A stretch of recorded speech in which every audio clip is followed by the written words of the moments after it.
Almonda, Andy Paris, Richard Poe, and Tom Steckschulte.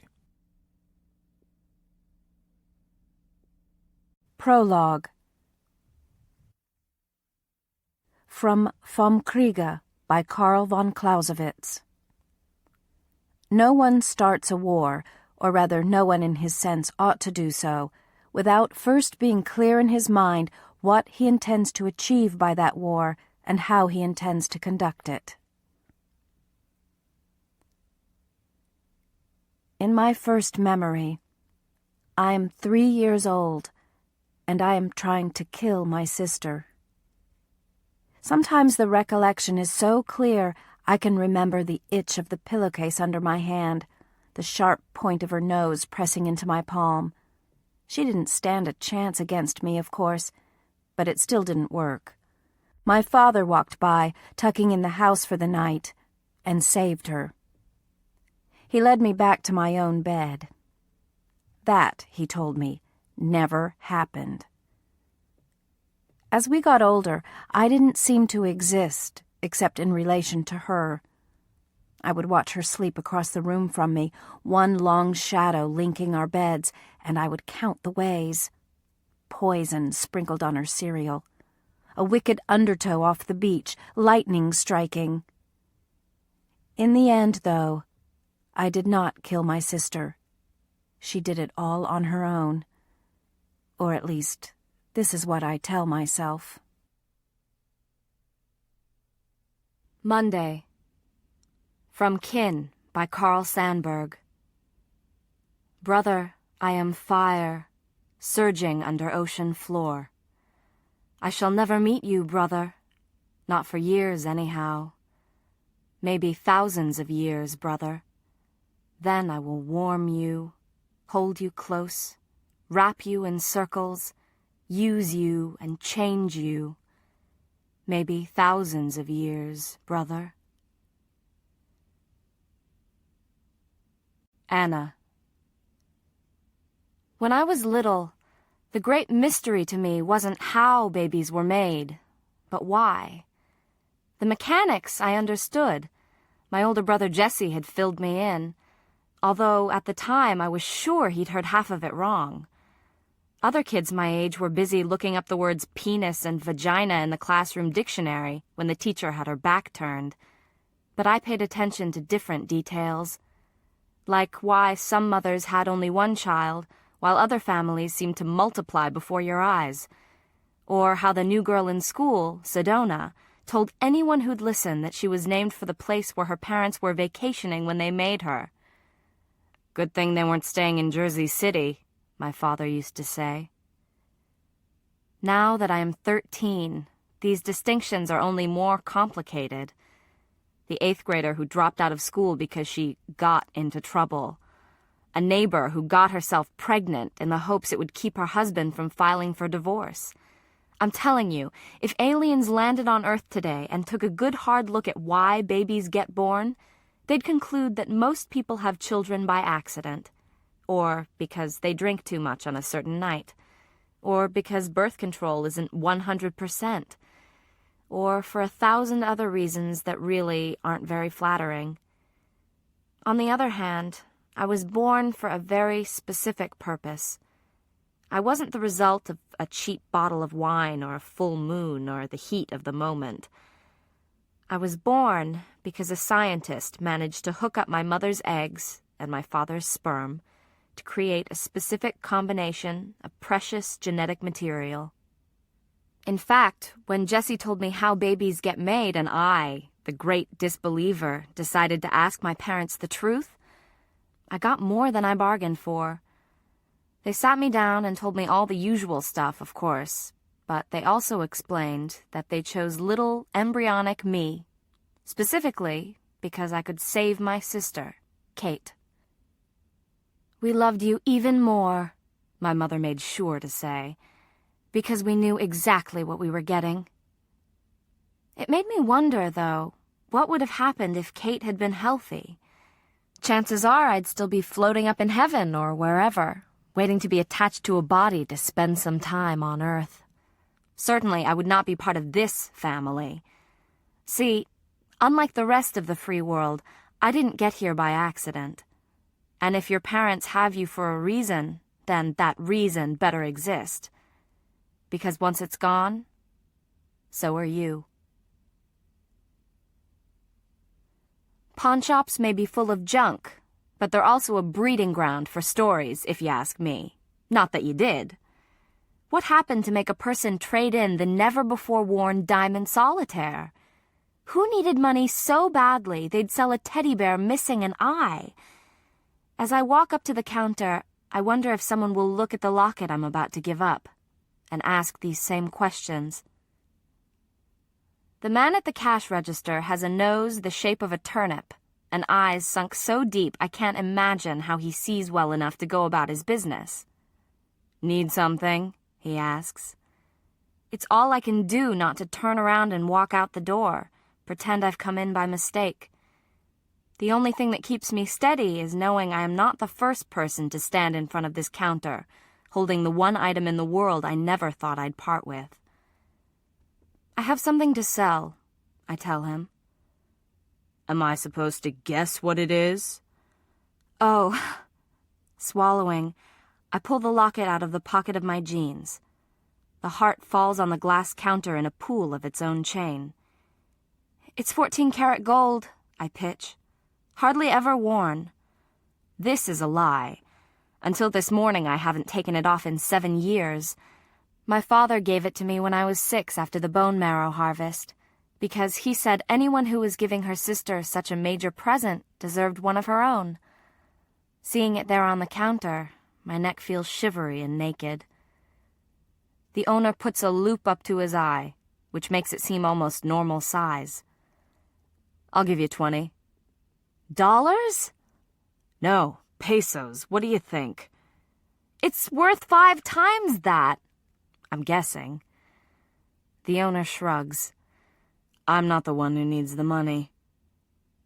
I pick up the locket, resigned to sealing the deal, and the strangest thing happens. My hand, it just clamps shut like the jaws of life. My face goes red with the effort to peel apart my fingers. It takes what seems like an hour for that locket to spill into the owner's outstretched palm. His eyes stay on my face, softer now. "Tell them you lost it," he offers, advice tossed in for free.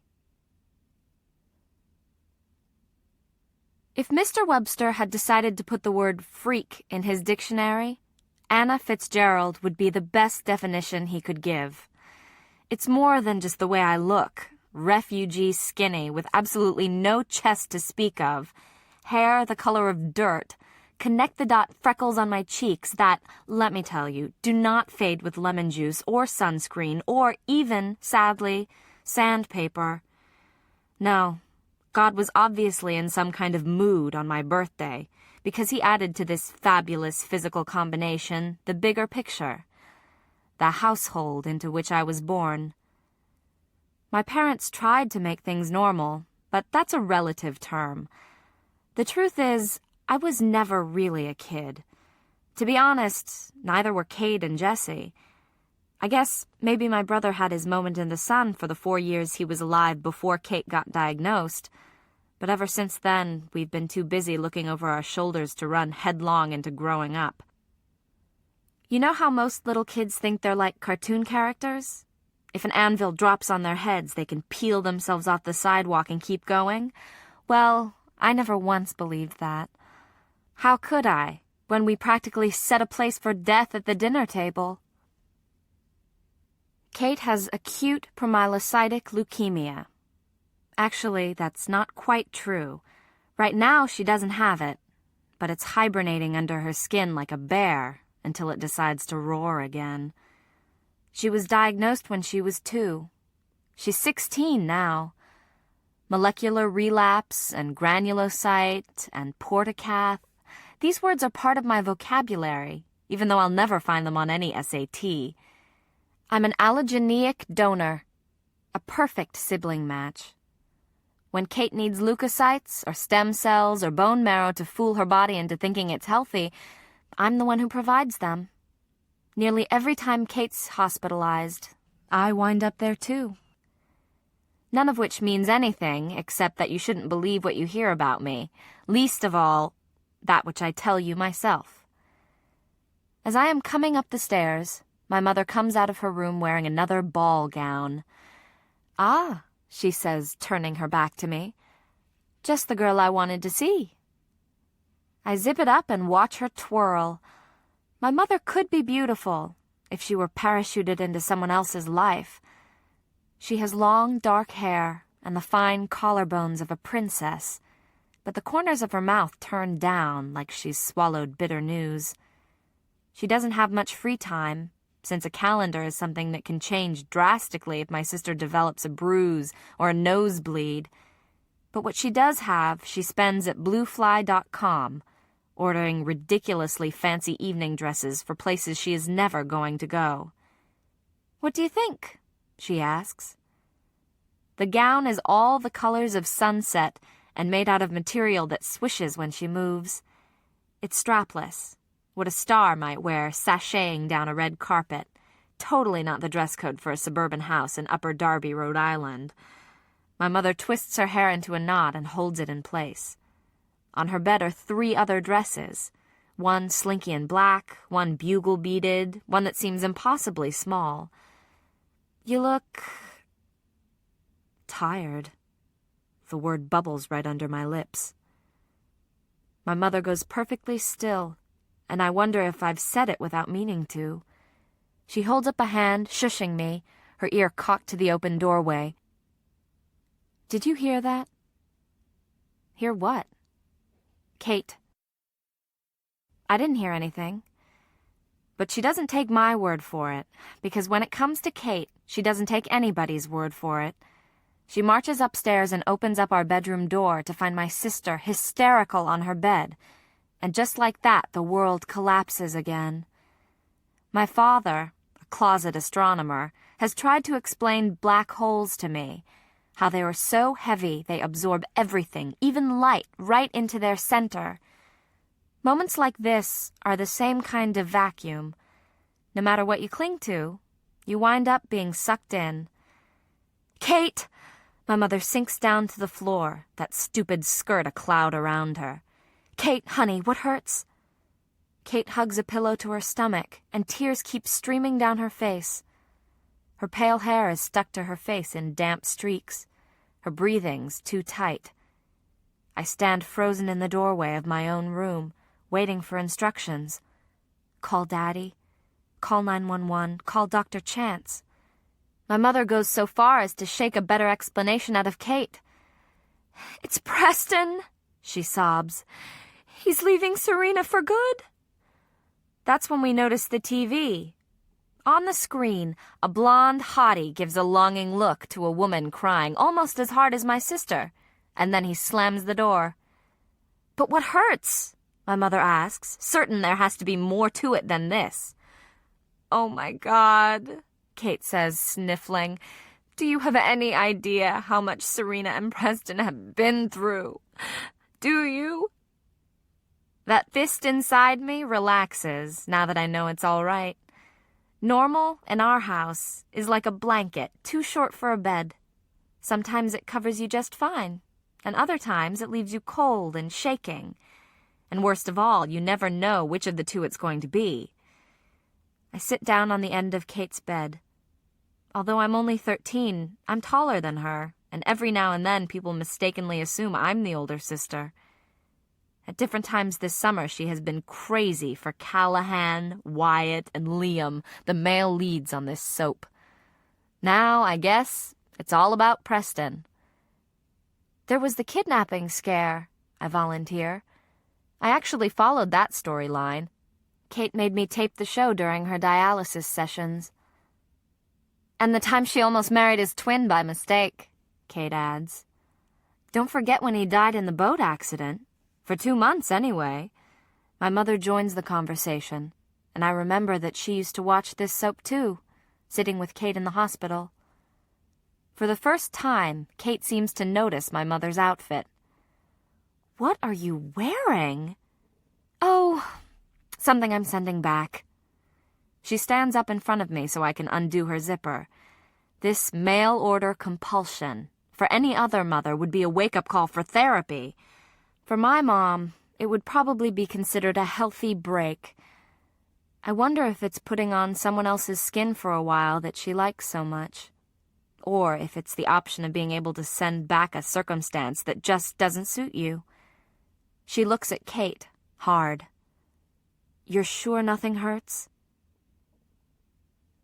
After my mother leaves, Kate sinks a little. That's the only way to describe it, how fast color drains from her face, how she disappears against the pillows. As she gets sicker, she fades a little more, until I am afraid one day I will wake up and not be able to see her at all.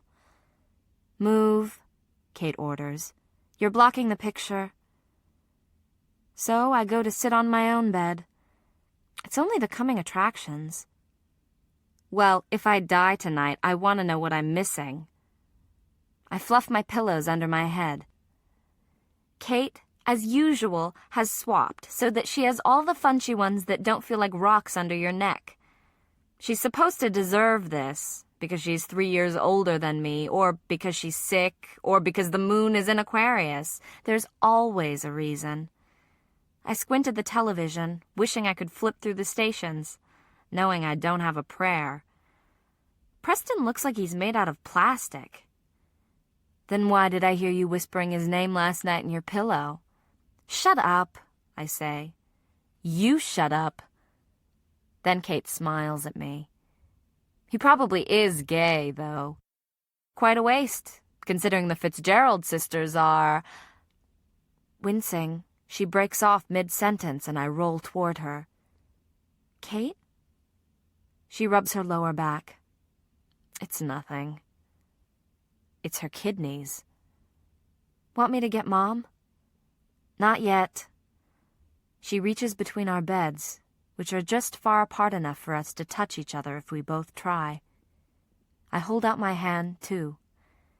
When we were little, we'd make this bridge and try to see how many Barbies we could get to balance on it.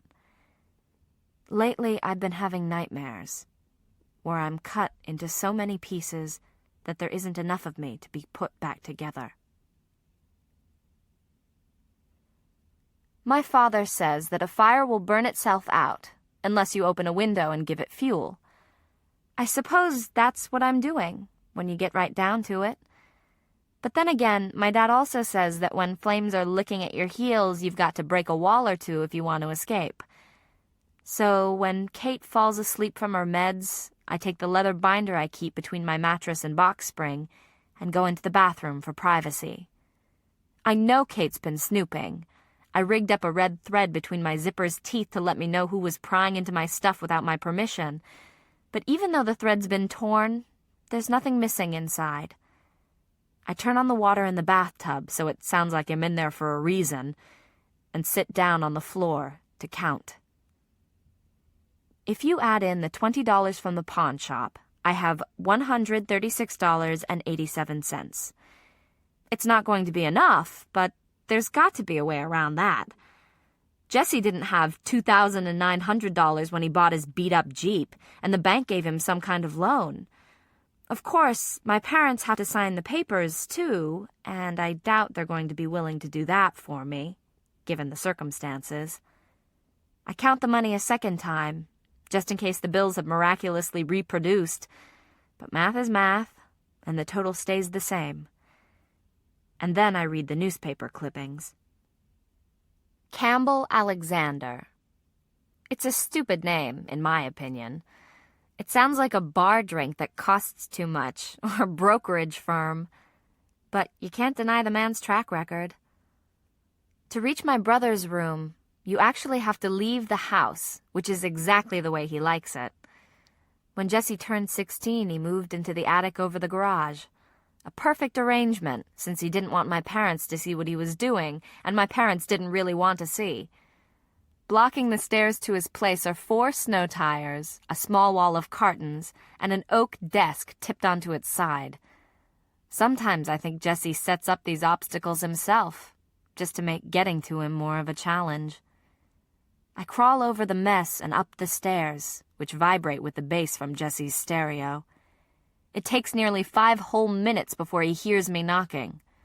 "What?" he snaps, opening the door a crack. "Can I come in?" He thinks twice, then steps back to let me enter. The room is a sea of dirty clothes and magazines and leftover Chinese takeout cartons. It smells like the sweaty tongue of a hockey skate. The only neat spot is the shelf where Jesse keeps his special collection.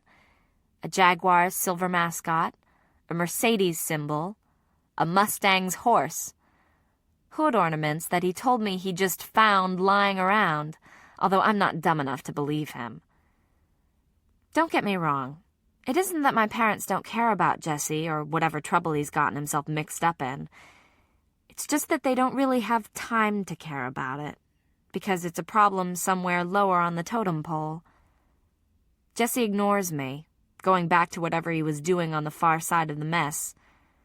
My attention is caught by a crock pot, one that disappeared out of the kitchen a few months ago, which now sits on top of Jesse's TV with a copper tube threaded out of its lid and down through a plastic milk jug filled with ice, emptying into a glass mason jar. Jesse may be a borderline delinquent, but he's brilliant. Just as I'm about to touch the contraption, Jesse turns around. "Hey!" He fairly flies over the couch to knock my hand away. "You'll screw up the condensing coil." Is this what I think it is? A nasty grin inches over his face. "Depends on what you think it is." He jimmies out the mason jar so that liquid drips onto the carpet. "Have a taste." For a still made out of spit and glue, it produces pretty potent moonshine whiskey. An inferno races so fast through my belly and legs I fall back onto the couch. "Disgusting!" I gasp. Jesse laughs and takes a swig too, although for him it goes down easier. "So, what do you want from me?" "How do you know I want something?" "Because no one comes up here on a social call," he says, sitting on the arm of the couch. "And if it was something about Kate, you would have already told me." It is about Kate. Sort of. I press the newspaper clippings into my brother's hand. They'll do a better job explaining than I ever could. He scans them, then looks me right in the eye. His are the palest shade of silver, so surprising that sometimes when he stares at you, you can completely forget what you were planning to say. "Don't mess with the system, Anna," he says bitterly. "We've all got our scripts down pat. Kate plays the martyr, I'm the lost cause, and you're the peacekeeper." He thinks he knows me, but that goes both ways. And when it comes to friction, Jesse is an addict. I look right at him. "Says who?" Jesse agrees to wait for me in the parking lot. It's one of the few times I can recall him doing anything I tell him to do.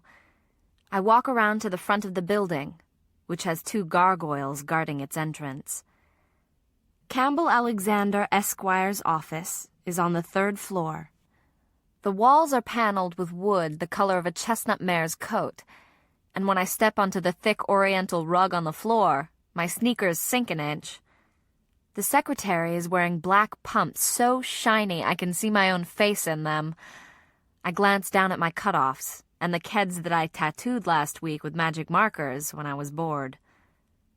The secretary has perfect skin and perfect eyebrows and honeybee lips, and she's using them to scream bloody murder at whoever is on the other end of the phone.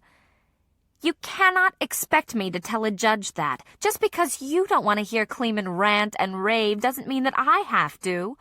No, actually, that raise was for the exceptional job I do and the crap I put up with on a daily basis. And, as a matter of fact, while we're on... She holds the phone away from her ear, and I can make out the buzz of disconnection. "Bastard," she mutters, and then seems to realize I'm standing 3 feet away. "Can I help you?"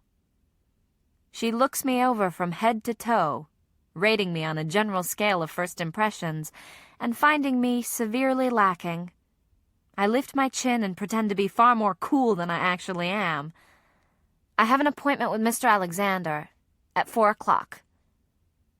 Your voice, she says.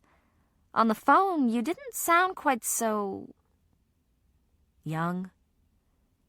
She smiles uncomfortably. We don't try juvenile cases as a rule. If you'd like, I can offer you the names of some practicing attorneys who... I take a deep breath.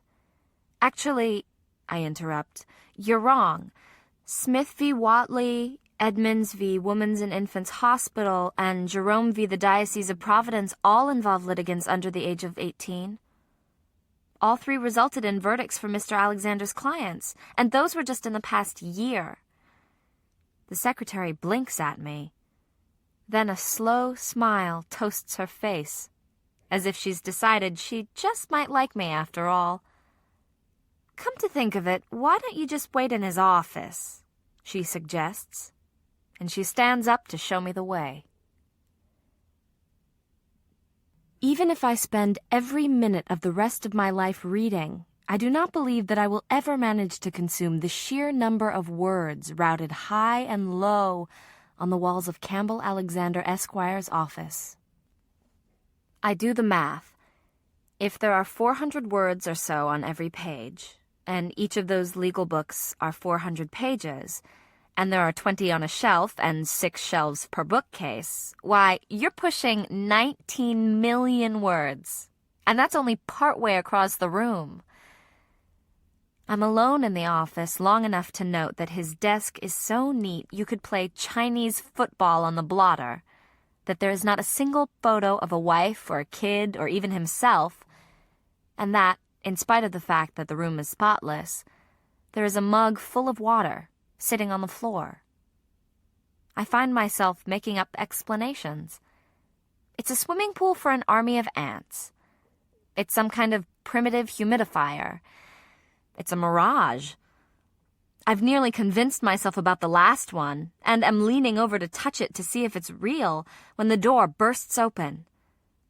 I practically fall out of my chair, and that puts me eye to eye with an incoming German shepherd, which spears me with a look and then marches over to the mug and starts to drink. Campbell Alexander comes in, too. He's got black hair, and he's at least as tall as my dad, 6 feet, with a right-angled jaw and eyes that look frozen over.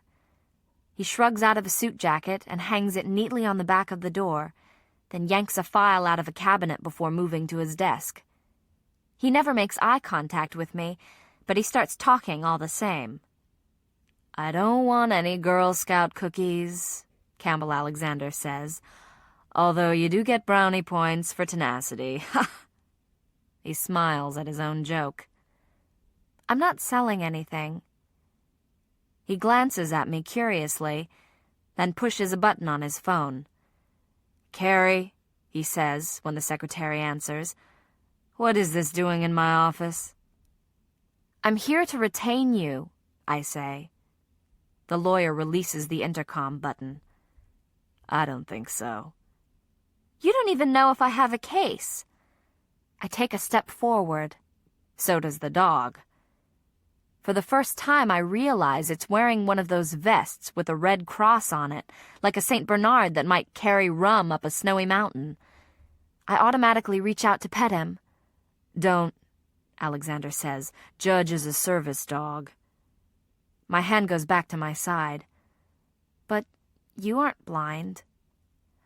Thank you for pointing that out to me. So, what's the matter with you? The minute I say it, I want to take it back. Haven't I watched Kate field this question from hundreds of rude people? I have an iron lung, Campbell Alexander says curtly, and the dog keeps me from getting too close to magnets. Now, if you do me the exalted honor of leaving, my secretary can find you the name of someone who...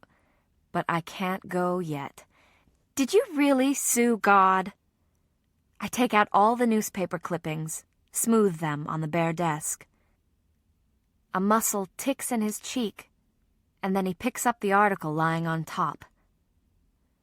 I sued the Diocese of Providence on behalf of a kid in one of their orphanages who needed an experimental treatment involving fetal tissue, which they felt violated Vatican II. However, it makes a much better headline to say that a 9-year-old is suing God for being stuck with the short end of the straw in life. I just stare at him. Dylan Jerome, the lawyer admits, wanted to sue God for not caring enough about him. A rainbow might as well have cracked down the middle of that big mahogany desk. "Mr. Alexander," I say, "my sister has leukemia." "I'm sorry to hear that. But even if I were willing to litigate against God again, which I'm not, you can't bring a lawsuit on someone else's behalf." There is way too much to explain. My own blood seeping into my sister's veins. The nurses holding me down to stick me for white cells that Kate might borrow. The doctor saying they didn't get enough the first time around. The bruises and the deep bone ache after I gave up my marrow. The shots that sparked more stem cells in me so that there'd be extra for my sister. The fact that I'm not sick, but I might as well be. The fact that the only reason I was born was as a harvest crop for Kate.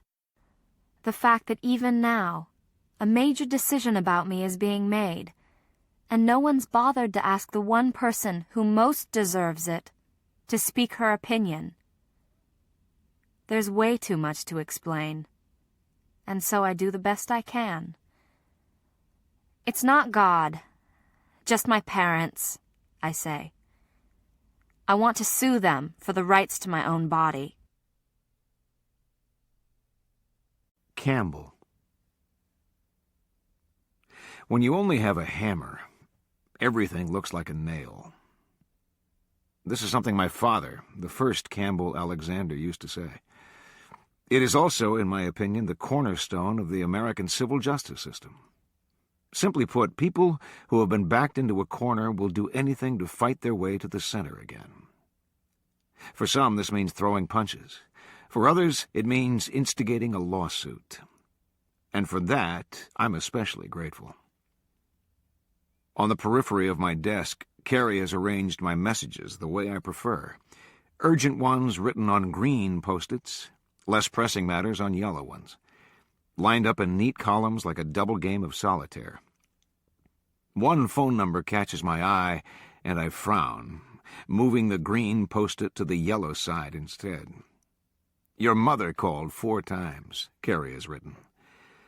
On second thought, I rip the Post-it in half and send it sailing into the trash. The girl sitting across from me waits for an answer, one I'm deliberately withholding.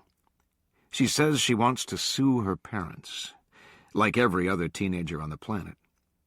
But she wants to sue for the rights to her own body. It is exactly the kind of case I avoid like the Black Plague, one which requires far too much effort and client babysitting. With a sigh, I get up. "What did you say your name was?" "I didn't." She sits a little straighter. "It's Anna Fitzgerald." I open the door and bellow for my secretary.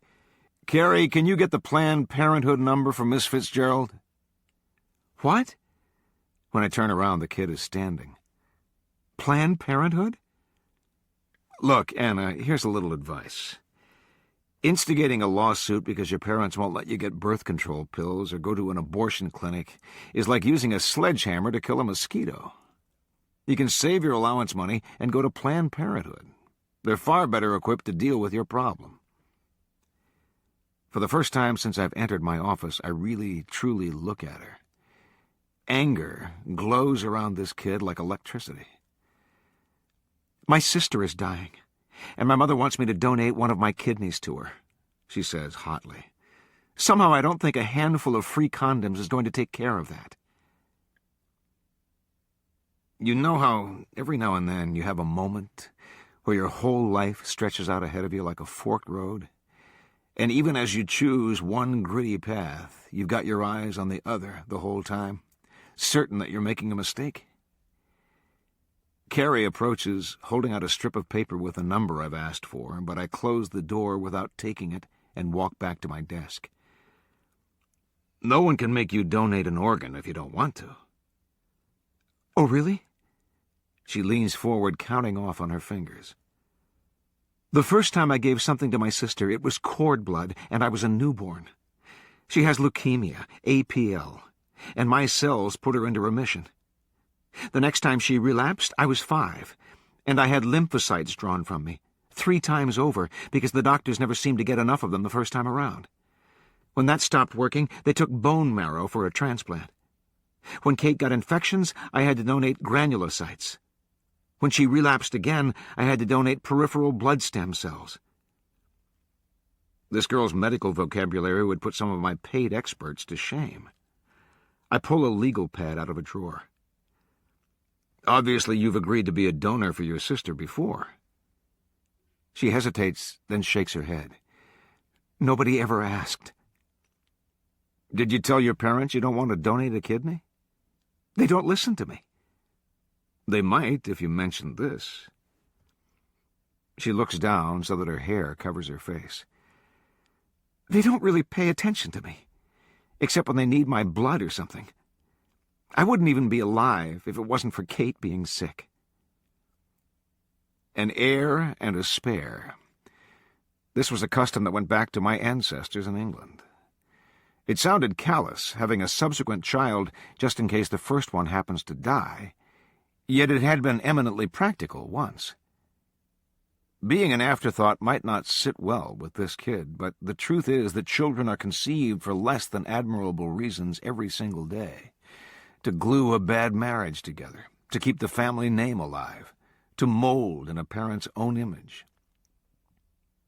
They had me so that I could save Kate, the girl explains. They went to special doctors and everything, and picked the embryo that would be a perfect genetic match. There had been ethics courses in law school, but they were generally regarded either as a gut or an oxymoron, and I usually skipped them. Still, anyone who tuned in periodically to CNN would know about the controversies of stem cell research.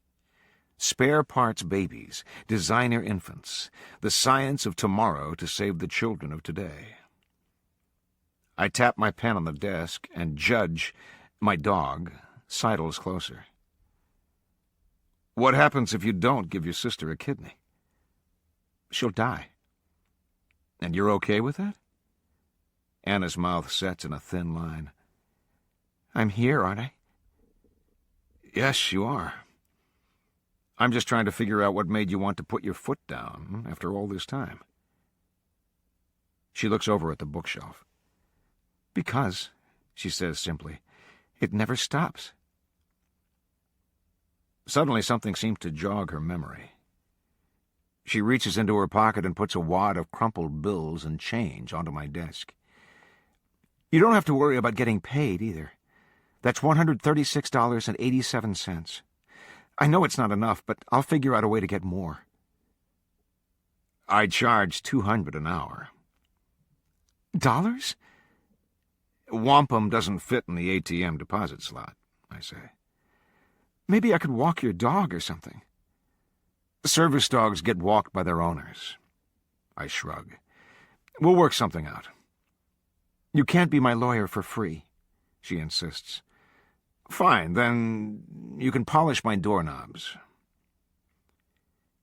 It's not that I'm a particularly charitable man, but rather that legally this case is a lock.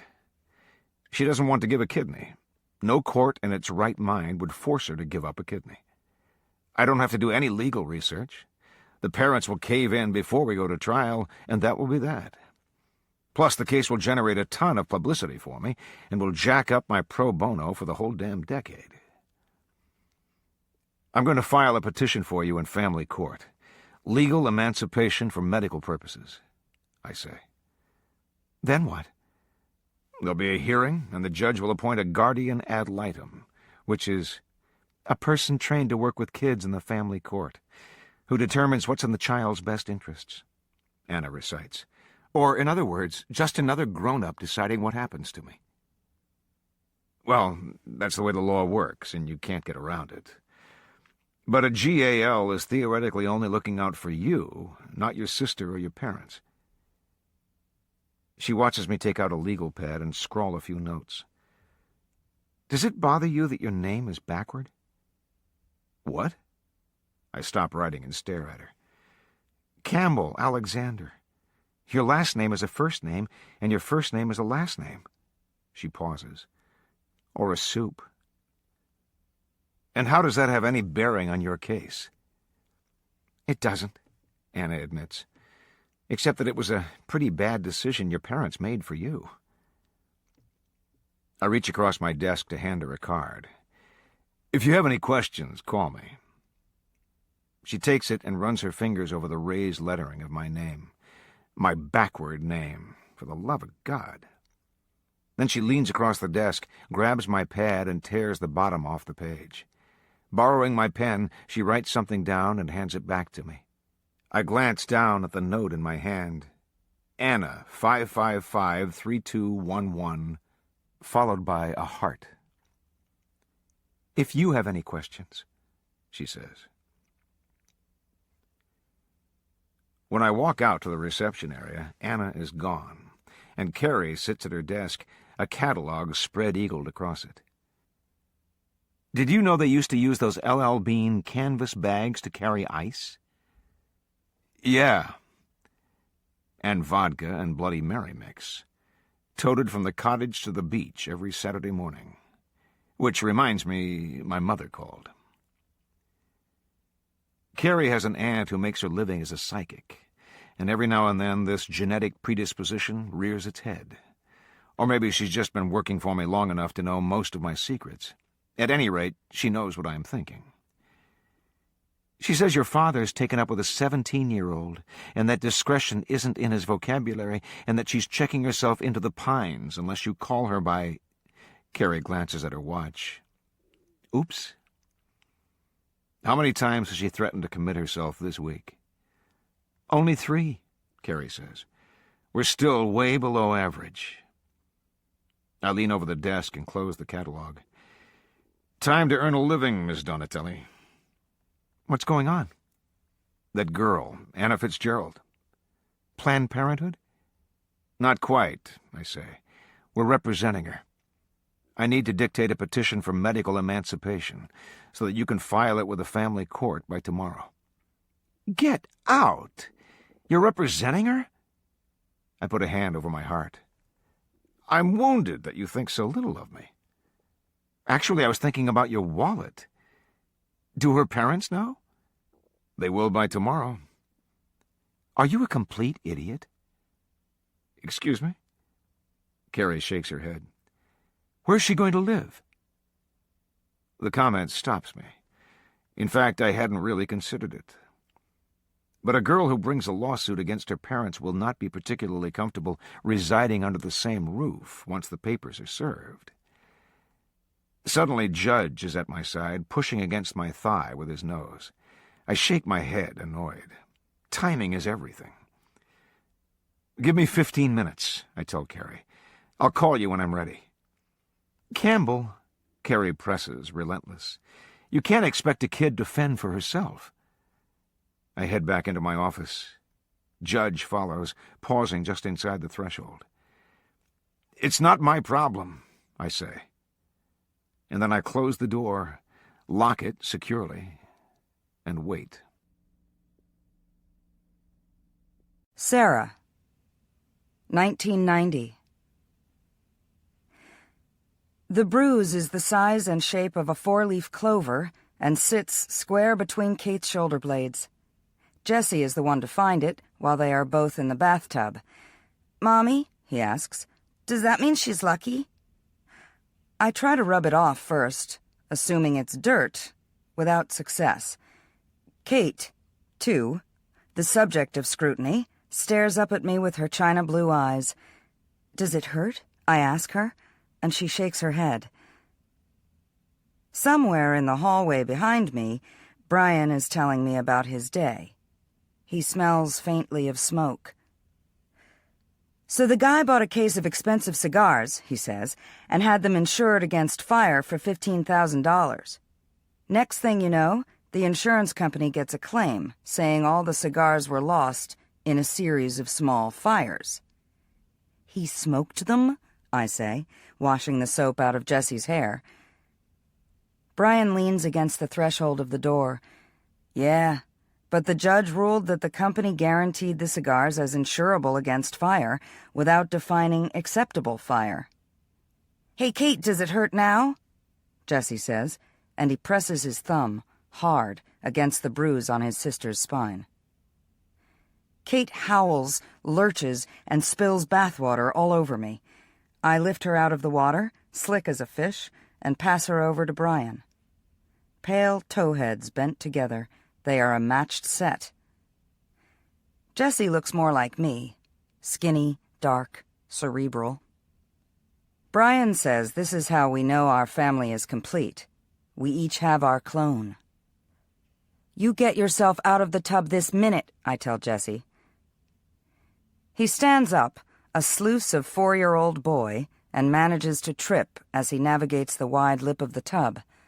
He smacks his knee hard and bursts into tears. I gather Jessie into a towel, soothing him as I try to continue my conversation with my husband. This is the language of a marriage, Morse code punctuated by baths and dinners and stories before bed. So who subpoenaed you? I ask Brian. The defendant? The prosecution. The insurance company paid out the money and then had him arrested for 24 counts of arson. I got to be their expert. Brian, a career firefighter, can walk into a blackened structure and find the spot where the flames began. A charred cigarette butt, an exposed wire. Every Holocaust starts with an ember. You just have to know what to look for. The judge threw out the case, right? The judge sentenced him to 24 consecutive one-year terms, Brian says. He puts Kate down on the floor and begins to pull her pajamas over her head. In my previous life, I was a civil attorney. At one point, I truly believed that was what I wanted to be. But that was before I'd been handed a fistful of crushed violets from a toddler.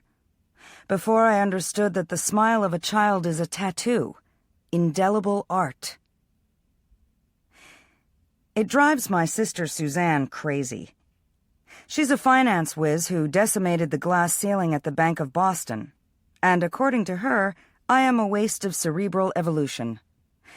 But I think half the battle is figuring out what works for you, and I am much better at being a mother than I ever would have been as a lawyer. I sometimes wonder if it is just me, or if there are other women who figure out where they are supposed to be by going nowhere. I look up from drying Jessie off and find Brian staring at me. "Do you miss it, Sarah?" he asks quietly. I wrap our son in the towel and kiss him on the crown of his head. "Like I'd miss a root canal," I say. By the time I wake up the next morning, Brian has already left for work. He's on 2 days, then 2 nights, and then off for 4, before the cycle repeats again.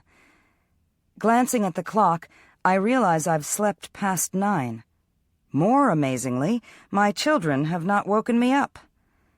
In my bathrobe, I run downstairs, where I find Jessie playing on the floor with blocks.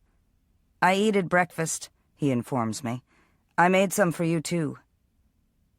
Sure enough, there is cereal spilled all over the kitchen table, and a frighteningly precarious chair poised beneath the cabinet that holds the cornflakes. A trail of milk leads from the refrigerator to the bowl. "Where's Kate?" "Sleeping," Jessie says. "I tried poking her and everything." My children are a natural alarm clock.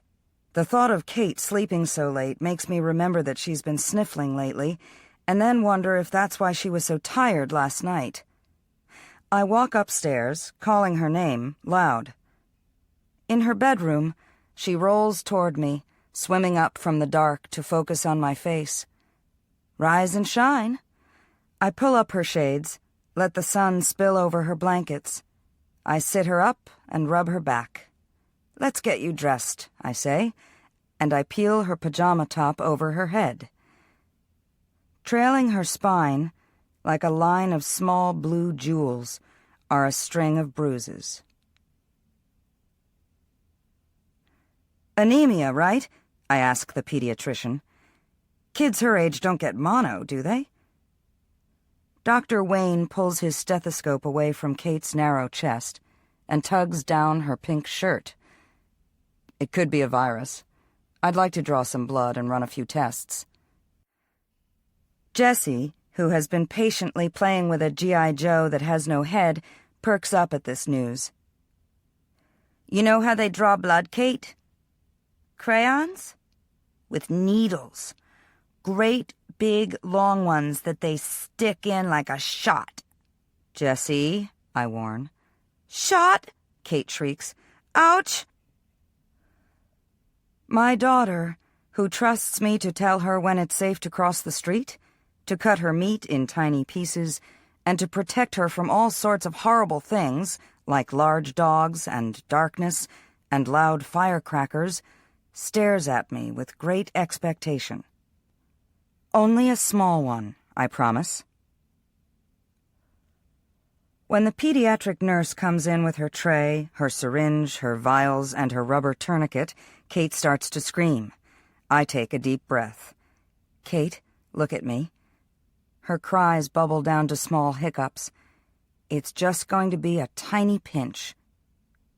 Liar, Jessie whispers under his breath. Kate relaxes just the slightest bit. The nurse lays her down on the examination table and asks me to hold down her shoulders. I watch the needle break the white skin of her arm. I hear the sudden scream, but there isn't any blood flowing. Sorry, sugar, the nurse says. I'm gonna have to try again. She removes the needle and sticks Kate again, who howls even louder.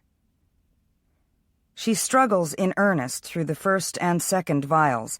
By the third, she has gone completely limp. I don't know which is worse. We wait for the results of the blood test. Jesse lies on his belly on the waiting room rug, picking up God knows what sorts of germs from all the sick children who pass through this office. What I want is for the pediatrician to come out, tell me to get Kate home and make her drink lots of orange juice, and wave a prescription for Seclor in front of us like a magic wand. It is an hour before Dr. Wayne summons us to his office again. Kate's tests were a little problematic, he says, specifically her white cell count. It's much lower than normal. What does that mean? In that moment, I curse myself for going to law school and not med school. I try to remember what white cells even do. She may have some sort of autoimmune deficiency, or it might just be a lab error. He touches Kate's hair. I think, just to be safe, I'm going to send you up to a hematologist at the hospital to repeat the test. I am thinking, you must be kidding. But instead, I watch my hand move of its own accord to take the piece of paper Dr. Wayne offers. Not a prescription, as I'd hoped, but a name. Ileana Farquad, Providence Hospital, Hematology Oncology. Oncology? I shake my head. But that's cancer. I wait for Dr. Wayne to assure me it's only part of the physician's title, to explain that the blood lab and the cancer ward simply share a physical location and nothing more. He doesn't.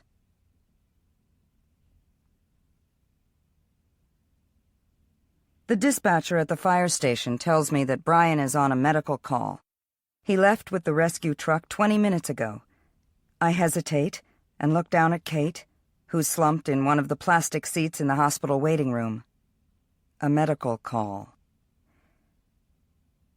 I think there are crossroads in our lives when we make grand, sweeping decisions without even realizing it. Like scanning the newspaper headline at a red light, and therefore missing the rogue van that jumps the line of traffic and causes an accident.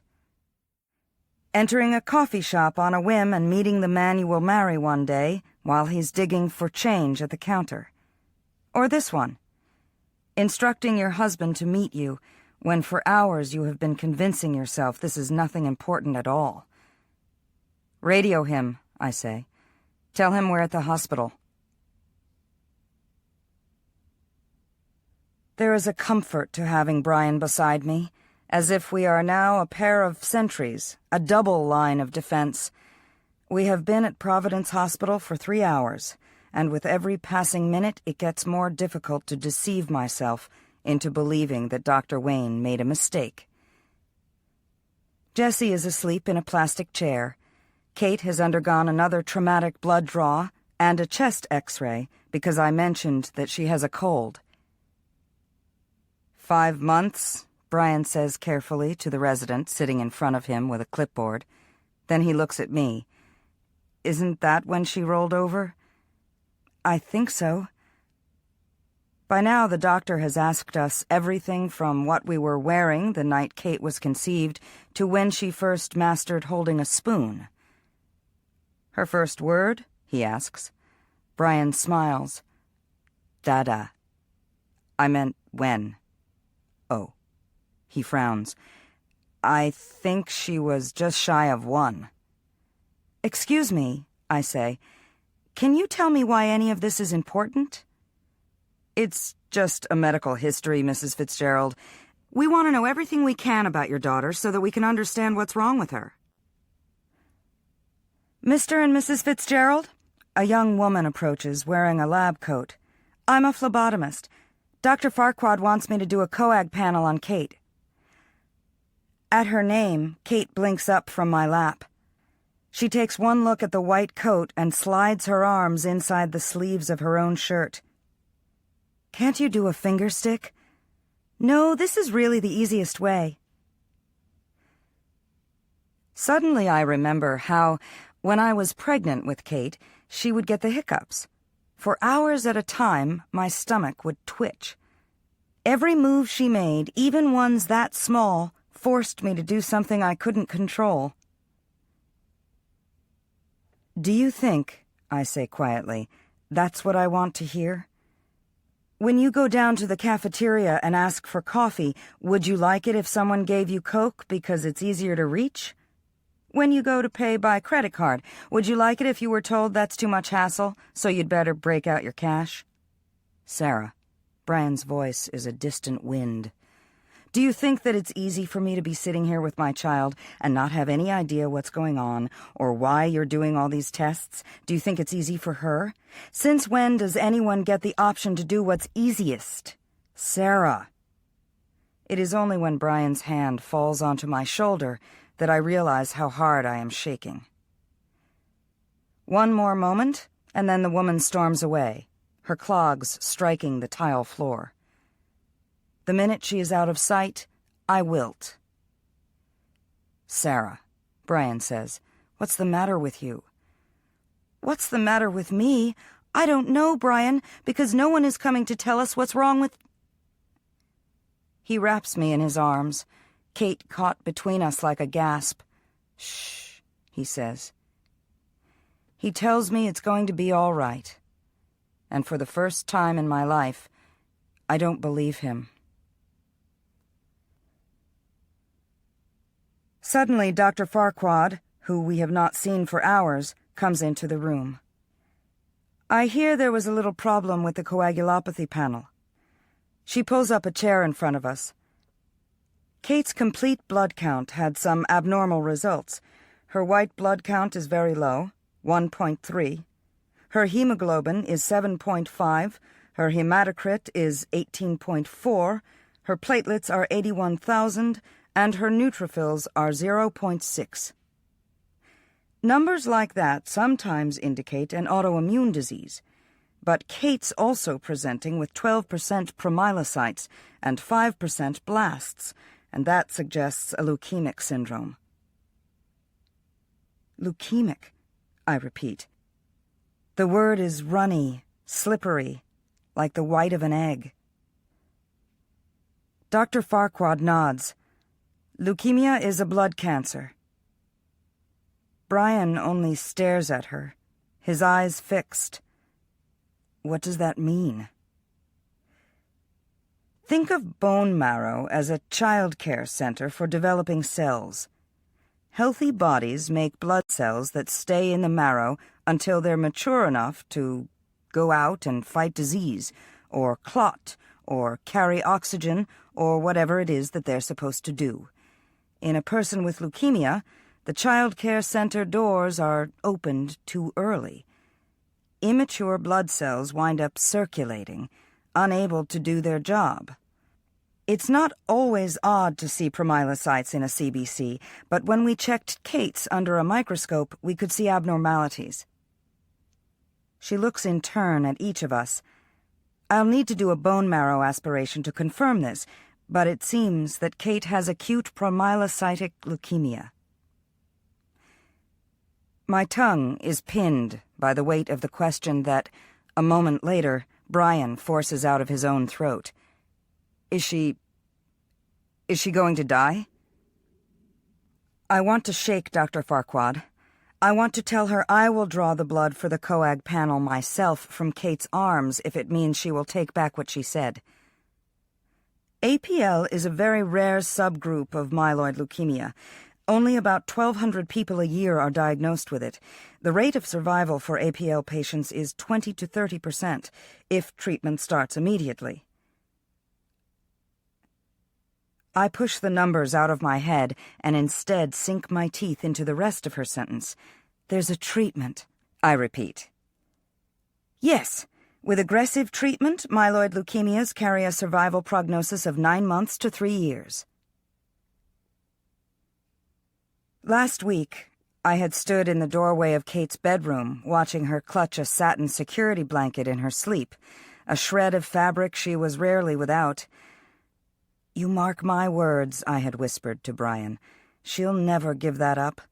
I'm going to have to sew it into the lining of her wedding dress. We'll need to do that bone marrow aspiration. We'll sedate her with a light general anesthetic. And we can draw the coag panel while she's asleep. The doctor leans forward, sympathetic. You need to know that kids beat the odds. Every single day. Okay, Brian says. He claps his hands together, as if he is gearing up for a football game. Okay. Kate pulls her head out of my shirt. Her cheeks are flushed, her expression wary. This is a mistake. This is someone else's unfortunate vial of blood that the doctor has analyzed. Look at my child. At the shine of her flyaway curls and the butterfly flight of her smile, this is not the face of someone dying by degrees. I have only known her for 2 years, but if you took every memory, every moment, if you stretched them end to end, they'd reach forever. They roll up a sheet and tuck it under Kate's belly. They tape her down to the examination table, 2 long strips. One nurse strokes Kate's hand, even after the anesthesia has kicked in and she's asleep. Her lower back is bared for the long needle that will go into her iliac crest to extract marrow. When they gently turn Kate's face to the other side, the tissue paper beneath her cheek is damp. I learn from my own daughter that you don't have to be awake to cry.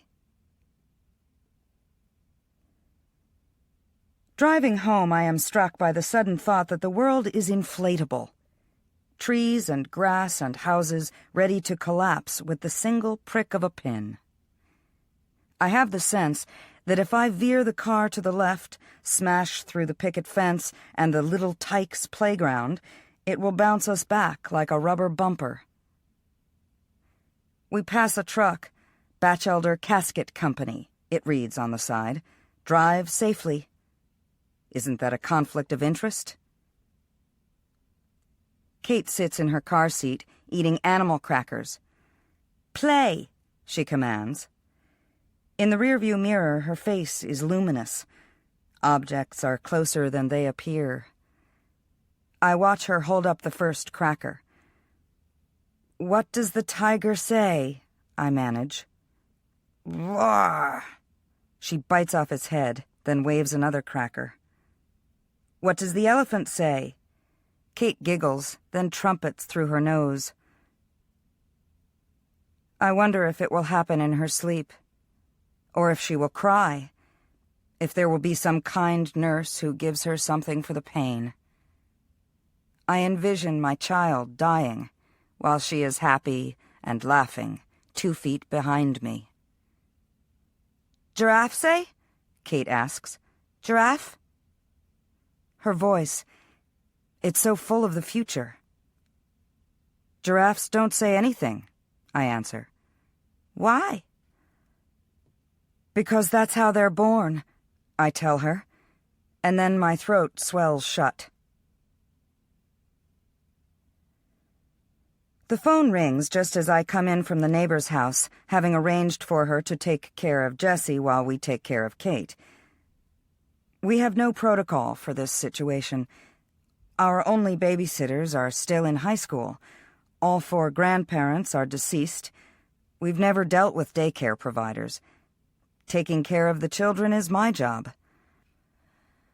By the time I come into the kitchen, Brian is well into conversation with the caller. The phone cord is wrapped around his knees.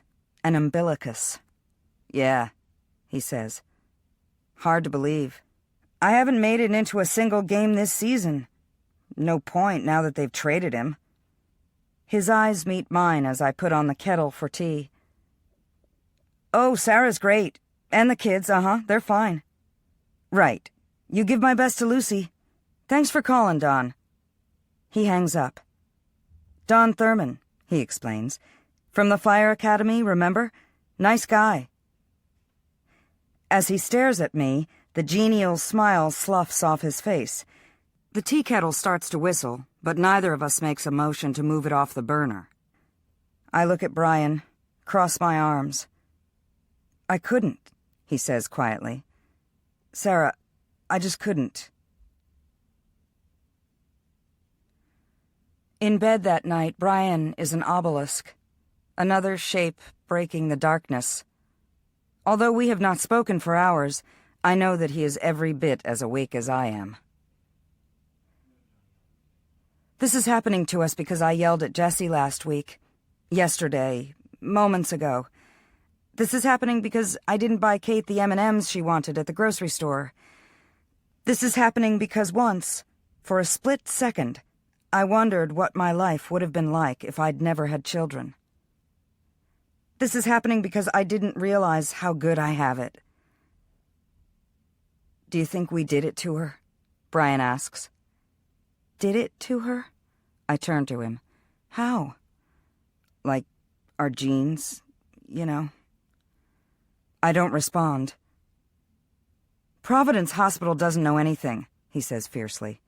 "Do you remember when the chief's son broke his left arm and they put a cast on the right one?" I stare at the ceiling again. "Just so you know," I say more loudly than I've intended, "I'm not going to let Kate die." There is an awful sound beside me. An animal wounded. A drowning gasp. Then Brian presses his face against my shoulder, sobs into my skin. He wraps his arms around me and holds on as if he's losing his balance. "I'm not," I repeat. But even to myself, it sounds like I'm trying too hard. Brian. For every 19 degrees hotter a fire burns, it doubles in size. This is what I'm thinking while I watch sparks shoot out of the incinerator chimney. 1,000 new stars. The dean of Brown University's medical school wrings his hands beside me. In my heavy coat, I'm sweating. We've brought an engine, a ladder, and a rescue truck. We've assessed all 4 sides of the building. We've confirmed that no one is inside. Well, except for the body that got stuck in the incinerator and caused this. He was a large man, the dean says. This is what we always do with the subjects when the anatomy classes are through. "Hey, Cap!" Polly yells. Today, he's my main pump operator. "Red's got the hydrant dressed. You want me to charge a line?" I'm not certain yet that I'll take a hose up. This furnace was designed to consume remains at 1600 degrees Fahrenheit. There's fire above and below the body. "Well," the dean says, "aren't you going to do something?" It's the biggest mistake rookies make, the assumption that fighting a fire means rushing in with a stream of water. Sometimes that makes it worse. In this case, it would spread biohazardous waste all over the place. I'm thinking we need to keep the furnace closed and make sure the fire doesn't get out of the chimney. A fire can't burn forever. Eventually, it consumes itself. "Yes," I tell him, "I'm going to wait and see." When I work the night shift, I eat dinner twice. The first meal is early, an accommodation made by my family so that we can all sit around a table together. Tonight, Sarah makes a roast beef. It sits on the table like a sleeping infant, as she calls us for supper. Kate is the first to slip into her seat. "Hey, baby," I say, squeezing her hand. When she smiles at me, it doesn't reach her eyes. "What have you been up to?" She pushes her beans around her plate. "Saving third-world countries, splitting a few atoms, and finishing up the great American novel. In between dialysis, of course." "Of course." Sarah turns around, brandishing a knife. "Whatever I did," I say, shrinking away, "I'm sorry." She ignores me. "Carve the roast, will you?" I take the carving utensils and slice into the roast beef, just as Jesse sloughs into the kitchen. We allow him to live over the garage, but he's required to eat with us. It's part of the bargain. His eyes are devil red. His clothes are ringed with sweet smoke. "Look at that!" Sarah sighs, but when I turn, she's staring at the roast. It's too rare. She picks the pan up with her bare hands as if her skin is coated with asbestos. She sticks the beef back into the oven. Jesse reaches for a bowl of mashed potatoes and begins to heap them onto his plate. More and more and more again. "You reek," Kate says, waving her hand in front of her face. Jesse ignores her, taking a bite of his potatoes. I wonder what it says about me, that I'm actually thrilled I can identify pot running through his system, as opposed to some of the others, ecstasy, heroin, and God knows what else, which leave less of a trace. "Not all of us enjoy Ode to Stoned," Kate mutters. "Not all of us can get our drugs through a portacath," Jesse answers. Sarah holds up her hands. "Please, could we just not?" "Where's Anna?" Kate asks. "Wasn't she in your room?" "Not since this morning." Sarah sticks her head through the kitchen door. "Anna, dinner." "Look at what I bought today," Kate says, plucking at her T-shirt. It's a psychedelic tie-dye with a crab on the front and the word cancer. "Get it?" "You're a Leo." Sarah looks like she's on the verge of tears. "How's that roast coming?" I ask, to distract her. Just then, Anna enters the kitchen. She throws herself into her chair and ducks her head. "Where have you been?" Kate says. "Around." Anna looks down at her plate but makes no effort to serve herself. This isn't Anna. I'm used to struggling with Jesse, to lightening Kate's load, but Anna is our family's constant. Anna comes in with a smile. Anna tells us about the robin she found with a broken wing and a blush on its cheek, or about the mother she saw at Walmart with not one but 2 sets of twins. Anna gives us a backbeat, and seeing her sitting there unresponsive makes me realize that silence has a sound. "Something happened today?" I ask. She looks up at Kate, assuming the question has been put to her sister, and then startles when she realizes I'm talking to her. "No." "You feel okay?" Again, Anna does a double take. This is a question we usually reserve for Kate. "Fine." "Because you're, not eating." Anna looks down on her plate, notices that it's empty, and then heaps it high with food. She shovels green beans into her mouth, 2 forkfuls.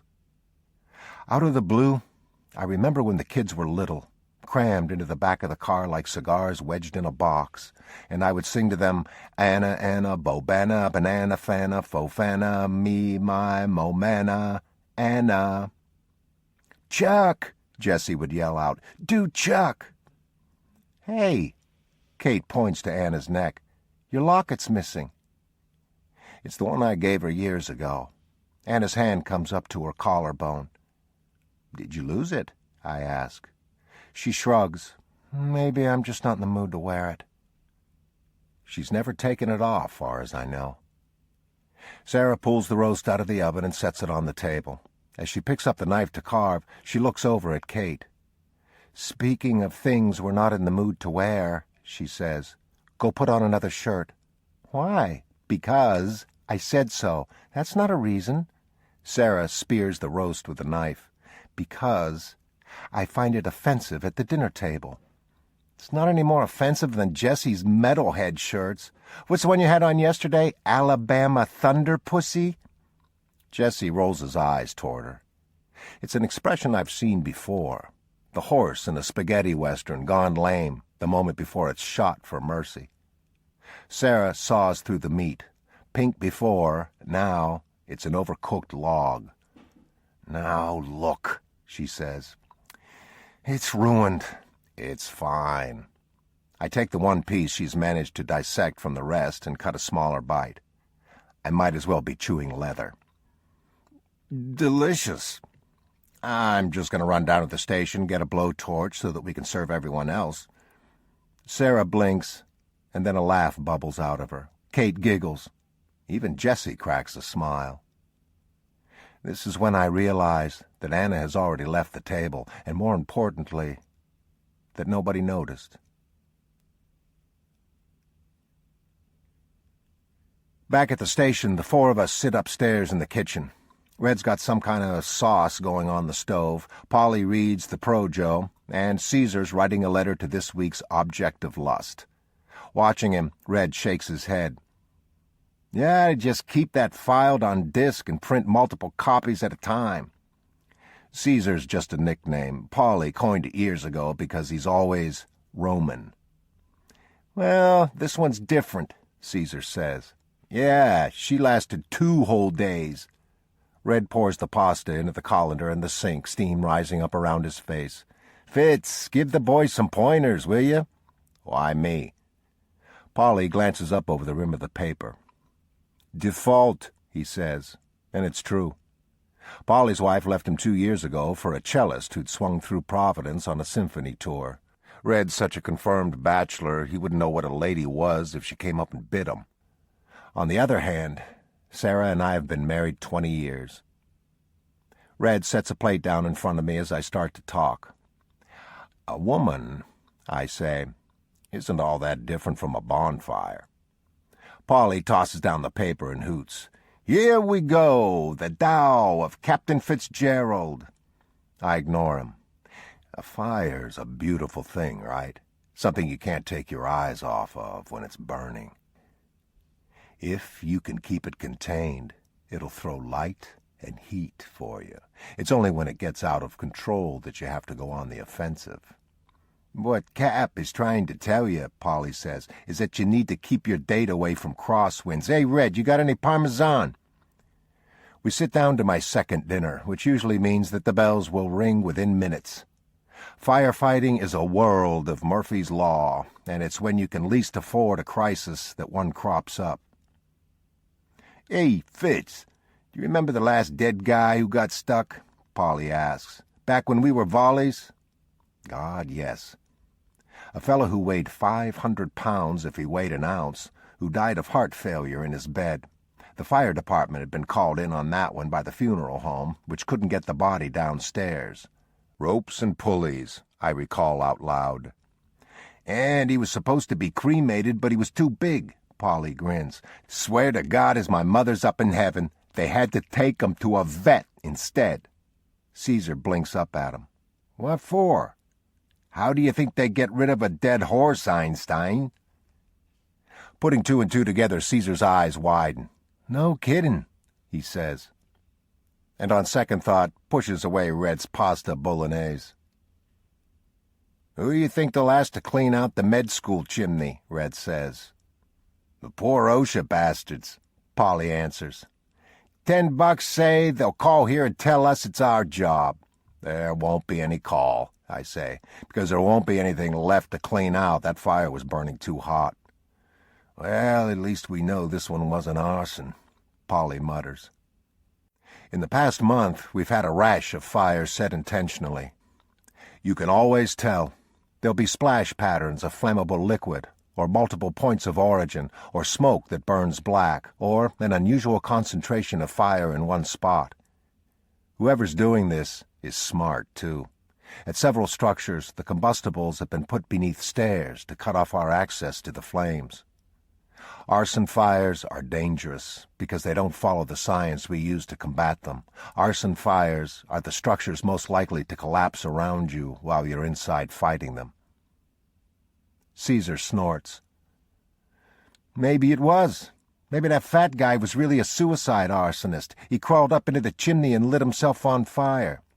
Maybe he was just desperate to lose weight, Polly adds, and the other guys crack up. Enough, I say. Ah, Fitz, you gotta admit it's pretty funny. Not to that man's parents, not to his family. There's that uncomfortable silence as the other men grasp at words. Finally, Polly, who's known me the longest, speaks. Something going on with Kate again, Fitz. There's always something going on with my eldest daughter. The problem is, it never seems to end. I push away from the table and set my plate in the sink. I'm going up to the roof. We all have our hobbies. Caesar's got his girls, Polly his bagpipes, Red his cooking, and me, I have my telescope. I mounted it years ago on the roof of the fire station where I can get the best view of the night sky. If I weren't a fireman, I'd be an astronomer. It takes too much math for my brain, I know that, but there's always been something about charting the stars that appeals to me. On a really dark night, you can see between 1,000 and 1,500 stars, and there are millions more that haven't been discovered. It's so easy to think that the world revolves around you, but all you have to do is stare up at the sky to realize it isn't that way at all. Anna's real name is Andromeda. It's on her birth certificate, honest to God. The constellation she's named after tells the story of a princess who was shackled to a rock as a sacrifice to a sea monster, punishment for her mother, Cassiopeia, who had bragged to Poseidon about her own beauty. Perseus, flying by, fell in love with Andromeda and saved her. In the sky, she's pictured with her arms outstretched and her hands chained. The way I saw it, the story had a happy ending. Who wouldn't want that for a child? When Kate was born, I used to imagine how beautiful she would be on her wedding day. Then she was diagnosed with APL, and instead, I'd imagine her walking across the stage to get her high school diploma. When she relapsed, all this went out the window. I pictured her making it to her 5th birthday party. Nowadays, I don't have expectations, and this way, she beats them all. Kate is going to die. It took me a long time to be able to say that. We're all going to die when you get down to it, but it's not supposed to be like this. Kate ought to be the one who has to say goodbye to me. It almost seems like a cheat that after all these years of defying the odds, it won't be the leukemia that kills her. Then again, Dr. Chance told us a long time ago that this was how it usually worked. A patient's body just gets worn down from all the fighting. Little by little, pieces of them start to give up. In Kate's case, it's her kidneys. I turn my telescope to Barnard's Loop, an M42 glowing in Orion's sword. Stars are fires that burn for thousands of years. Some of them burn slow and long, like red dwarfs. Others, blue giants, burn their fuel so fast they shine across great distances and are easy to see. As they start to run out of fuel, they burn helium, grow even hotter, and explode in a supernova. Supernovas. They're brighter than the brightest galaxies. They die, but everyone watches them go. Earlier, after we ate, I helped Sarah clean up in the kitchen. "You think something's going on with Anna?" I asked, moving the ketchup back into the fridge. "Because she took off her necklace?" "No," I shrugged, "just in general. Compared to Kate's kidneys and Jessie's sociopathy, I'd say she's doing fine." She wanted dinner over before it started. Sarah turned around at the sink. "What do you think it is?" A guy?" Sarah glanced at me. "She's not dating anyone." "Thank God." "Maybe one of her friends said something to upset her." Why was Sarah asking me? What the hell did I know about the mood swings of 13-year-old girls? Sarah wiped her hands on a towel and turned on the dishwasher. Maybe she's just being a teenager. I tried to think back to what Kate was like when she was 13, but all I could remember was the relapse and the stem cell transplant she had. Kate's ordinary life had a way of fading into the background, overshadowed by the times she was sick. "I have to take Kate to dialysis tomorrow," Sarah said. "When will you get home?" "By 8. But I'm on call, and I wouldn't be surprised if our arsonist struck again." "Brian," she asked, "how did Kate look to you?" Better than Anna did, I thought. But this wasn't what she was asking. She wanted me to measure the yellow cast of Kate's skin against yesterday. She wanted me to read into the way she leaned her elbows on the table, too tired to hold her body upright. "Kate looks great," I lied, because this is what we do for each other. "Don't forget to say goodnight to them before you leave," Sarah said, and she turned to gather the pills Kate takes at bedtime. It's quiet tonight. Weeks have rhythms all their own, and the craziness of a Friday or Saturday night shift stands in direct contrast to a dull Sunday or Monday. I can already tell this will be one of those nights where I bunk down and actually get to sleep. "Daddy?" The hatch to the roof opens, and Anna crawls out. "Red told me you were up here." Immediately I freeze. It's 10 o'clock at night. "What's wrong?" "Nothing. I just wanted to visit." When the kids were small, Sarah would stop by with them all the time. They'd play in the bays around the sleeping giant engines. They'd fall asleep upstairs in my bunk. Sometimes, in the warmest part of the summer, Sarah would bring along an old blanket, and we'd spread it here on the roof, lie down with the kids between us, and watch the night rise. "Mom know where you are?" "She dropped me off." Anna tiptoes across the roof. She's never been all that great with heights, and there's only a 3-inch lip around the concrete. Squinting, she bends to the telescope. "What can you see?" "Vega," I tell her. I take a good look at Anna, something I haven't done in some time. She's not stick-straight anymore. She's got the beginnings of curves. Even her motions, tucking her hair behind her ear, peering into the telescope, have a sort of grace I associate with full-grown women. "Got something you want to talk about?" Her teeth snag on her bottom lip, and she looks down at her sneakers. "Maybe, instead, you could talk to me," Anna suggests. So I sit her down on my jacket and point to the stars. I tell her that Vega is a part of Lyra, the lyre that belonged to Orpheus. I'm not one for stories, but I remember the ones that match up with the constellations.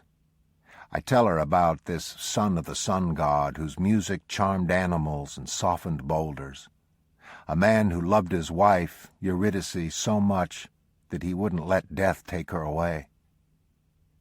By the time I finish, we're lying flat on our backs. "Can I stay here with you?" Anna asks. I kiss the top of her head. "You bet." "Daddy," Anna whispers, when I think for sure she's fallen asleep. "Did it work?" It takes me a moment to understand she's talking about Orpheus and Eurydice. "No," I admit. She lets loose a sigh. Figures, she says. Tuesday. From A Few Figs from Thistles by Edna St. Vincent Millay. First fig. My candle burns at both ends. It will not last the night. But ah, my foes, and oh, my friends, it gives a lovely light. Anna. I used to pretend that I was just passing through this family on my way to my real one. It isn't too much of a stretch, really. There's Kate, the spitting image of my dad, and Jessie, the spitting image of my mom. And then there's me, a collection of recessive genes that came out of left field. In the hospital cafeteria, eating rubberized French fries and red Jell-O, I'd glance around from table to table, thinking my bona fide parents might be just a tray away. They'd sob with sheer joy to find me and whisk me off to our castle in Monaco or Romania and give me a maid that smelled like fresh sheets and my own Bernese Mountain Dog and a private phone line.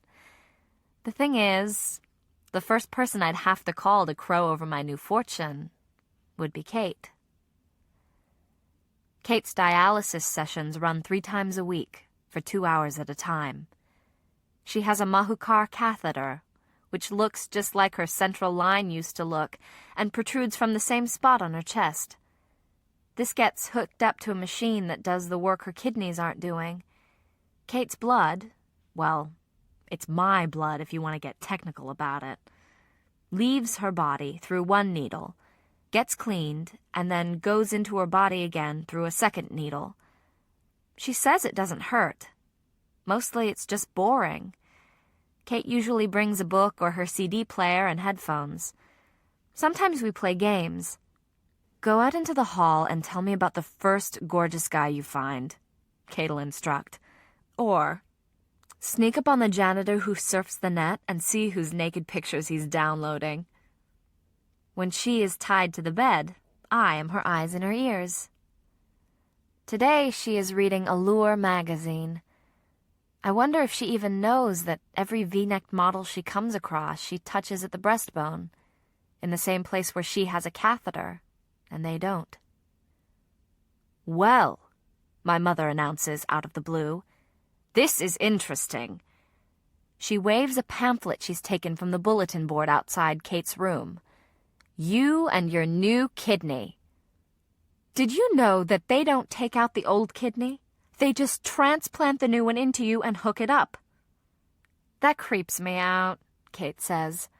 Imagine the coroner who cuts you open and sees you've got 3 instead of 2.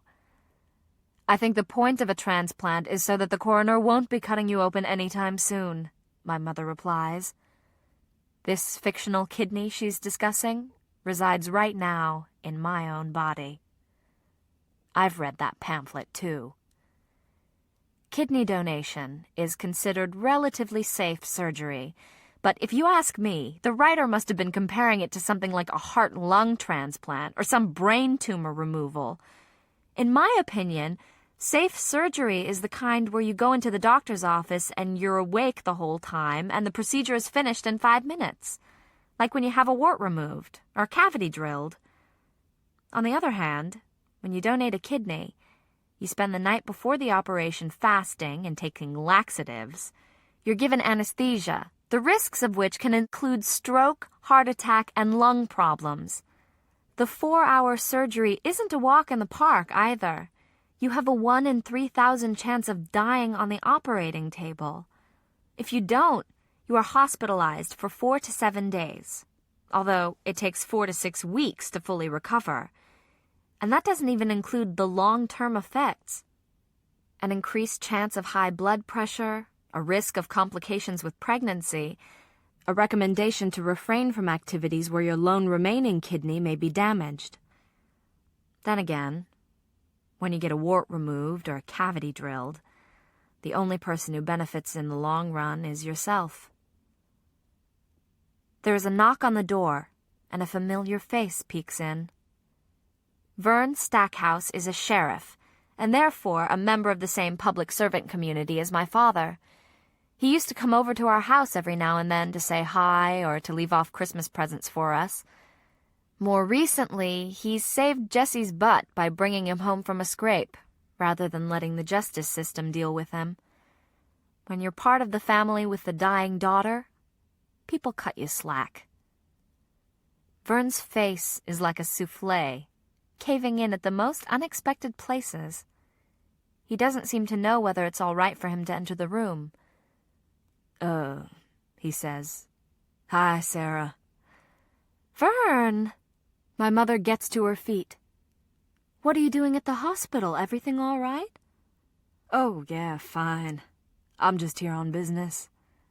Serving papers, I suppose. Mm-hmm. Vern shuffles his feet and stuffs his hand inside his jacket, like Napoleon. I'm real sorry about this, Sarah, he says, and then he holds out a document. Just like Kate, all the blood leaves my body. I couldn't move if I wanted to. What the... Vern, am I being sued? My mother's voice is far too quiet. Look, I don't read them, I just serve them. And your name, it was right there on my list. If, there's anything He doesn't even finish his sentence. With his hat in his hands, he ducks back out the door. Mom, Kate asks, what's going on? I have no idea. She unfolds the papers. I'm close enough to read them over her shoulder. The state of Rhode Island and Providence plantations, it says right across the top, official as can be. Family Court for Providence County. In regard, Anna Fitzgerald, a.k.a. Jane Doe. Petition for medical emancipation. Oh, shit, I think. My cheeks are on fire. My heart starts to pound. I feel like I did the time the principal sent home a disciplinary notice because I drew a sketch of Mrs. Toohey and her colossal butt in the margin of my math textbook. No, actually, scratch that. It's 1,000,000 times worse. That she gets to make all future medical decisions. That she not be forced to submit to medical treatment which is not in her best interests or for her benefit. That she not be required to undergo any more treatment for the benefit of her sister, Kate. My mother lifts her face to mine. Anna, she whispers, what the hell is this? It feels like a fist in my gut, now that it's here and happening. I shake my head. What can I possibly tell her? Anna. She takes a step toward me. Behind her, Kate cries out. Mom! Ow! Mom! Something hurts. Get the nurse? My mother turns halfway. Kate is curled onto her side, her hair spilling over her face. I think that through the fall of it, she is looking at me, but I cannot be sure. Mommy, she moans, please.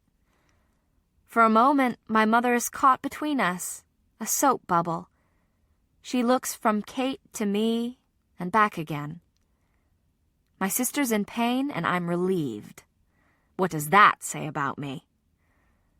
The last thing I see, as I run out of the room, is my mother pushing the nurse's call button over and over, as if it's the trigger to a bomb. I can't hide in the cafeteria, or the lobby, or anywhere else that they will expect me to go, so I take the stairs to the 6th floor, the maternity ward. In the lounge there is only one phone, and it is being used. 6 pounds 11 ounces, the man says, smiling so hard I think his face might splinter. She's perfect. Did my parents do this when I came along? Did my father send out smoke signals? Did he count my fingers and toes? Sure he'd come up with the finest number in the universe? Did my mother kiss the top of my head and refuse to let the nurse take me away to be cleaned up? Or did they simply hand me away, since the real prize had been clamped between my belly and the placenta? The new father finally hangs up the phone, laughing at absolutely nothing. "Congratulations," I say, when what I really want to tell him is to pick up that baby of his and hold her tight, to set the moon on the edge of her crib and to hang her name up in stars so that she never, ever does to him what I have done to my parents. I call Jesse collect. 20 minutes later, he pulls up in front of the entrance. By now, Deputy Stackhouse has been notified that I've gone missing. He's waiting at the door when I exit. "Anna, your mom's awfully worried about you. She's paged your dad. He's got the whole hospital being turned inside out." I take a deep breath.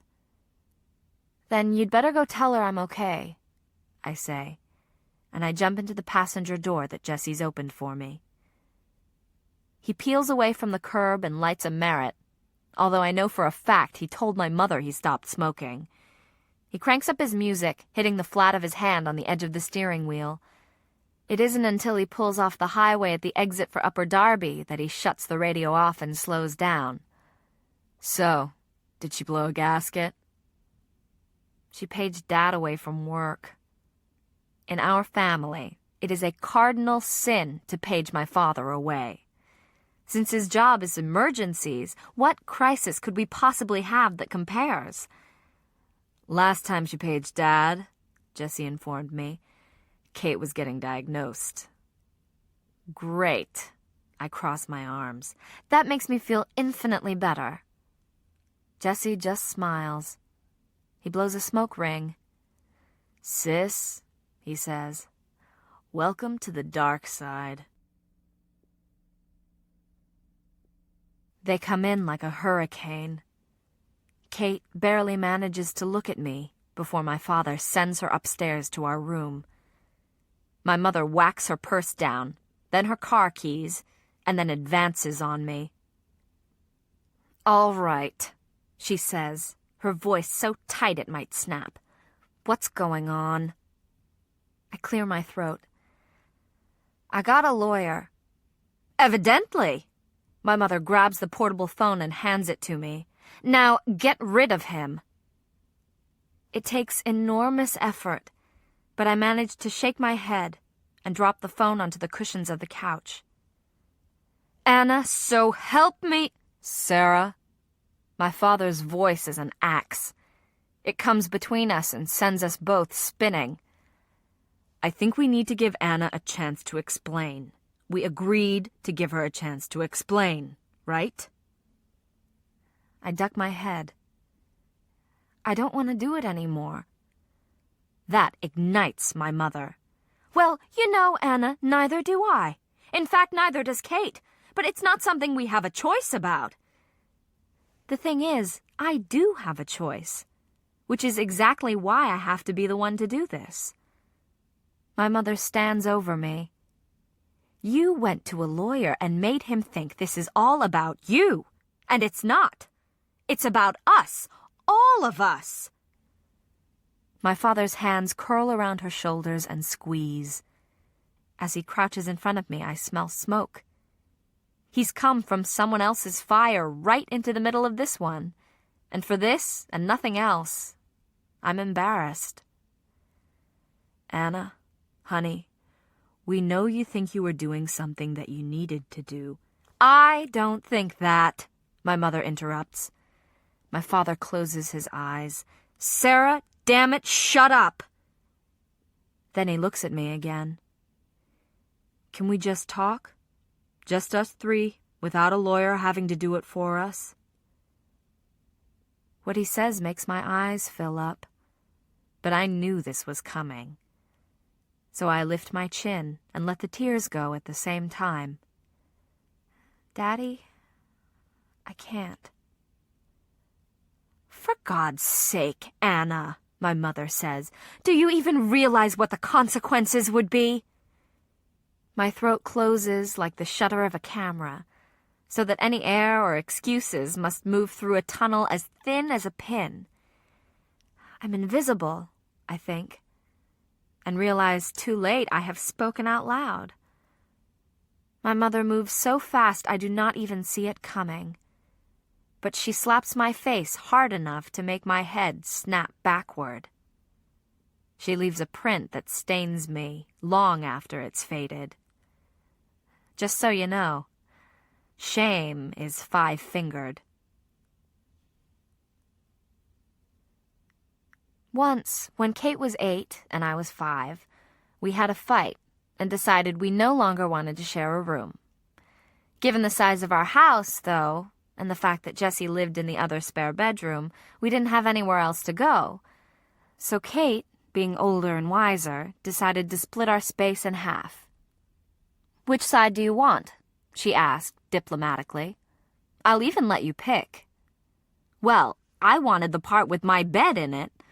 Besides, if you divided the room in two, the half with my bed would also, by default, have the box that held all our Barbie dolls, and the shelves where we kept our arts and crafts supplies. Kate went to reach for a marker there, but I stopped her. "That's on my side," I pointed out. "Then give me one," she demanded, so I handed her the red. She climbed up onto the desk, reaching as high as she could toward the ceiling. "Once we do this," she said, "you stay on your side and I stay on my side, right?" I nodded, just as committed to keeping up this bargain as she was. After all, I had all the good toys. Kate would be begging me for a visit before I'd be begging her. "Swear it?" she asked, and we made a pinky promise. She drew a jagged line from the ceiling, over the desk, across the tan carpet, and back up over the nightstand up the opposite wall. Then she handed me the marker. "Don't forget," she said. "Only cheats go back on a promise." I sat on the floor on my side of the room, removing every single Barbie we owned, dressing and undressing them, making a big fuss out of the fact that I had them and Kate didn't. She perched on her bed with her knees drawn up, watching me. She didn't react at all. Until, that is, my mother called us down for lunch. Then Kate smiled at me and walked out the bedroom door, which was on her side. I went up to the line she had drawn on the carpet, kicking at it with my toes. I didn't want to be a cheat, but I didn't want to spend the rest of my life in my room either. I don't know how long it took my mother to wonder why I wasn't coming to the kitchen for lunch, but when you are 5, even a second can last forever. She stood in the doorway, staring at the line of marker on the walls and carpet, and closed her eyes for patience. She walked into our room and picked me up, which was when I started fighting her. "Don't!" I cried. "I won't ever get back in!" A minute later she left and returned with pot holders, dish towels, and throw pillows. She placed these at odd distances all along Kate's side of the room. "Come on," she urged, but I did not move. So she came and sat down beside me on my bed. "It may be Kate's pond," she said, "but these are my lily pads." Standing, she jumped onto a dish towel, and from there onto a pillow. She glanced over her shoulder until I climbed onto the dish towel. From the dish towel to the pillow to a pot holder Jessie had made in 1st grade, all the way across Kate's side of the room. Following my mother's footsteps was the surest way out. I am taking a shower when Kate jimmies the lock and comes into the bathroom. "I want to talk to you," she says. I poke my head out from the side of the plastic curtain. "When I'm finished," I say, trying to buy time for the conversation I don't really want to have. "No, now." She sits down on the lid of the toilet and sighs. "Anna, what you're doing, it's already done," I say. You can undo it, if you want. I am grateful for all the steam between us, because I couldn't bear the thought of her being able to see my face right now. I know, I whisper. For a long time, Kate is silent. Her mind is running in circles, like a gerbil on a wheel, the same way mine is. Chase every rung of possibility, and you still get absolutely nowhere. After a while, I peek my head out again. Kate wipes her eyes and looks up at me. You do realize, she says, that you're the only friend I've got. That's not true, I immediately reply, but we both know I'm lying. Kate has spent too much time out of organized school to find a group she fits into. Most of the friends she has made during her long stretch of remission have disappeared. A mutual thing. It turned out to be too hard for an average kid to know how to act around someone on the verge of dying. And it was equally as difficult for Kate to get honestly excited about things like homecoming and SATs when there was no guarantee she'd be around to experience them. She's got a few acquaintances, sure, but mostly when they come over they look like they're serving out a sentence and sit on the edge of Kate's bed counting down the minutes until they can leave and thank God this didn't happen to them. A real friend isn't capable of feeling sorry for you. I'm not your friend, I say, yanking the curtain back into place. I'm your sister. And doing a damn lousy job at that, I think. I push my face into the shower spray so that she cannot tell I'm crying too. Suddenly, the curtain whips aside, leaving me totally bare. That's what I wanted to talk about, Kate says. If you don't want to be my sister anymore, that's one thing. But I don't think I could stand to lose you as a friend. She pulls the curtain back into place, and the steam rises around me. A moment later, I hear the door open and close, and the knife slice of cold air that comes in on its heels. I can't stand the thought of losing her either.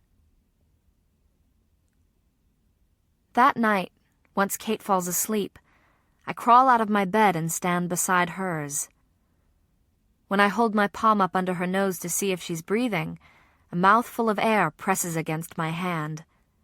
I could press down now, over that nose and mouth, hold her when she fights. How would that really be any different than what I'm already doing? The sound of my footsteps in the hallway has me diving underneath the cave of my covers. I turn onto my side, away from the door, just in case my eyelids are still flickering by the time my parents enter the room. I can't believe this, my mother whispers. I just can't believe she's done this. My father is so quiet that I wonder if maybe I have been mistaken, if maybe he isn't there at all. This is Jessie all over again, my mother adds. She's doing it for the attention. I can feel her looking down at me, like I'm some kind of creature she's never seen before. Maybe we need to take her somewhere alone, go to a movie or shopping, so she doesn't feel left out.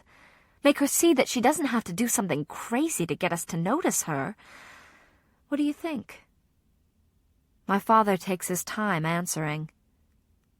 Well, he says quietly, maybe this isn't crazy. You know how silence can push in at your eardrums in the dark? Make you deaf? That's what happens, so that I almost miss my mother's answer. For God's sake, Brian, whose side are you on? And my father, who said there were sides. But even I could answer that for him. There are always sides. There is always a winner and a loser. For every person who gets, there's someone who must give. A few seconds later, the door closes, and the hall light that has been dancing on the ceiling disappears. Blinking, I roll onto my back and find my mother still standing beside my bed. I thought you were gone, I whisper. She sits down at the foot of my bed, and I inch away. but she puts her hand on my calf before I can move too far. What else do you think, Anna? My stomach squeezes tight. I think you must hate me? Even in the dark, I can see the shine of her eyes. Oh, Anna, my mother sighs. How can you not know how much I love you? She holds out her arms and I crawl into them, as if I'm small again and I fit there. I press my face hard into her shoulder. What I want, more than anything, is to turn back time a little, to become the kid I used to be, who believed whatever my mother said was 100% true and right, without looking hard enough to see the hairline cracks. My mother holds me tighter. We'll talk to the judge and explain it. We can fix this, she says. We can fix everything. And because those words are really all I've ever wanted to hear, I nod. Sarah, 1990. There is an unexpected comfort to being at the oncology wing of the hospital, a sense that I am a member of the club. From the kind-hearted parking attendant who asks us if it's our first time, to the legions of children with pink emesis basins tucked beneath their arms like teddy bears, these people have all been here before us, and there's safety in numbers. We take the elevator to the 3rd floor, to the office of Dr. Harrison Chance. His name alone has put me off. Why not Dr. Victor? He's late, I say to Brian, as I check my watch for the 20th time. A spider plant languishes, brown, on a windowsill. I hope he is better with people. To amuse Kate, who is starting to lose it, I inflate a rubber glove and knot it into a coxcomb balloon.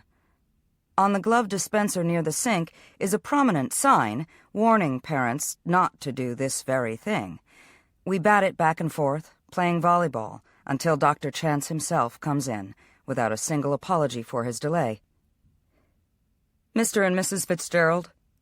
He is tall and rail-thin, with snapping blue eyes magnified by thick glasses and a tightly set mouth. He catches Kate's makeshift balloon in one hand and frowns at it. Well, I can see there's already a problem. Brian and I exchange a glance. Is this cold-hearted man the one who will lead us through this war? Our general? Our white knight? Before we can even backpedal with explanations, Dr. Chance takes a Sharpie marker and draws a face on the latex, complete with a set of wire-rimmed glasses to match his own. There, he says, and with a smile that changes him, he hands it back to Kate. I only see my sister Suzanne once or twice a year. She lives less than an hour and several thousand philosophical convictions away. As far as I can tell, Suzanne gets paid a lot of money to boss people around, which means, theoretically, that she did her career training with me.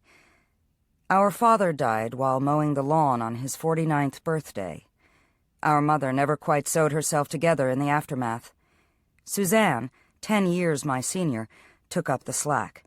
She made sure I did my homework and filled out law school applications and dreamed big. She was smart and beautiful and always knew what to say at any given moment. She could take any catastrophe and find the logical antidote to cure it, which is what made her such a success at her job. She was just as comfortable in a boardroom as she was jogging along the Charles. She made it all look easy. Who wouldn't want a role model like that? My first strike was marrying a guy without a college degree. My second and third were getting pregnant. I suppose that when I didn't go on to become the next Gloria Allred, she was justified in counting me a failure. And I suppose that, until now, I was justified in thinking that I wasn't one. Don't get me wrong, she loves her niece and nephew. She sends them carvings from Africa, shells from Bali, chocolates from Switzerland. Jesse wants a glass office like hers when he grows up. We can't all be Aunt Zan, I tell him, when what I mean is that I can't be her. I don't remember which of us stopped returning phone calls first, but it was easier that way. There's nothing worse than silence, strung like heavy beads on too delicate a conversation. So it takes me a full week before I pick up the phone. I dial direct. "Suzanne Crofton's line," a man says. "Yes," I hesitate. "Is she available?" "She's in a meeting." "Please," I take a deep breath. "Please tell her it's her sister calling." A moment later, that smooth, cool voice falls into my ear. "Sarah, it's been a while." She is the person I ran to when I got my period, the one who helped me knit back together my first broken heart, the hand I would reach for in the middle of the night when I could no longer remember which side our father parted his hair on, or what it sounded like when our mother laughed. No matter what she is now, before all that, she was my built-in best friend. "Zan," I say, "how are you?" 36 hours after Kate is officially diagnosed with APL, Brian and I are given an opportunity to ask questions. Kate messes with glitter glue with a child life specialist, while we meet with a team of doctors, nurses, and psychiatrists.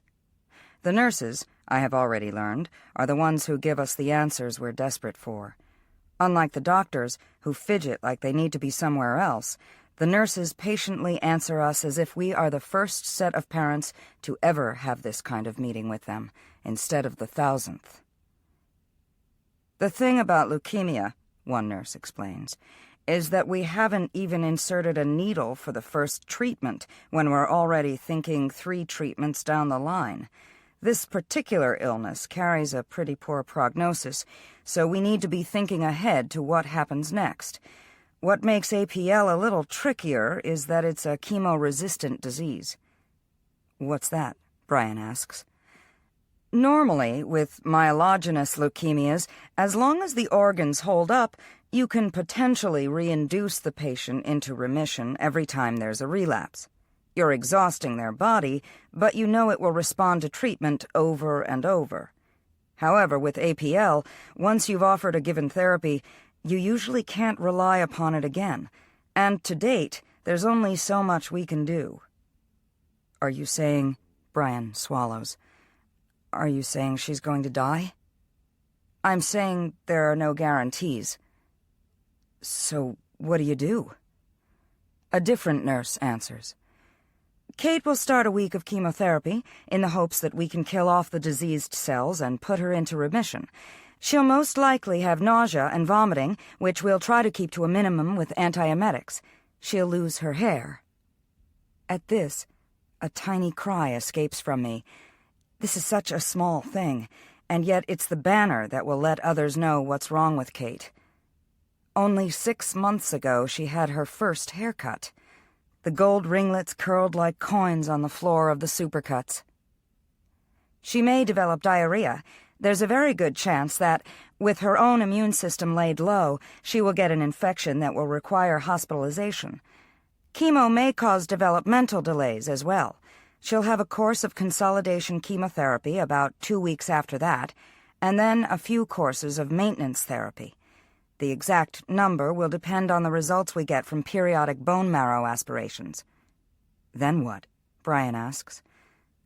"Then we watch her," Dr. Chance replies. "With APL, you'll want to be vigilant for signs of relapse. She'll have to come into the ER if she has any hemorrhaging, fever, cough, or infection. And as far as further treatment, she'll have some options. The idea is to get Kate's body producing healthy bone marrow. In the unlikely event that we achieve molecular remission with chemo, we can retrieve Kate's own cells and reinstill them. An autologous harvest. If she relapses, we may try to transplant someone else's marrow into Kate to produce blood cells. Does Kate have any siblings?" "A brother," I say. A thought dawns. A horrible one. Could he have this too? "It's very unlikely, but he may wind up being a match for an allogeneic transplant. If not, we'll put Kate on the National Registry for MUD, a matched, unrelated donor. However, Getting a transplant from a stranger who's a match is much more dangerous than getting one from a relative. The risk of mortality greatly increases. The information is endless. A series of darts thrown so fast I cannot feel them sting anymore. We are told, "Do not think, just give your child up to us, because otherwise she's going to die." For every answer they give us, we have another question. Will her hair grow back? Will she ever go to school? Can she play with friends? Did this happen because of where we live? Did this happen because of who we are? What will it be like, I hear myself ask, if she dies? Dr. Chance looks at me. It depends on what she succumbs to, he explains. If it's infection, she'll be in respiratory distress and on a ventilator. If it's hemorrhage, she'll bleed out after losing consciousness. If it's organ failure, the characteristics will vary depending on the system in distress. Often, there's a combination of all of these. Will she know what's happening? I ask, when what I really mean is, how will I survive this? Mrs. Fitzgerald, he says, as if he has heard my unspoken question. Of the 20 children here today, 10 will be dead in a few years. I don't know which group Kate will be in. To save Kate's life, part of her has to die. That's the purpose of chemotherapy, to wipe out all the leukemic cells. To this end, a central line has been placed beneath Kate's collarbone, a 3-pronged port that will be the entry point for multiple medication administrations, IV fluids, and blood draws. I look at the tubes sprouting from her thin chest and think of science fiction movies. She has already had a baseline EKG to make sure her heart can withstand chemo. She's had dexamethasone ophthalmic drops because one of the drugs causes conjunctivitis. She's had blood drawn from her central line to test for renal and liver function. The nurse hangs the infusion bags on the IV pole and smooths Kate's hair. Will she feel it? I ask. Nope. Hey, Kate, look here. She points to the bag of daunorubicin, covered with a dark bag to protect it from light. Spotting it are brightly colored stickers she's helped Kate make while we were waiting. I saw one teenager with a post-it note on his. Jesus saves, chemo scores. This is what starts coursing through her veins.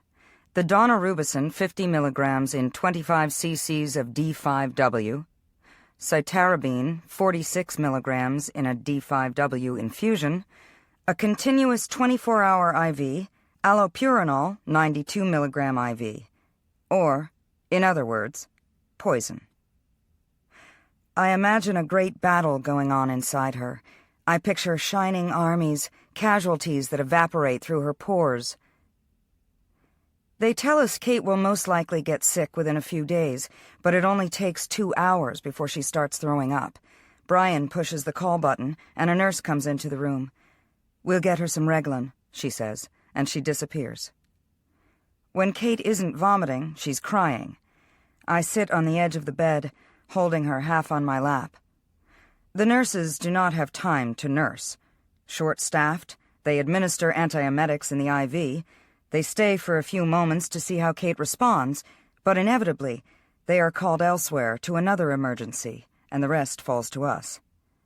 Brian, who has to leave the room if one of our children gets a stomach virus, is a model of efficiency, wiping her forehead, holding her thin shoulders, dabbing tissues around her mouth.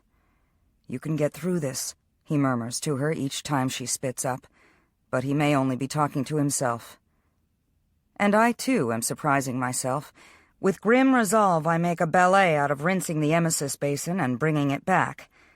If you focus on sandbagging the beachhead, you can ignore the tsunami that's approaching. Try it any other way and you'll go crazy. Brian brings Jesse to the hospital for his blood test, a simple finger stick. He needs to be restrained by Brian and 2 male residents. He screams down the hospital. I stand back and cross my arms, and inadvertently think of Kate, who stopped crying over procedures 2 days ago. Some doctor will look at this sample of blood and will be able to analyze 6 proteins, floating invisibly. If these 6 proteins are the same as Kate's, then Jesse will be an HLA match, a potential donor for bone marrow for his sister. How bad can the odds be, I think, to match 6 times over? As bad as getting leukemia in the first place. The phlebotomist goes off with her blood sample, and Brian and the doctors release Jesse. He bolts off the table into my arms. "Mommy, they stuck me." He holds up his finger, festooned with a Rugrat's Band-Aid. His damp, bright face is hot against my skin. I hold him close. I say all the right things. But it is so, so hard to make myself feel sorry for him. "Unfortunately," Dr. Chance says, "your son isn't a match." My eyes focus on the houseplant, which still sits withered and brown on the sill. Someone ought to get rid of that thing. Someone ought to replace it with orchids, with birds of paradise and other unlikely blooms. It's possible that an unrelated donor will crop up on the National Marrow Registry. Brian leans forward, stiff and tense. "But you said a transplant from an unrelated donor was dangerous." "Yes, I did," Dr. Chance says. "But sometimes it's all we've got." I glance up. "What if you can't find a match in the registry?" "Well," the oncologist rubs his forehead, "then we try to keep her going until research catches up to her." He is talking about my little girl as if she were some kind of machine. A car with a faulty carburetor, a plane whose landing gear is stuck.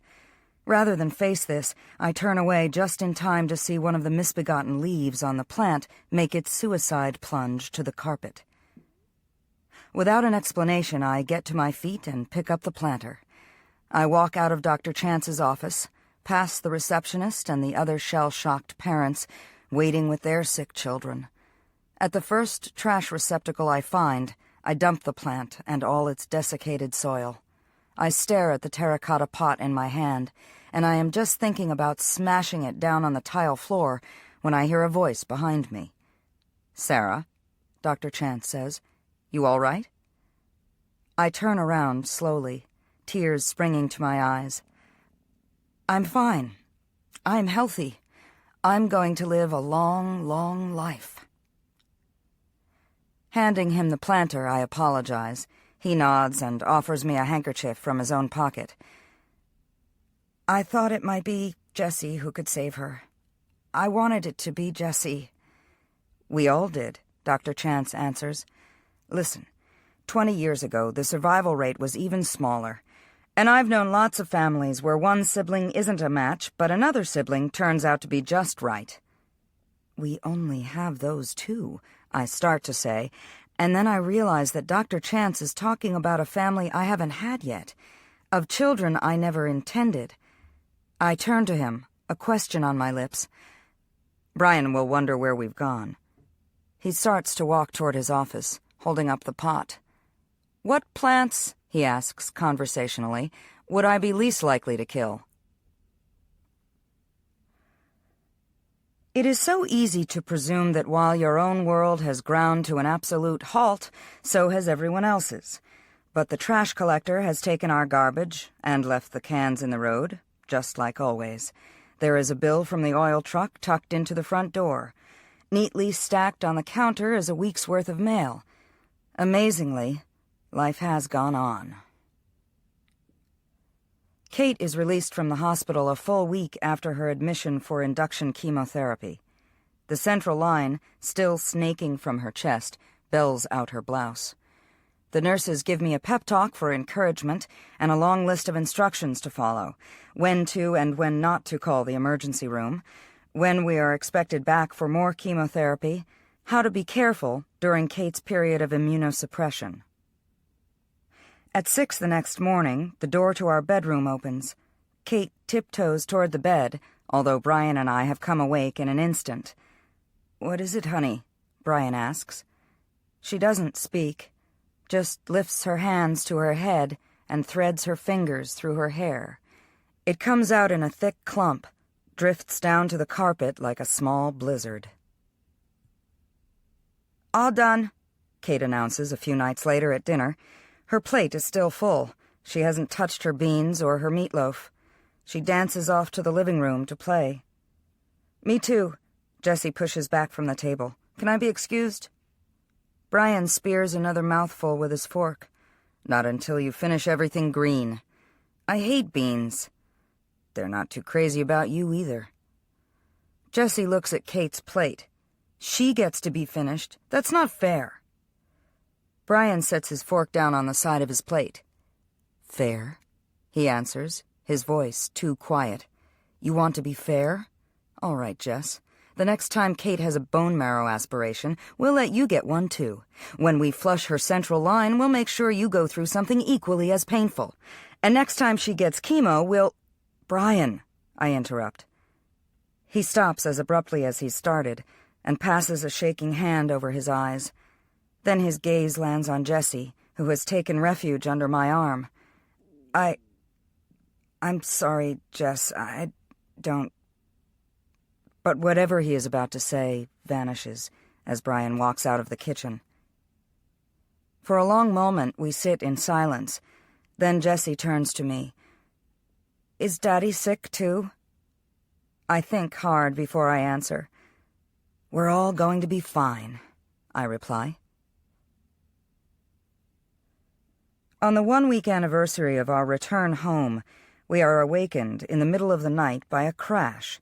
Brian and I race each other to Kate's room. She lies in bed, shaking so hard that she's knocked a lamp off her nightstand. "She's burning up," I tell Brian, when I lay my hand against her forehead. I have wondered how I will decide whether or not to call the doctor, should Kate develop any strange symptoms. I look at her now, and cannot believe I would ever be so stupid to believe I wouldn't know, immediately, what sick looks like.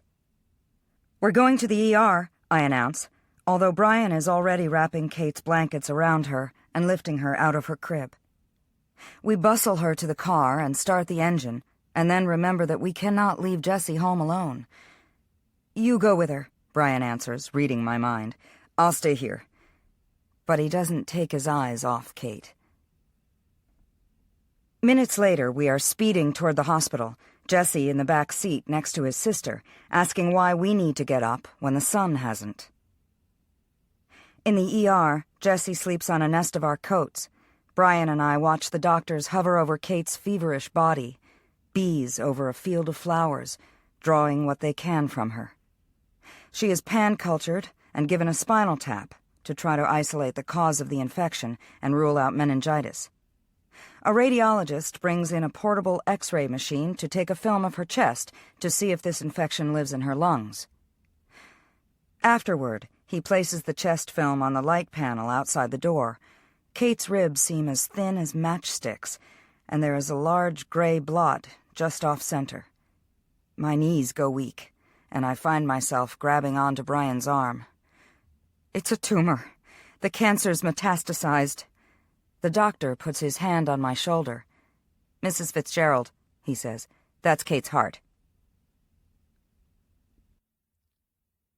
Pancytopenia is a fancy word that means there is nothing in Kate's body protecting her against infection. It means, Dr. Chance says, that the chemo worked, that a great majority of white blood cells in Kate's body have been wiped out. It also means that nadir sepsis, a post-chemo infection, is not a likelihood, but a given. She is dosed with Tylenol to reduce her fever. She has blood, urine, and respiratory secretion cultures taken, so that the appropriate antibiotics can be administered. It takes 6 hours before she is free of the rigors, a round of violent shaking so hard that she is in danger of shimmying off the bed. The nurse, a woman who braided Kate's hair in silky cornrows one afternoon a few weeks back to make her smile, takes Kate's temperature and then turns to me. "Sarah," she says gently, "you can breathe now." Kate's face looks as tiny and white as those distant moons that Brian likes to spot in his telescope, still, remote, cold. She looks like a corpse. and even worse, this is a relief compared to watching her suffer. Hey. Brian touches the crown of my head. He juggles Jessie in his other arm. It is nearly noon, and we are still in pajamas. We never thought to take a change of clothes. I'm going to take him down to the cafeteria, get some lunch. You want something? I shake my head. Scooting my chair closer to Kate's bed, I smooth the covers over her legs. I take her hand and measure it against my own.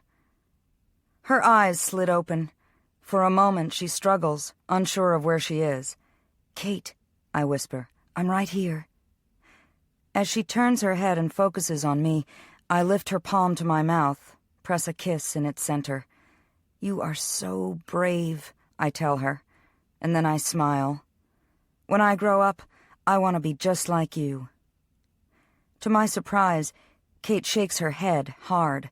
Her voice is a feather, a thread. "No, Mommy," she says. "You'd be sick." In my first dream, the IV fluid is dripping too quickly into Kate's central line. The saline pumps her up from the inside out, a balloon to be inflated. I try to pull the infusion, but it's held fast in the central line. As I watch, Kate's features smooth, blur, obliterate, until her face is a white oval that could be anyone at all. In my second dream, I am in a maternity ward giving birth. My body tunnels in, my heart pulses low in my belly. There is a rush of pressure, and then the baby arrives in a lightning rush and flow. "It's a girl," the nurse beams, and she hands me the newborn. I pull the pink blanket from her face, then stop. "This isn't Kate," I say. "Of course not," the nurse agrees. "But she's still yours."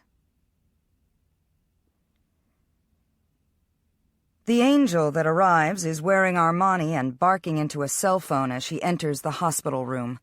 "Sell it," my sister orders. "I don't care if you have to set up a lemonade stand in Faneuil Hall and give the shares away, Peter. I said sell."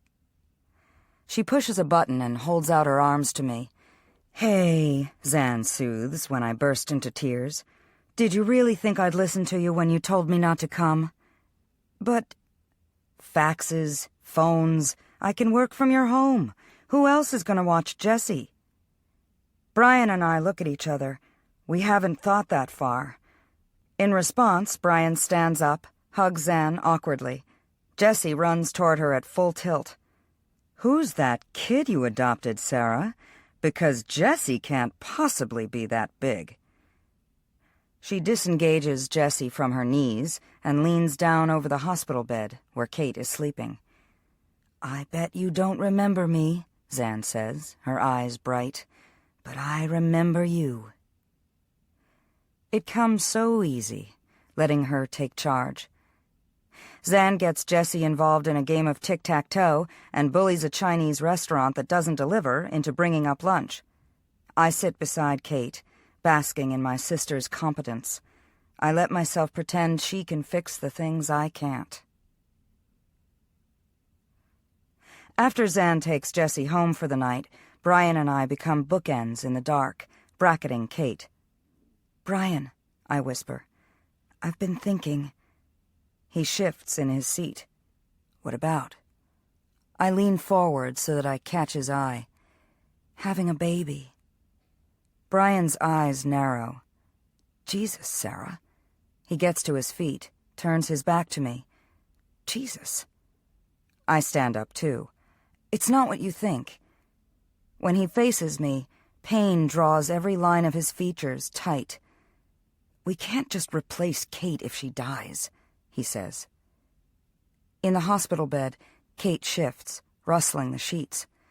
I force myself to imagine her at age 4, wearing a Halloween costume, age 12, trying out lip gloss, age 20, dancing around a dorm room.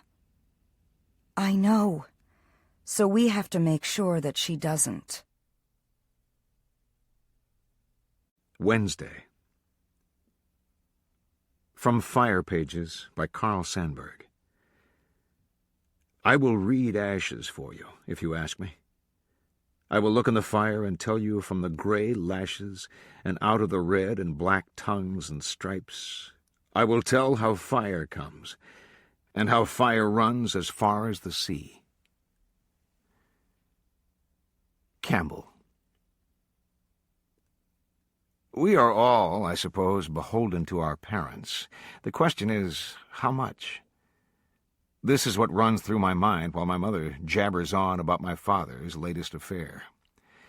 Not for the first time I wish for siblings, if only so that I would receive sunrise phone calls like this only once or twice a week instead of 7. Mother, I interrupt, I doubt that she's actually 16. You underestimate your father, Campbell. Maybe, but I also know that he's a federal judge. He may leer after schoolgirls, but he'd never do anything illegal. Mom, I'm late for court. I'll check back in with you later, I say, and I hang up before she can protest. I'm not going to court, but still. Taking a deep breath, I shake my head and find Judge staring at me. Reason number 106 why dogs are smarter than humans, I say. Once you leave the litter, you sever contact with your mothers. I walk into the kitchen as I'm knotting my tie. My apartment, it is a work of art. Sleek and minimalist. But what is there is the best that money can buy. A one-of-a-kind black leather couch, a flat-screen television hanging on the wall, a locked glass case filled with signed first editions from authors like Hemingway and Hawthorne. My coffee maker comes imported from Italy. My refrigerator is sub-zero. I open it and find a single onion, a bottle of ketchup, and 3 rolls of black and white film. This, too, is no surprise. I rarely eat at home. Judge is so used to restaurant food he wouldn't recognize kibble if it slid its way down his throat. What do you think? I ask him. Rosie's sound good? He barks as I fasten his service dog harness. Judge and I have been together for 7 years. I bought him from a breeder of police dogs, but he was specially trained with me in mind. As for his name, well, what attorney wouldn't want to be able to put a judge in a crate every now and then? Rosie's is what Starbucks wishes it was, eclectic and funky, crammed with patrons who at any time might be reading Russian lit in its original tongue, or balancing a company's budget on a laptop, or writing a screenplay while mainlining caffeine. Judge and I usually walk there and sit at our usual table in the back. We order a double espresso and 2 chocolate croissants, and we flirt shamelessly with Ophelia, the 20-year-old waitress. But today, when we walk inside, Ophelia is nowhere to be found, and there is a woman sitting at our table, feeding a toddler in a stroller a bagel. This throws me for such a loop that Judge needs to tug me to the only spot that's free, a stool at the counter that looks out on the street. 7:30 a.m., and already this day is a bust.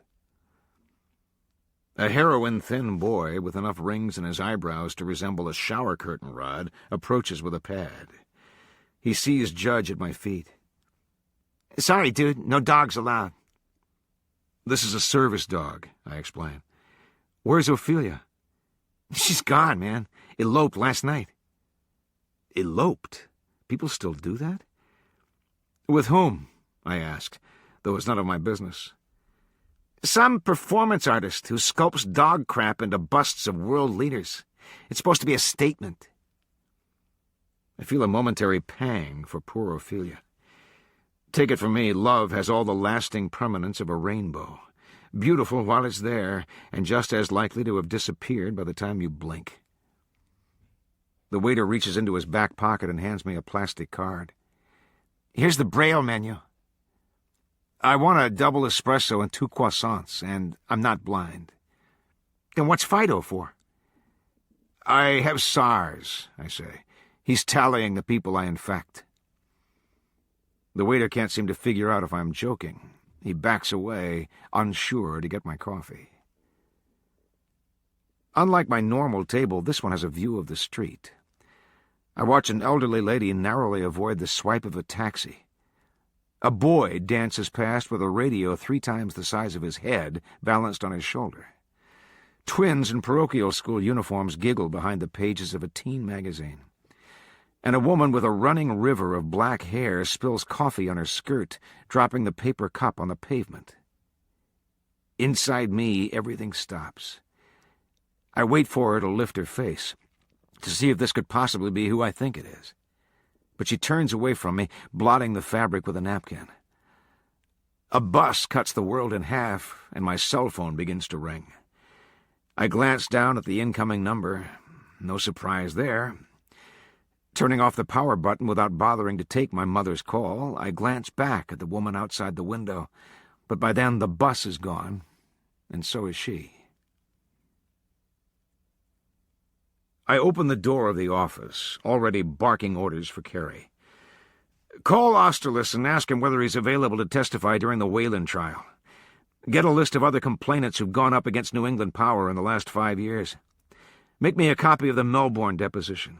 And phone Jerry at the court and ask who the judge is going to be for the Fitzgerald kid's hearing. She glances up at me as the phone begins to ring. Speaking of... She jerks her head in the direction of the door to my inner sanctum. Anna Fitzgerald stands on the threshold with a spray can of industrial cleaner and a chamois cloth, polishing the doorknob. "What are you doing?" I ask. "What you told me to." She looks down at the dog. "Hey, Judge." "Line 2 for you," Carey interrupts. I give her a measured look. Why she even let this kid in here is beyond me. And try to get into my office, but whatever Anna has put on the hardware makes it too greasy to turn. I struggle for a moment until she grips the knob with the cloth and opens the door for me. Judge circles the floor, finding the most comfortable spot. I punch the blinking light on the call row. "Campbell Alexander." "Mr. Alexander, this is Sarah Fitzgerald, Anna Fitzgerald's mother." I let this information settle. I stare at her daughter, polishing a mere 5 feet away. "Mrs. Fitzgerald," I answer, and, as expected, Anna stops in her tracks. "I'm calling because, well, you see, this is all a misunderstanding." "Have you filed a response to the petition?" "That isn't going to be necessary. I spoke to Anna last night, and she isn't going to continue with her case. She wants to do anything she can to help Kate." "Is that so?" My voice falls flat. "Unfortunately, if my client is planning to call off her lawsuit, I'll need to hear it directly from her." I raise a brow, catch Anna's gaze. "You wouldn't happen to know where she is?" "She went out for a run," Sarah Fitzgerald says. "But we're going to come down to the courthouse this afternoon. We'll talk to the judge and get this straightened out." "I suppose I'll see you then." I hang up the phone and cross my arms, look at Anna. "Is there something you'd like to tell me?" She shrugs. "Not really." "That's not what your mother seems to think. Then again, she's also under the impression you're out playing Flojo." Anna glances out into the reception area, where Carey, naturally, is hanging on our words like a cat on a rope. She closes the door and walks up to my desk. "I couldn't tell her I was coming here. Not after last night." "What happened last night?" When Anna goes mute, I lose my patience. "Listen, if you're not going through with a lawsuit, if this is a colossal waste of my time, then I'd appreciate it if you had the honesty to tell me now rather than later. Because I'm not a family therapist or your best buddy. I'm your attorney. And for me to be your attorney, there actually has to be a case. So I will ask you one more time, have you changed your mind about this lawsuit?" I expect this tirade to put an end to the litigation, to reduce Anna to a wavering puddle of indecision. But to my surprise, she looks right at me, cool and collected. "Are you still willing to represent me?" she asks. Against my better judgment, I say yes. "Then no," she says. "I haven't changed my mind." The first time I sailed in a yacht club race with my father, I was 14, and he was dead set against it. I wasn't old enough. I wasn't mature enough. The weather was too iffy. What he really was saying was that having me crew for him was more likely to lose him the cup than to win it. In my father's eyes, if you weren't perfect, you simply weren't. His boat was a USA 1 class, a marvel of mahogany and teak, one he'd bought from the keyboard player Jay Giles up in Marblehead. In other words, a dream, a status symbol, and a rite of passage all wrapped up in a gleaming white sail and honey-colored hull. We hit the start dead on, crossing the line at full sail just as the cannon shot off. I did my best to be a step ahead of where my father needed me to be, guiding the rudder before he even gave the order, jibbing and tacking until my muscles burned with effort. And maybe this even would have had a happy ending, but then a storm blew in from the north, bringing sheets of rain and swells that stretched 10 feet high, pitching us from height to gully. I watched my father move in his yellow slicker. He didn't seem to notice it was raining. He certainly didn't want to crawl into a hole and clutch his sick stomach and die like I did. "Campbell!" he bellowed. "Come about!" But to turn into the wind meant to ride another roller coaster up and down. "Campbell!" my father repeated. "Now!" A trough opened up in front of us. The boat dipped so sharply I lost my footing. My father lunged past me, grabbing for the rudder. For one blessed moment the sails went still. Then the boom whipped across and the boat tacked along an opposite course. "I need coordinates," my father ordered. Navigating meant going down into the hull where the charts were, and doing the math to figure out what heading we had to be on to reach the next race buoy. But being below, away from the fresh air, only made it worse. I opened a map just in time to throw up all over it. My father found me by default, because I hadn't returned with an answer. He poked his head down and found me sitting in a puddle of my own vomit. "For Christ's sake," he muttered, and left me. It took all the strength I had to pull myself up after him. He jerked the wheel and yanked at the rudder. He pretended I wasn't there. And when he jibbed, he didn't call it. The sail whizzed across the boat, ripping the seam of the sky. The boom flew, clipped me on the back of the head, and knocked me out. I came to just as my father was stealing the wind of another boat mere feet from the finish line. The rain had mellowed to a mist, and as he put our craft between the airstream and our closest competitor, the other boat fell back. We won by seconds. I was told to clean up my mess and take the taxi in, while my father sailed the dory to the yacht club to celebrate. It was an hour later when I finally arrived, and by then he was in high spirits, drinking scotch from the crystal cup he had won. "Here comes your crew, Cam," a friend called out. My father lifted the victory cup in salute, drank deeply, and then slammed it down so hard on the bar that its handle shattered. "Oh," said another sailor, "that's a shame." My father never took his eyes off me. "Isn't it, though?" he said.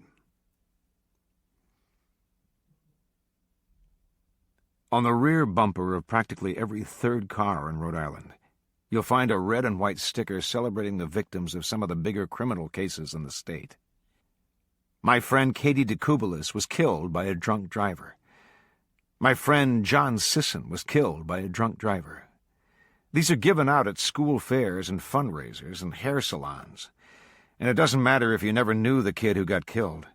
You put them on your vehicle out of solidarity and secret joy that this tragedy did not happen to you. Last year, there were red and white stickers with a new victim's name, Dina DeSalvo. Unlike the other victims, this was one I knew marginally. She was the 12-year-old daughter of a judge who reportedly broke down during a custody trial held shortly after the funeral and took a 3-month leave of absence to deal with his grief. The same judge, incidentally, who has been assigned to Anna Fitzgerald's case. As I make my way into the Garrahy complex where the family court is housed, I wonder if a man carrying around so much baggage will be able to try a case where a winning outcome for my client will precipitate the death of her teenage sister. There's a new bailiff at the entrance, a man with a neck as thick as a redwood and most likely the brain power to match.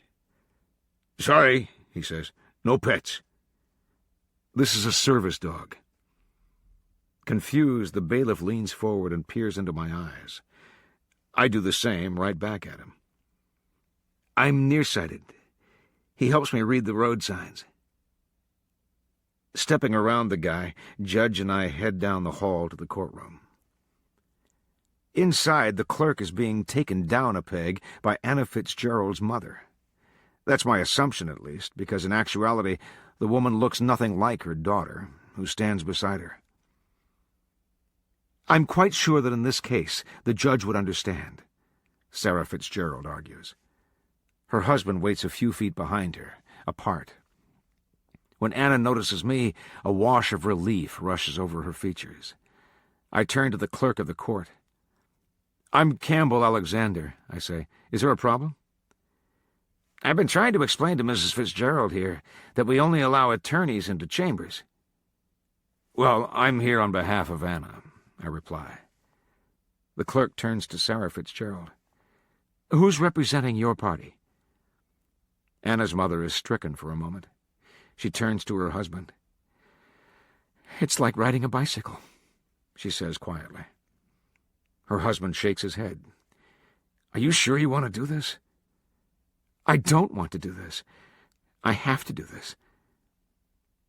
The words fall into place like cogs. "Hang on," I say. "You're a lawyer?"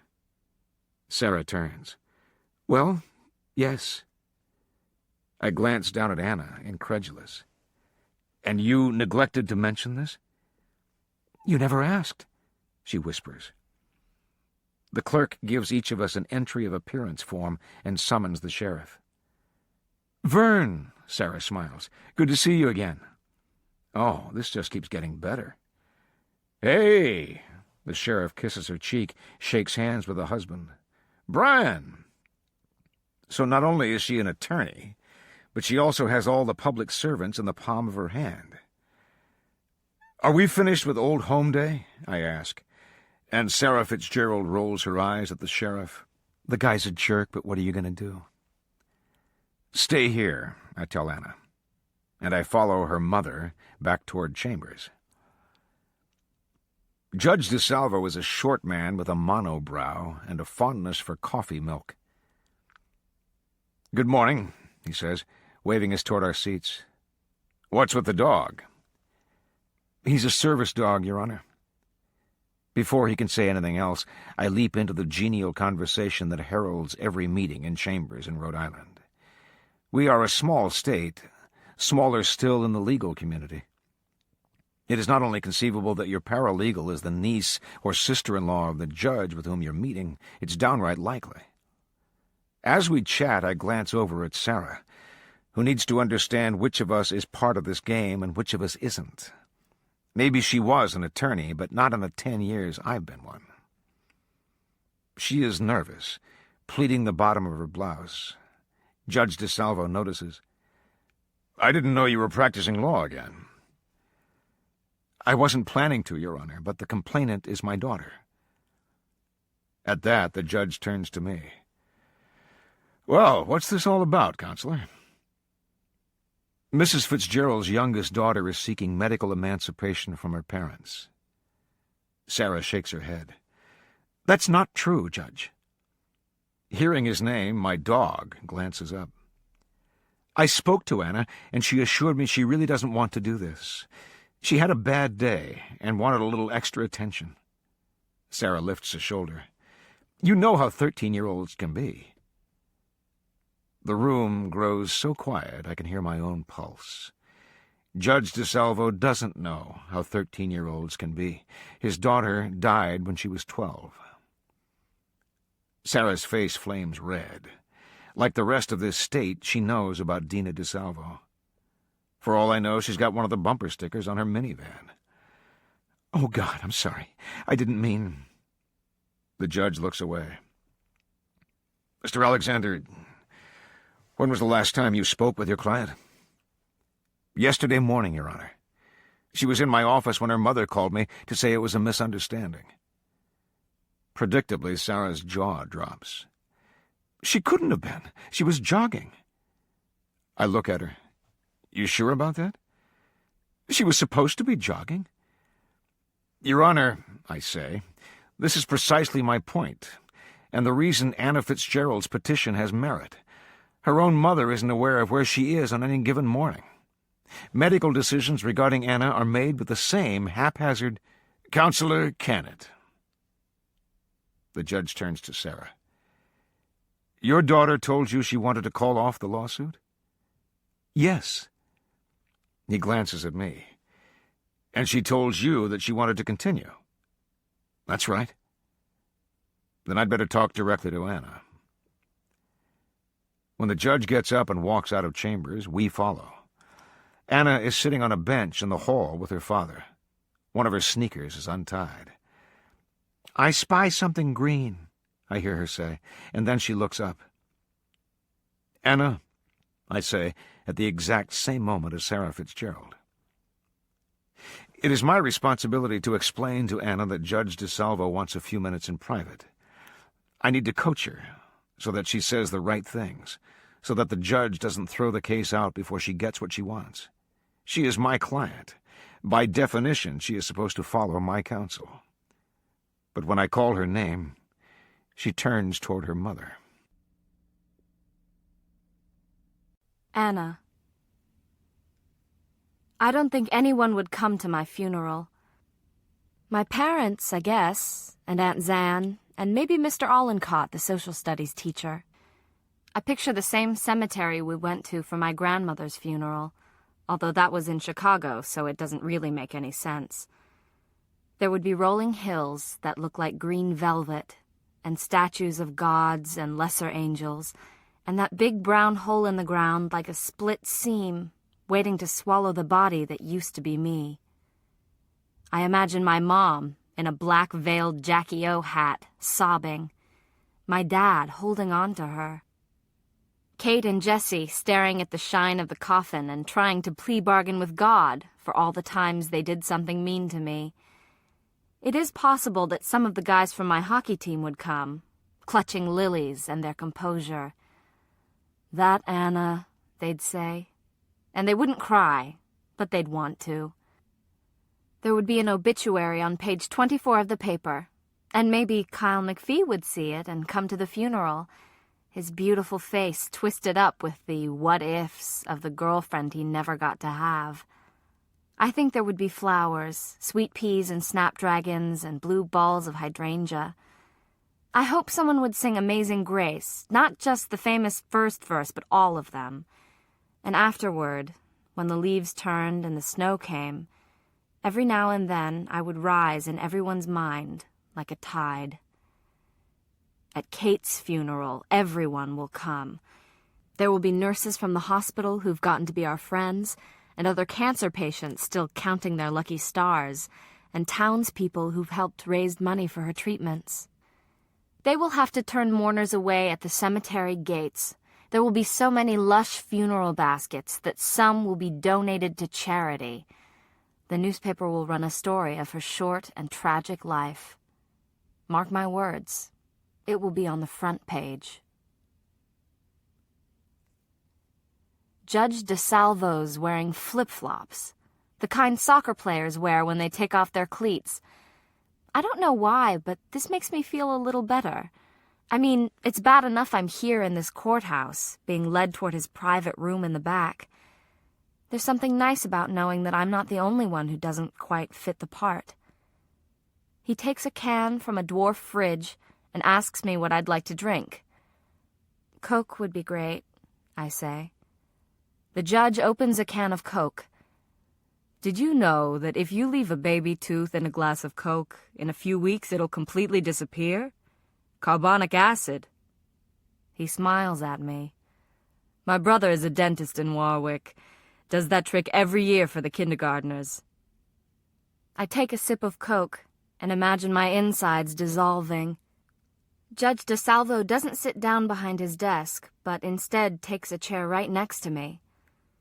"Here's the problem, Anna," he says. "Your mom is telling me you want to do one thing, and your lawyer is telling me you want to do another. Now, under normal circumstances, I'd expect your mother to know you better than some guy you met 2 days ago. But you never would have met this guy if you hadn't sought him out for his services. And that makes me think that I need to hear what you think about all this." "Can I ask you something?" "Sure," he says. "Does there have to be a trial?"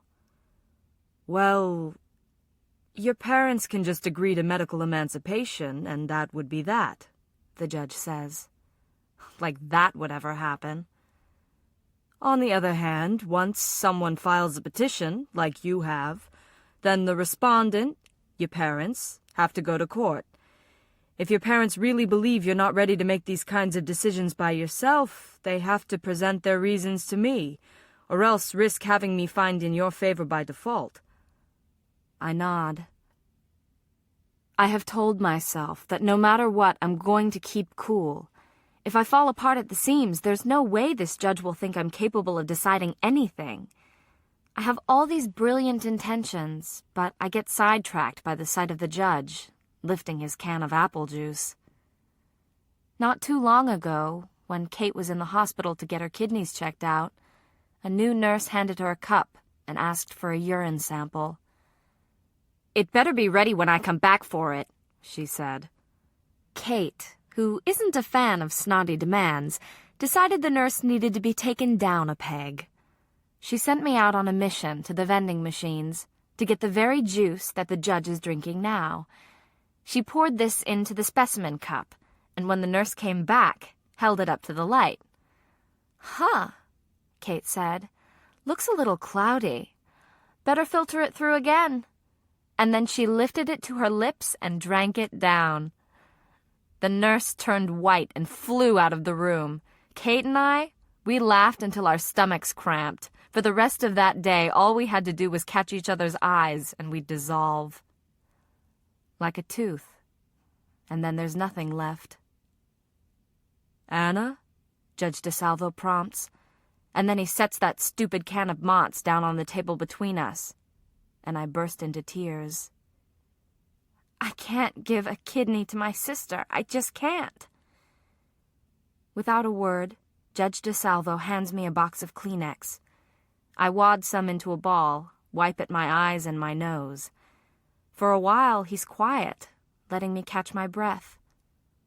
When I look up, I find him waiting. "Anna, no hospital in this country will take an organ from an unwilling donor." "Who do you think signs off on it?" I ask. "Not the little kid getting wheeled into the OR. Her parents." "You're not a little kid. You could certainly make your objections known," he says. "Oh, right," I say, tearing up again. "When you complain because someone's sticking a needle into you for the 10th time, it's considered standard operating procedure. All the adults look around with fake smiles and tell each other that no one voluntarily asks for more needles." I blow my nose into a Kleenex. "The kidney, that's just today. Tomorrow it'll be something else. It's always something else." "Your mother told me you want to drop the lawsuit," he says. "Did she lie to me?" "No." I swallow hard. "Then why did you lie to her?" There are 1,000 answers for that. I choose the easy one. "Because I love her," I say, and the tears come all over again. "I'm sorry. I'm really sorry." He stares at me hard. "You know what, Anna?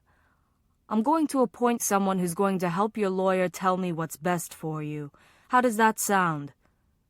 My hair's fallen all over the place. I tuck it behind my ear. My face is so red it feels swollen. "Okay," I answer. "Okay."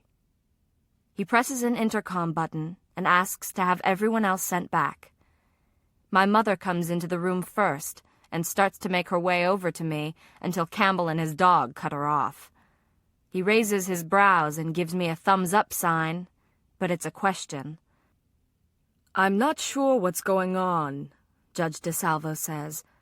So I'm appointing a guardian ad litem to spend 2 weeks with her. Needless to say, I expect full cooperation on both your parts. I want the guardian ad litem's report back, and then we'll have a hearing. If there's anything more I need to know at that time, bring it with you. 2 weeks, my mother says. I know what she's thinking. Your Honor, with all due respect, 2 weeks is a very long time given the severity of my daughter's illness. She looks like someone I do not recognize. I have seen her before be a tiger, fighting a medical system that isn't moving fast enough for her. I have seen her be a rock, giving the rest of us something to cling to.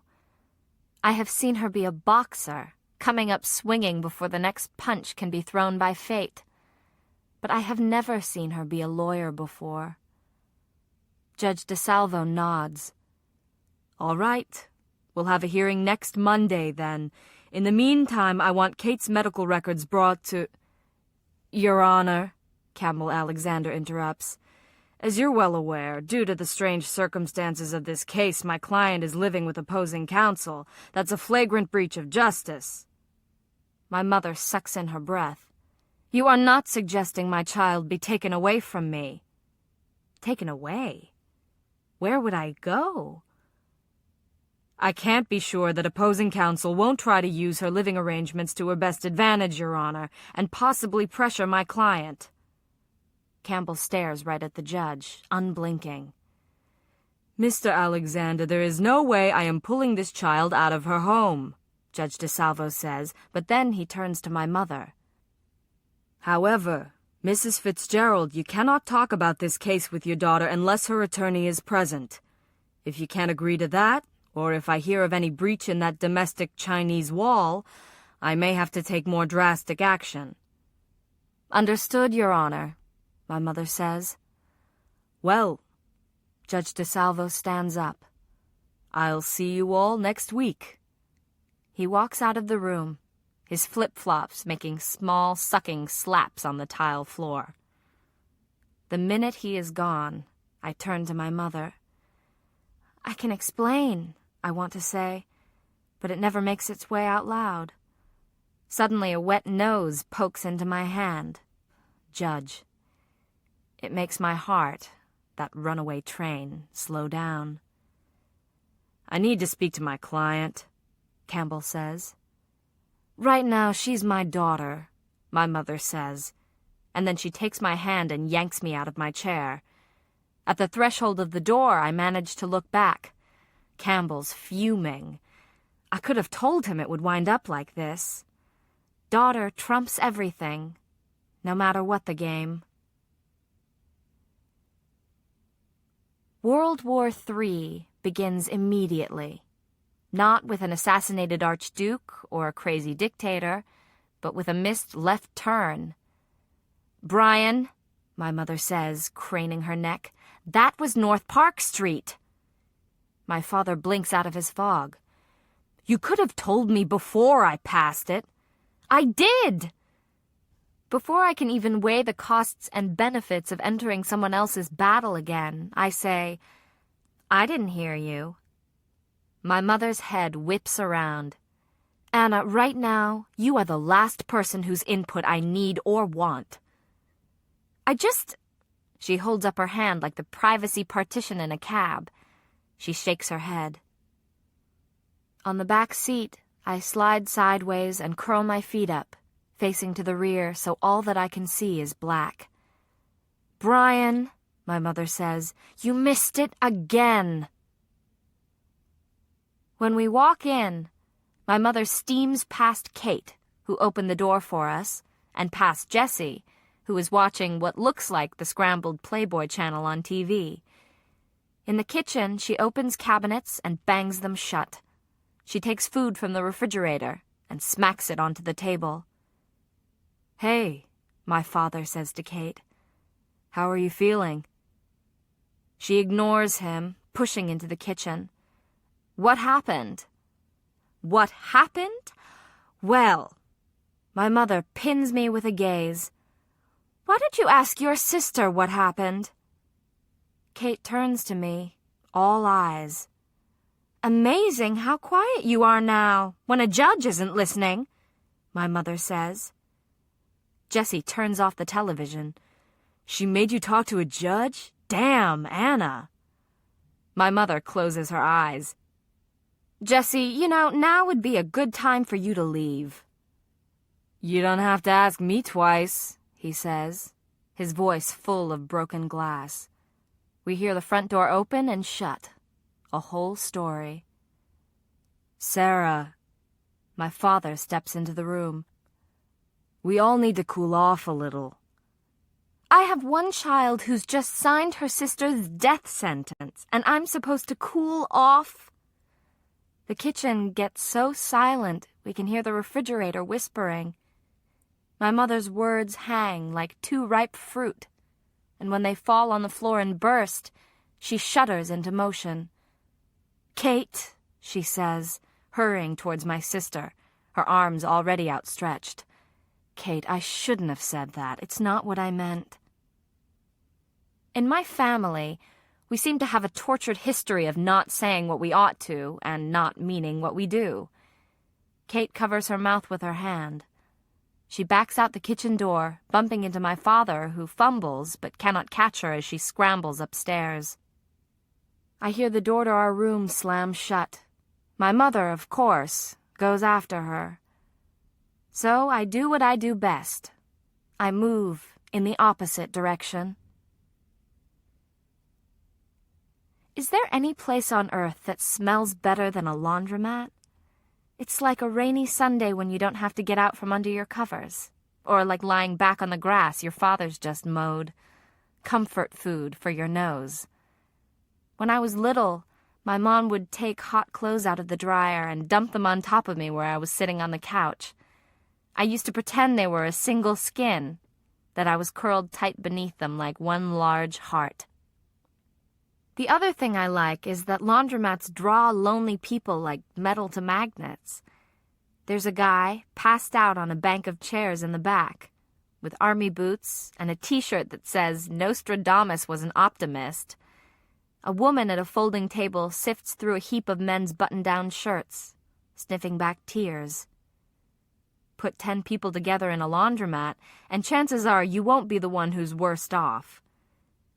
I sit down across from a bank of washers and try to match up the clothes with the people waiting. The pink panties and the lace nightgown belong to the girl who's reading a romance novel. The woolly red socks and the checkered shirt are the skanky sleeping student. The soccer jerseys and kitty overalls come from the toddler who keeps handing filmy white dryer sheets to her mom, oblivious on a cell phone. What kind of person can afford a cell phone but not her own washer and dryer? I play a game with myself sometimes and try to imagine what it would be like to be the person whose clothes are spinning in front of me. If I were washing those carpenter jeans, maybe I'd be a roofer in Phoenix, my arms strong and my back tan.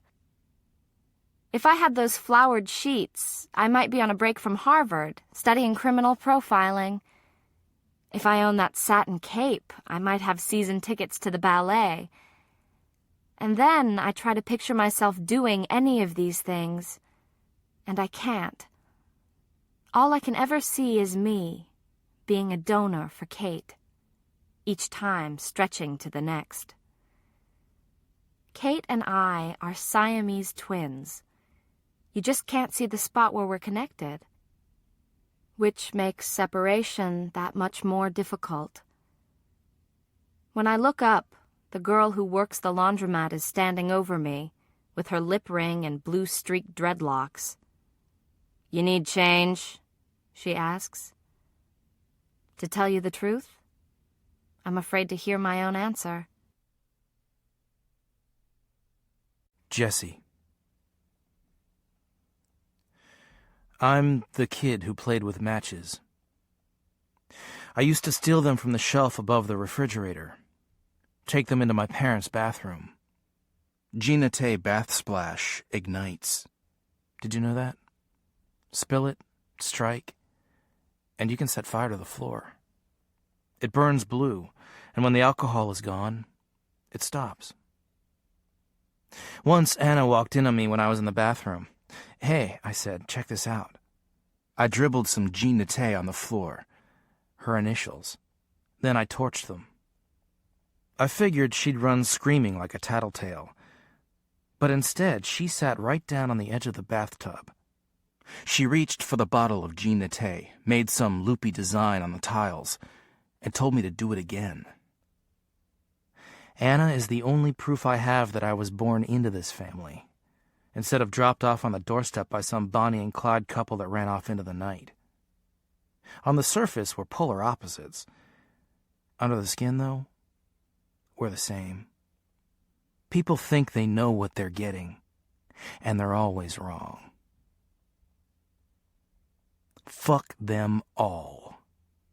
I ought to have that tattooed on my forehead for all the times I've thought it. Usually I'm in transit, speeding in my Jeep until my lungs give out. Today, I'm driving 95 down 95. I weave in and out of traffic, sewing up a scar. People yell at me behind their closed windows. I give them the finger. It would solve 1,000 problems if I rolled the Jeep over an embankment. It's not like I haven't thought about it, you know. On my license it says I'm an organ donor, but the truth is I'd consider being an organ martyr. I'm sure I'm worth a lot more dead than alive. The sum of the parts equals more than the whole. I wonder who might wind up walking around with my liver, my lungs, even my eyeballs. I wonder what poor asshole would get stuck with whatever it is in me that passes for a heart. To my dismay, though, I get all the way to the exit without a scratch. I peel off the ramp and tool along Allen's Avenue. There's an underpass there where I know I'll find Duracell Dan. He's a homeless dude, Vietnam vet, who spends most of his time collecting batteries that people toss into the trash. What the hell he does with them, I don't know. He opens them up, I know that much. He says the CIA hides messages for all its operatives in Energizer AA's, that the FBI sticks to Eveready's. Dan and I have a deal. I bring him a McDonald's value meal a few times a week, and in return, he watches over my stuff. I find him huddled over the astrology book that he considers his manifesto. "Dan," I say, getting out of the car and handing him his Big Mac. "What's up?" He squints at me. "The moon's in freaking Aquarius." He stuffs a fry into his mouth. "I never should have gotten out of bed." If Dan has a bed, it's news to me. "Sorry about that," I say. "Got my stuff?" He jerks his head to the barrels behind the concrete pylon where he keeps my things. The perchloric acid filched from the chemistry lab at the high school is intact. In another barrel is the sawdust. I hike the stuffed pillowcase under my arm and haul it to the car. I find him waiting at the door. "Thanks." He leans against the car, won't let me get inside. "They gave me a message for you." Even though everything that comes out of Dan's mouth is total bullshit, my stomach rolls over. Who did? He looks down the road, then back at me. "You know." Leaning closer, he whispers, "Think twice." That was the message? Dan nods. "Yeah, it was that, or drink twice. I can't be sure." That advice I might actually listen to. I shove him a little so that I can get into the car. He's lighter than you'd think, like whatever was inside him was used up long ago. With that reasoning, it's a wonder I don't float off into the sky. "Later," I tell him, and then I drive toward the warehouse I've been watching. I look for places like me. Big, hollow, forgotten by most everyone. This one's in the Olneyville area. At one time, it was used as a storage facility for an export business. Now it's pretty much just home to an extended family of rats. I park far enough away that no one would think twice about my car. I stuff the pillowcase of sawdust under my jacket and take off. It turns out that I learned something from my dear old dad after all. Firemen are experts at getting into places they shouldn't be. It doesn't take much to pick the lock, and then it's just a matter of figuring out where I want to start. I cut a hole in the bottom of the pillowcase and let the sawdust draw 3 fat initials, JBF. Then I take the acid and dribble it over the letters. This is the first time I've done it in the middle of the day. I take a pack of Merritts out of my pocket and tamp them down, then stick one into my mouth. My Zippo's almost out of lighter fluid. I need to remember to get some. When I'm finished, I get to my feet, take one last drag, and toss the cigarette into the sawdust. I know this one's going to move fast, so I'm already running when the wall of fire rises behind me. Like all the others, they'll look for clues, but this cigarette and my initials will have long been gone. The whole floor underneath them will melt. The walls will buckle and give. The first engine reaches the scene just as I get back to my car and pull the binoculars out of my trunk. By then, the fire's done what it wants to. Escape. Glass is blown out of windows. Smoke rises black. An eclipse. The first time I saw my mother cry, I was 5. She was standing at the kitchen window, pretending that she wasn't. The sun was just coming up, a swollen knot. "What are you doing?" I asked. It wasn't until years later that I realized I had heard her answer all wrong. That when she said morning, she hadn't been talking about the time of day. The sky now is thick and dark with smoke. Sparks shower as the roof falls in. A second crew of firefighters arrives, the ones who have been called in from their dinner tables and showers and living rooms. With binoculars, I can make out his name, winking on the back of his turnout coat like it's spelled in diamonds. Fitzgerald. My father lays hands on a charged line, and I get into my car and drive away.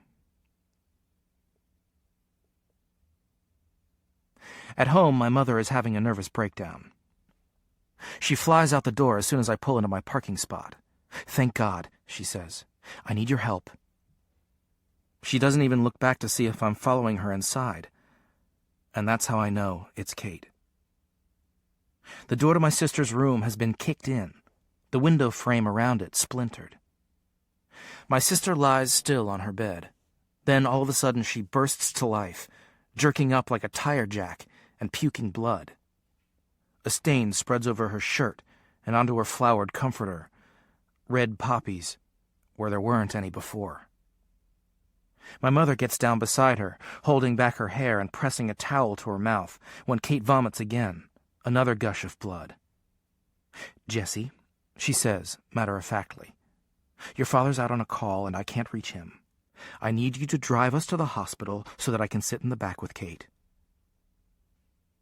Kate's lips are slick as cherries. I pick her up in my arms. She's nothing but bones, poking sharp through the skin of her t-shirt. When Anna ran off, Kate wouldn't let me into her room, my mother says, hurrying beside me. I gave her a little while to calm down, and then I heard her coughing. I had to get in there. So you kicked it down, I think. And it doesn't surprise me. We reach the car and she opens the door so that I can slide Kate inside. I pull out of the driveway and speed even faster than normal through town, onto the highway, toward the hospital. Today, when my parents were at court with Anna, Kate and I watched TV. She wanted to put on her soap, and I told her fuck off and put on the scrambled Playboy channel instead. Now, as I run through red lights, I'm wishing that I'd let her watch that retarded soap. I'm trying not to look at her little white coin of a face in the rearview mirror. You'd think, with all the time I've had to get used to it, that moments like this wouldn't come as such a shock. The question we cannot ask pushes through my veins with each beat. Is this it? Is this it? Is this it? The minute we hit the ER driveway, my mother's out of the car, hurrying me to get Kate. We are quite a picture walking through the automatic doors, me with Kate bleeding in my arms, and my mother grabbing the first nurse who walks by. She needs platelets, my mother orders. They take her away from me, and for a few moments, even after the ER team and my mother have disappeared with Kate behind closed curtains, I stand with my arms buoyed, trying to get used to the fact that there's no longer anything in them.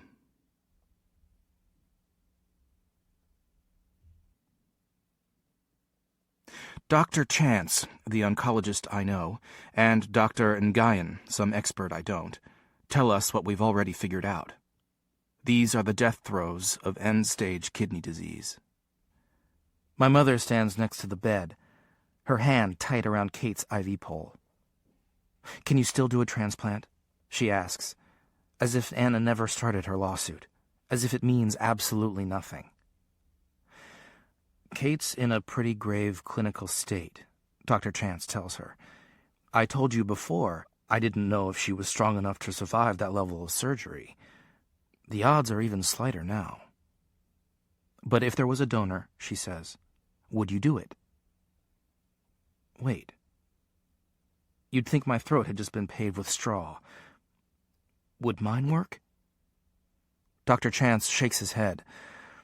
A kidney donor doesn't have to be a perfect match in an ordinary case. But your sister isn't an ordinary case. When the doctors leave, I can feel my mother staring at me. "Jessie," she says. It wasn't like I was volunteering. I just wanted to, know. But inside, I'm burning just as hot as I was when that fire caught at the warehouse. What made me believe I might be worth something even now? What made me think I could save my sister when I can't even save myself? Kate's eyes open so that she's staring right at me. She licks her lips. They're still caked with blood, and it makes her look like a vampire. The undead. If only. I lean closer because she doesn't have enough in her right now to make the words creep across the air between us. "Tell," she mouths, so that my mother won't look up. I answer just as silent. "Tell?" I want to make sure I've got it right. "Tell Anna." But the door to the room bursts open, and my father fills the room with smoke. His hair and clothes and skin reek of it, so much so that I look up, expecting the sprinklers to go off. "What happened?" he asks, going right to the bed. I slip out of the room, because nobody needs me there anymore. In the elevator, in front of the no smoking sign, I light a cigarette. Tell Anna what? Sarah, 1990 to 1991. By pure chance, or maybe karmic distribution, all 3 clients at the hair salon are pregnant. We sit under the dryers, hands folded over our bellies like a row of Buddhas. My top choices are Freedom, Low, and Jack, says the girl next to me, who is getting her hair dyed pink. What if it's not a boy? Asks the woman sitting on my other side. Oh, those are meant to be for either. I hide a smile. I vote for Jack. The girl squints, looking out the window at the rotten weather. Sleet is nice, she says absently, and then tries it on for size. Sleet, pick up your toys. Sleet, honey, come on, or we're going to be late for the Wilco concert. She digs a piece of paper and a pencil stub out of her maternity overalls and scribbles down the name. The woman on my left grins at me. Is this your first? My third. Mine too. I have 2 boys.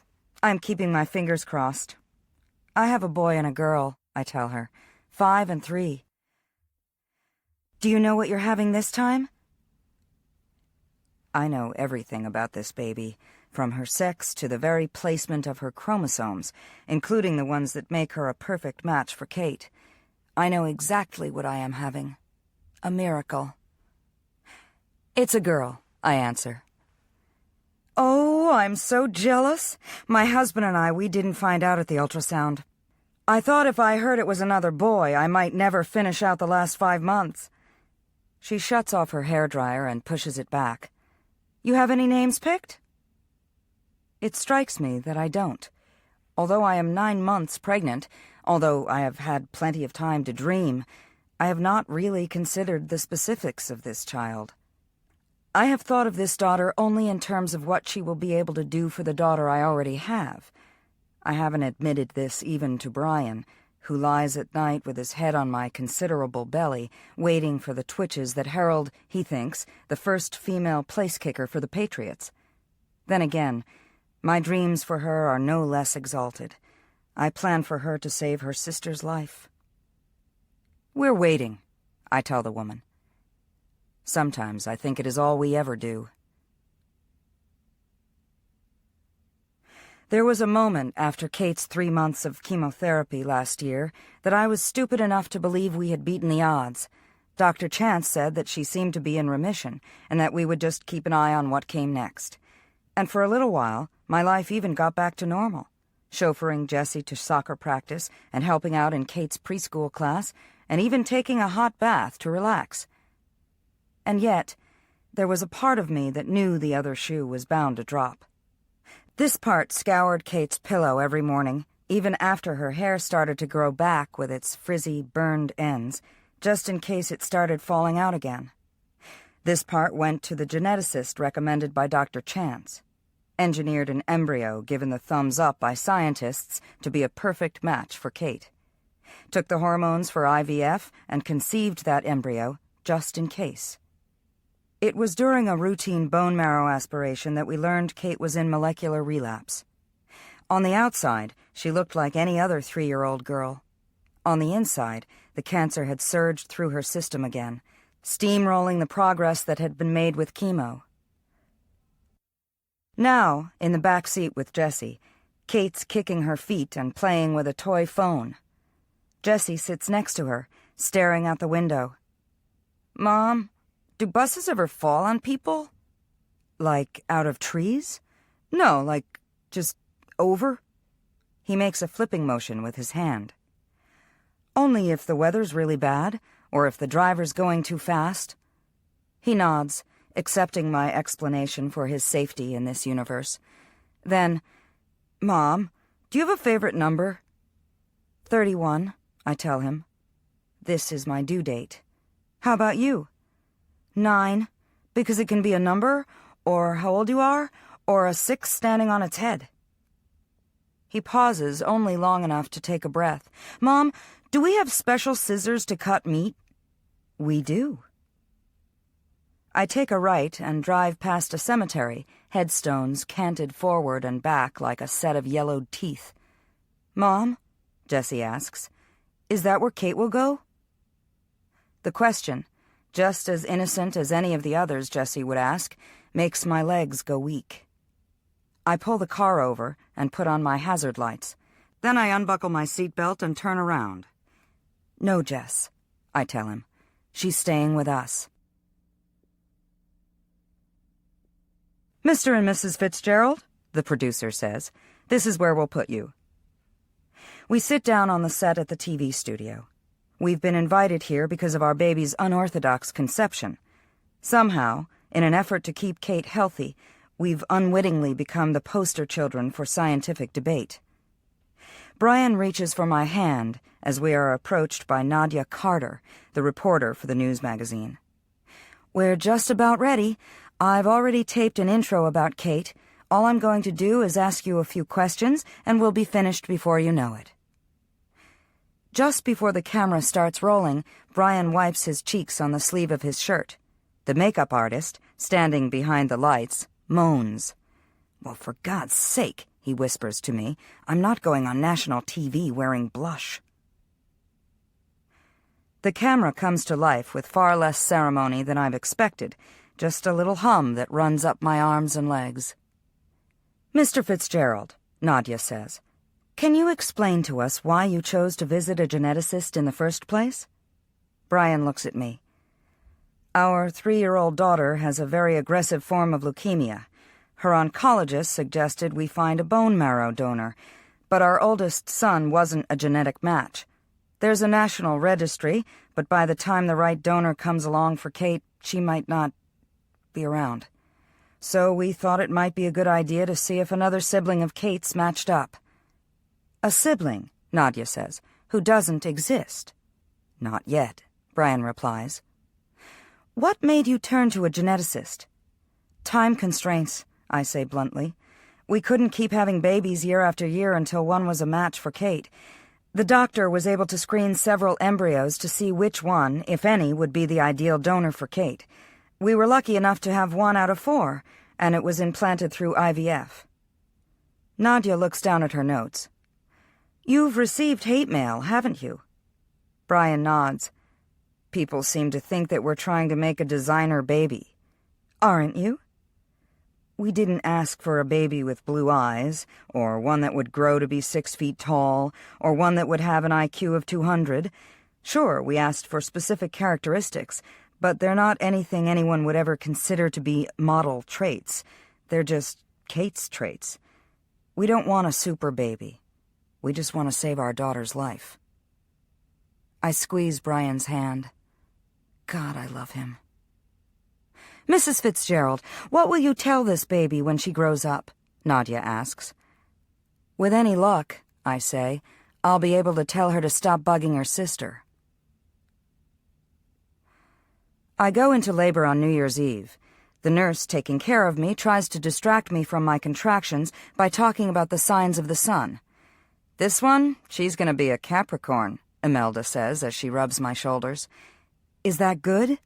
"Oh, Capricorns, they get the job done." Inhale, exhale. "Good to know," I tell her. There are 2 other babies being born. One woman, Imelda says, has her legs crossed. She's trying to make it to 1991. The New Year's baby is entitled to packs of free diapers and a $100 savings bond from Citizens Bank for that distant college education. When Imelda goes out to the nurse's desk, leaving us alone, Brian reaches for my hand. "You okay?" I grimace my way through another contraction. "I'd be better if this was over." He smiles at me. To a paramedic firefighter, a routine hospital delivery is something to shrug at. If my water had broken during a train wreck, or if I was laboring in the back of a taxi— "I know what you're thinking," he interrupts, although I haven't said a word out loud. "And you're wrong." He lifts my hand, kisses the knuckles. Suddenly, an anchor unspools inside me. The chain, thick as a fist, twists in my abdomen. "Brian," I gasp, "get the doctor." My OB comes in and holds his hand between my legs. He glances up at the clock. "If you can hold on a minute, this kid's gonna be born famous," he says. But I shake my head. "Get it out," I tell him. "Now!" The doctor looks at Brian. "Tax deduction?" he guesses. I am thinking of saving, but it has nothing to do with the IRS. The baby's head slips through the seal of my skin. The doctor's hand holds her, slides that gorgeous cord free of her neck, delivers her, shoulder by shoulder. I struggle to my elbows to watch what is going on below. "The umbilical cord," I remind him. "Be careful."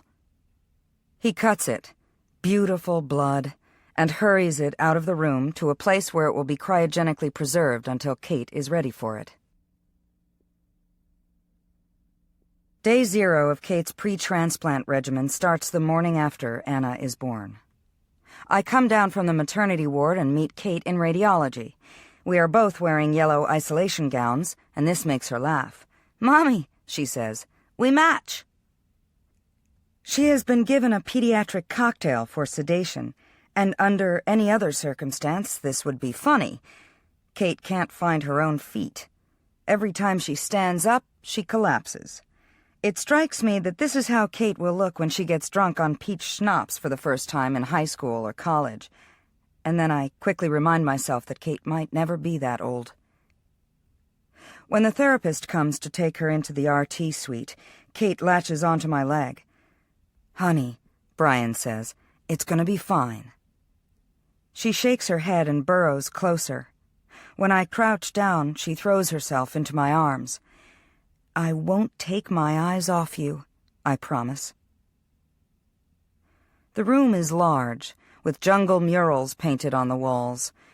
The linear accelerators are built into the ceiling and a pit below the treatment table, which is little more than a canvas cot covered with a sheet. The radiation therapist places thick lead pieces shaped like beans onto Kate's chest and tells her not to move. She promises that when it's all over, Kate can have a sticker. I stare at Kate through the protective glass wall. Gamma rays, leukemia, parenthood. It's the things that you can't see coming that are strong enough to kill you. There is a Murphy's Law to oncology, one which is not written anywhere but held in widespread belief. If you don't get sick, you won't get well. Therefore, if your chemo makes you violently ill, if radiation sears your skin, it's all good. On the other hand, if you sail through therapy quickly with only negligible nausea or pain, chances are the drugs have somehow been excreted by your body and aren't doing their job. By this criterion, Kate should surely be cured by now. Unlike last year's chemo, this course of treatment has taken a little girl who didn't even have a runny nose and has turned her into a physical wreck. 3 days of radiation has caused constant diarrhea and put her back into a diaper. At first, this embarrassed her. Now she is so sick she doesn't care. The following 5 days of chemo have lined her throat with mucus, which keeps her clutching at a suction tube as if it's a life preserver. When she is awake, all she does is cry. Since day 6, when Kate's white blood cell and neutrophil counts began to plummet, she has been in reverse isolation. Any germ in the world might kill her now. For this reason, the world is made to keep its distance. Visitors to her room are restricted, and those who are allowed in look like spacemen, gowned and masked. Kate has to read picture books while wearing rubber gloves. No plants or flowers are permitted because they carry bacteria that could kill her. Any toy given to her must be scrubbed down with antiseptic solution first. She sleeps with her teddy bear sealed in a Ziploc bag, which rustles all night and sometimes wakes her up. Brian and I sit outside the anteroom waiting. While Kate sleeps, I practice giving injections to an orange. After the transplant, Kate will need growth factor shots, and the chore will fall to me. I prick the syringe under the thick skin of the fruit until I feel the soft give of tissue underneath. The drug I will be giving is subcutaneous, injected just under the skin. I need to make sure the angle is right and that I am giving the proper amount of pressure. The speed with which you push the needle down can cause more or less pain. The orange, of course, doesn't cry when I make a mistake, but the nurses still tell me that injecting Kate won't feel much different. Brian picks up a second orange and begins to peel it. "Put that down. I'm hungry." He nods at the fruit in my hands. "And you've already got a patient." "For all you know, that was someone else's. God knows what it's doped up with." Suddenly, Dr. Chance turns the corner and approaches us.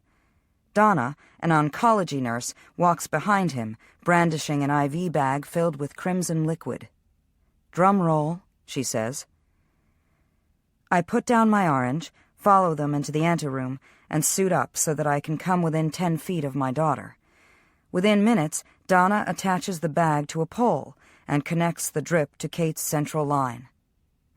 It is so anticlimactic that Kate doesn't even wake up. I stand on one side as Brian goes to the other. I hold my breath. I stare down at Kate's hips, the iliac crest where bone marrow is made. Through some miracle, these stem cells of Anna's will go into Kate's bloodstream in her chest, but will find their way to the right spot. "Well," Dr. Chance says, and we all watch the cord blood slowly slide through the tubing. A crazy straw of possibility. Julia. After 2 hours of living with my sister again, I'm finding it hard to believe we ever comfortably shared a womb. Isabel has already organized my CDs by year of release, swept under the couch, and tossed out half the food in my refrigerator. Dates are our friend, Julia, she sighs. You have yogurt in here from when Democrats ruled the White House. I slam the door shut and count to 10. But when Izzy moves toward the gas oven and starts looking for the cleaning controls, I lose my cool. Sylvia doesn't need cleaning. That's another thing. Sylvia the oven. Smilla the fridge. Do we really need to name our kitchen appliances? My kitchen appliances. Mine, not ours, God damn it. I'm totally getting why Janet broke up with you, I mutter. At that, Izzy looks up, stricken. You are horrible, she says. You are horrible, and after I was born, I should have sewed Mom shut. She runs to the bathroom in tears. Isabel is 3 minutes older than me, but I've always been the one who takes care of her. I'm her nuclear bomb. When there's something upsetting her, I go in and lay waste to it. Whether that's one of our 6 older brothers teasing her, or the evil Janet, who decided she wasn't gay after 7 years into a committed relationship with Izzy.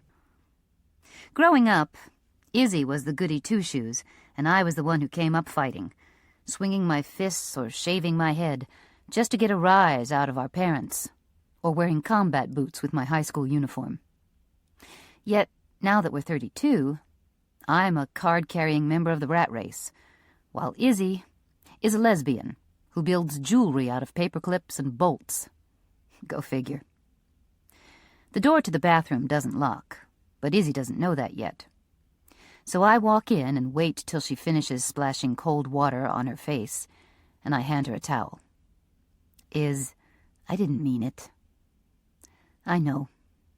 She looks at me in the mirror. Most people can't tell us apart, now that I have a real job that requires conventional hair and conventional clothes. At least you had a relationship, I point out. The last time I had a date was when I bought that yogurt.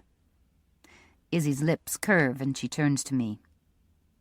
Does the toilet have a name? I was thinking of Janet, I say, and my sister cracks up. The telephone rings, and I go into the living room to answer it.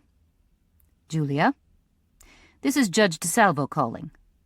I've got a case that needs a guardian ad litem, and I'm hoping you might be able to help me out. I became a guardian ad litem a year ago, when I realized that nonprofit work wasn't covering my rent. A GAL is appointed by a court to be a child's advocate during legal proceedings that involve a minor. You don't have to be a lawyer to be trained as a GAL, but you do have to have a moral compass and a heart, which, actually, probably renders most lawyers unqualified for the job. Julia, are you there? I would turn cartwheels for Judge DeSalvo. He pulled strings to get me a job when I first became a GAL. Whatever you need, I promise. What's going on? He gives me background information. Phrases like medical emancipation and 13 and mother with legal background float by me. Only 2 items stick fast. The word urgent and the name of the attorney. God, I can't do this. I can be there in an hour, I say. Good. Because I think this kid needs someone in her corner. Who was that? Izzy asks. She is unpacking the box that holds her work supplies. Tools and wire and little containers of metal bits that sound like teeth gnashing when she sets them down. A judge, I reply. There's a girl who needs help. What I don't tell my sister is that I'm talking about me. Nobody's home at the Fitzgerald house. I ring the doorbell twice, certain this must be a mistake. From what Judge DeSalvo's led me to believe, this is a family in crisis. But I find myself standing in front of a well-kept cape, with carefully tended flower gardens lining the walk. When I turn around to go back to my car, I see the girl. She still has that knobby, calf-like look of preteens. She jumps over every sidewalk crack. "Hi," I say, when she is close enough to hear me. "Are you Anna?" Her chin snaps up. "Maybe." "I'm Julia Romano. Judge DeSalvo asked me to be your guardian ad litem. Did he explain to you what that is?" Anna narrows her eyes. "There was a girl in Brockton who got kidnapped by someone who said they'd been asked by her mom to pick her up and drive her to the place where her mom worked." I rummage in my purse and pull out my driver's license and a stack of papers. "Here," I say, "be my guest." She glances at me, and then at the god-awful picture on my license. She reads through the copy of the emancipation petition I picked up at the family court before I came here. If I am a psychotic killer, then I have done my homework well. But there is a part of me already giving Anna credit for being wary. This is not a child who rushes headlong into situations. If she's thinking long and hard about going off with me, presumably she must have thought long and hard about untangling herself from the net of her family. She hands back everything I've given her. "Where is everyone?" she asks. "I don't know. I thought you could tell me." Anna's gaze slides to the front door, nervous. "I hope nothing happened to Kate." I tilt my head, considering this girl, who has already managed to surprise me. "Do you have time to talk?" I ask. The zebras are the first stop in the Roger Williams Zoo. Of all the animals in the Africa section, these have always been my favorite. I can give or take elephants. I never can find the cheetah, but the zebras captivate me. They'd be one of the few things that would fit if we were lucky enough to live in a world that's black and white. We pass blue duikers, bongos, and something called a naked mole rat that doesn't come out of its cave. I often take kids to the zoo when I'm assigned to their cases. Unlike when we sit down face-to-face in the courthouse, or even at Dunkin' Donuts, at the zoo they are more likely to open up to me. They'll watch the gibbons swinging around like Olympic gymnasts and just start talking about what happens at home, without even realizing what they're doing.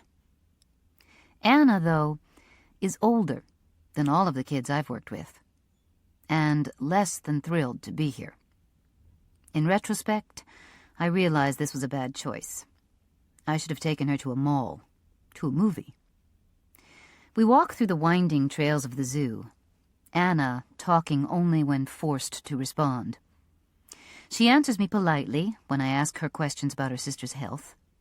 She says that her mother is indeed the opposing attorney. She thanks me when I buy her an ice cream.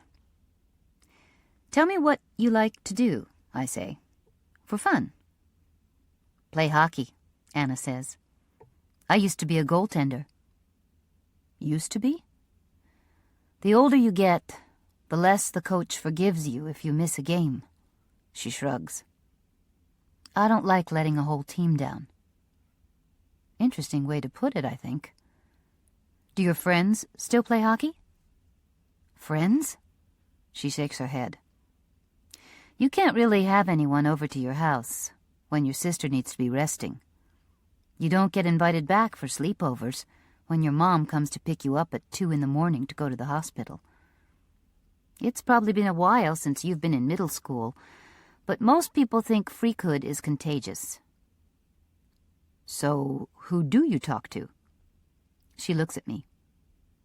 "Kate," she says. Then she asks if I have a cell phone. I take one out of my pocketbook and watch her dial the hospital's number by heart. "I'm looking for a patient," Anna says to the operator. Kate Fitzgerald? She glances up at me. Thanks anyway. Punching the buttons, she hands the phone back to me. Kate isn't registered. That's good, right? It could just mean that the paperwork hasn't caught up to the operator yet.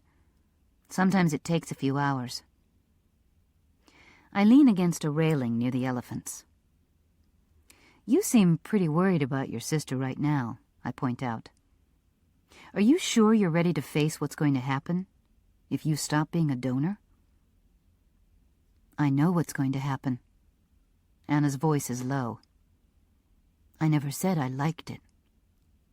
She raises her face to mine, challenging me to find fault with her. For a minute, I look at her. What would I do if I found out that Izzy needed a kidney or part of my liver or marrow? The answer isn't even questionable. I would ask how quickly we could go to the hospital and have it done. But then, it would have been my choice, my decision.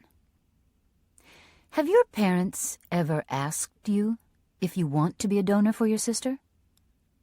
Anna shrugs. Kind of. The way parents ask questions that they already have answered in their heads. You weren't the reason that the whole second grade stayed in for recess, were you? Or you want some broccoli, right? Did you ever tell your parents that you weren't comfortable with the choice they'd made for you? Anna pushes away from the elephants and begins to trudge up the hill. I might have complained a couple of times, but they're Kate's parents, too. Small tumblers in this puzzle begin to hitch for me. Traditionally, parents make decisions for a child because, presumably, they are looking out for his or her best interests. But if they are blinded instead by the best interests of another one of their children, the system breaks down. And somewhere underneath all the rubble are casualties like Anna. The question is, did she instigate this lawsuit because she truly feels that she can make better choices about her own medical care than her parents can? Or because she wants her parents to hear her for once when she cries? We wind up in front of the polar bears, Trixie and Norton. For the first time since we've gotten here, Anna's face lights up. She watches Kobe, Trixie's cub, the newest addition to the zoo. He swats at his mother as she lies on the rocks, trying to get her to play. The last time there was a polar bear baby, Anna says, they gave it to another zoo. She's right. Memories of the article in the Projo swim into my mind. It was a big public relations move for Rhode Island. Do you think he wonders what he did to get himself sent away? We are trained as guardians ad litem to see the signs of depression. We know how to read body language and flat affect and mood swings. Anna's hands are clenched around the metal railing. Her eyes go dull as old gold. Either this girl loses her sister, I think, or she's going to lose herself. Julia, she asks, would it be okay if we went home? The closer we get to her house, Anna distances herself from me. A pretty nifty trick, given that the physical space between us remains unaltered. She shrinks against the window of my car, staring at the streets that bleed by. What happens next? I'm going to talk to everyone else. Your mom and dad, your brother and sister, your lawyer. Now a dilapidated Jeep is parked in the driveway, and the front door of the house is open. I turn off the ignition, but Anna makes no move to release her seatbelt. Will you walk me in? Why? Because my mother's going to kill me. This Anna, genuinely skittish, bears little resemblance to the one I've spent the past hour with. I wonder how a girl might be both brave enough to instigate a lawsuit and afraid to face her own mother. How come? I sort of left today without telling her where I was going. You do that a lot? Anna shakes her head. Usually I do whatever I'm told. Well, I am going to have to speak to Sarah Fitzgerald sooner or later. I get out of the car and wait for Anna to do the same. We walk up the front path, past the groomed flower beds, and through the front door. She is not the foe I've built her up to be. For one thing, Anna's mother is shorter than I am, and slighter. She has dark hair and haunted eyes, and is pacing. The moment it creaks open, she runs to Anna. "For God's sake," she cries, shaking her daughter by the shoulders. "Where have you been? Do you have any idea?" "Excuse me, Mrs. Fitzgerald.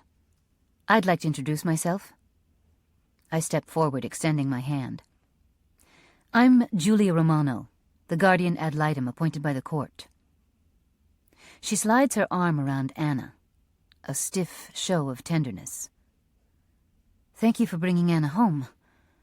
I'm sure you have lots to discuss with her, but right now... Actually, I was hoping I could speak to you. I've been asked by the court to present my findings in less than a week, so if you've got a few minutes..." "I don't," Sarah says abruptly. "Now isn't really a good time. My other daughter has just been readmitted to the hospital." She looks at Anna, still standing in the doorway of the kitchen. "I hope you're happy." "I'm sorry to hear that." "I am too." Sarah clears her throat. "I appreciate you coming by to talk to Anna, and I know you're just doing your job. But this is all going to work itself out, really. It's a misunderstanding. I'm sure Judge DeSalvo will be telling you that in a day or so." She takes a step backward, challenging me and Anna to say otherwise. I glance at Anna, who catches my eye and shakes her head almost imperceptibly, a plea to just let this go for now. Who is she protecting? Her mother? Or herself? A red flag unravels across my mind. Anna is 13. Anna lives with her mother. Anna's mother is opposing counsel. How can Anna possibly live in the same home and not be swayed by Sarah Fitzgerald? "Anna, I'll call you tomorrow." Then, without saying goodbye to Sarah Fitzgerald, I leave her house, headed for the one place on earth I never wanted to go. The law offices of Campbell Alexander look exactly the way I've pictured them. At the top of a building cast in black glass, at the end of a hallway lined with a Persian runner, through two heavy mahogany doors that keep out the riffraff.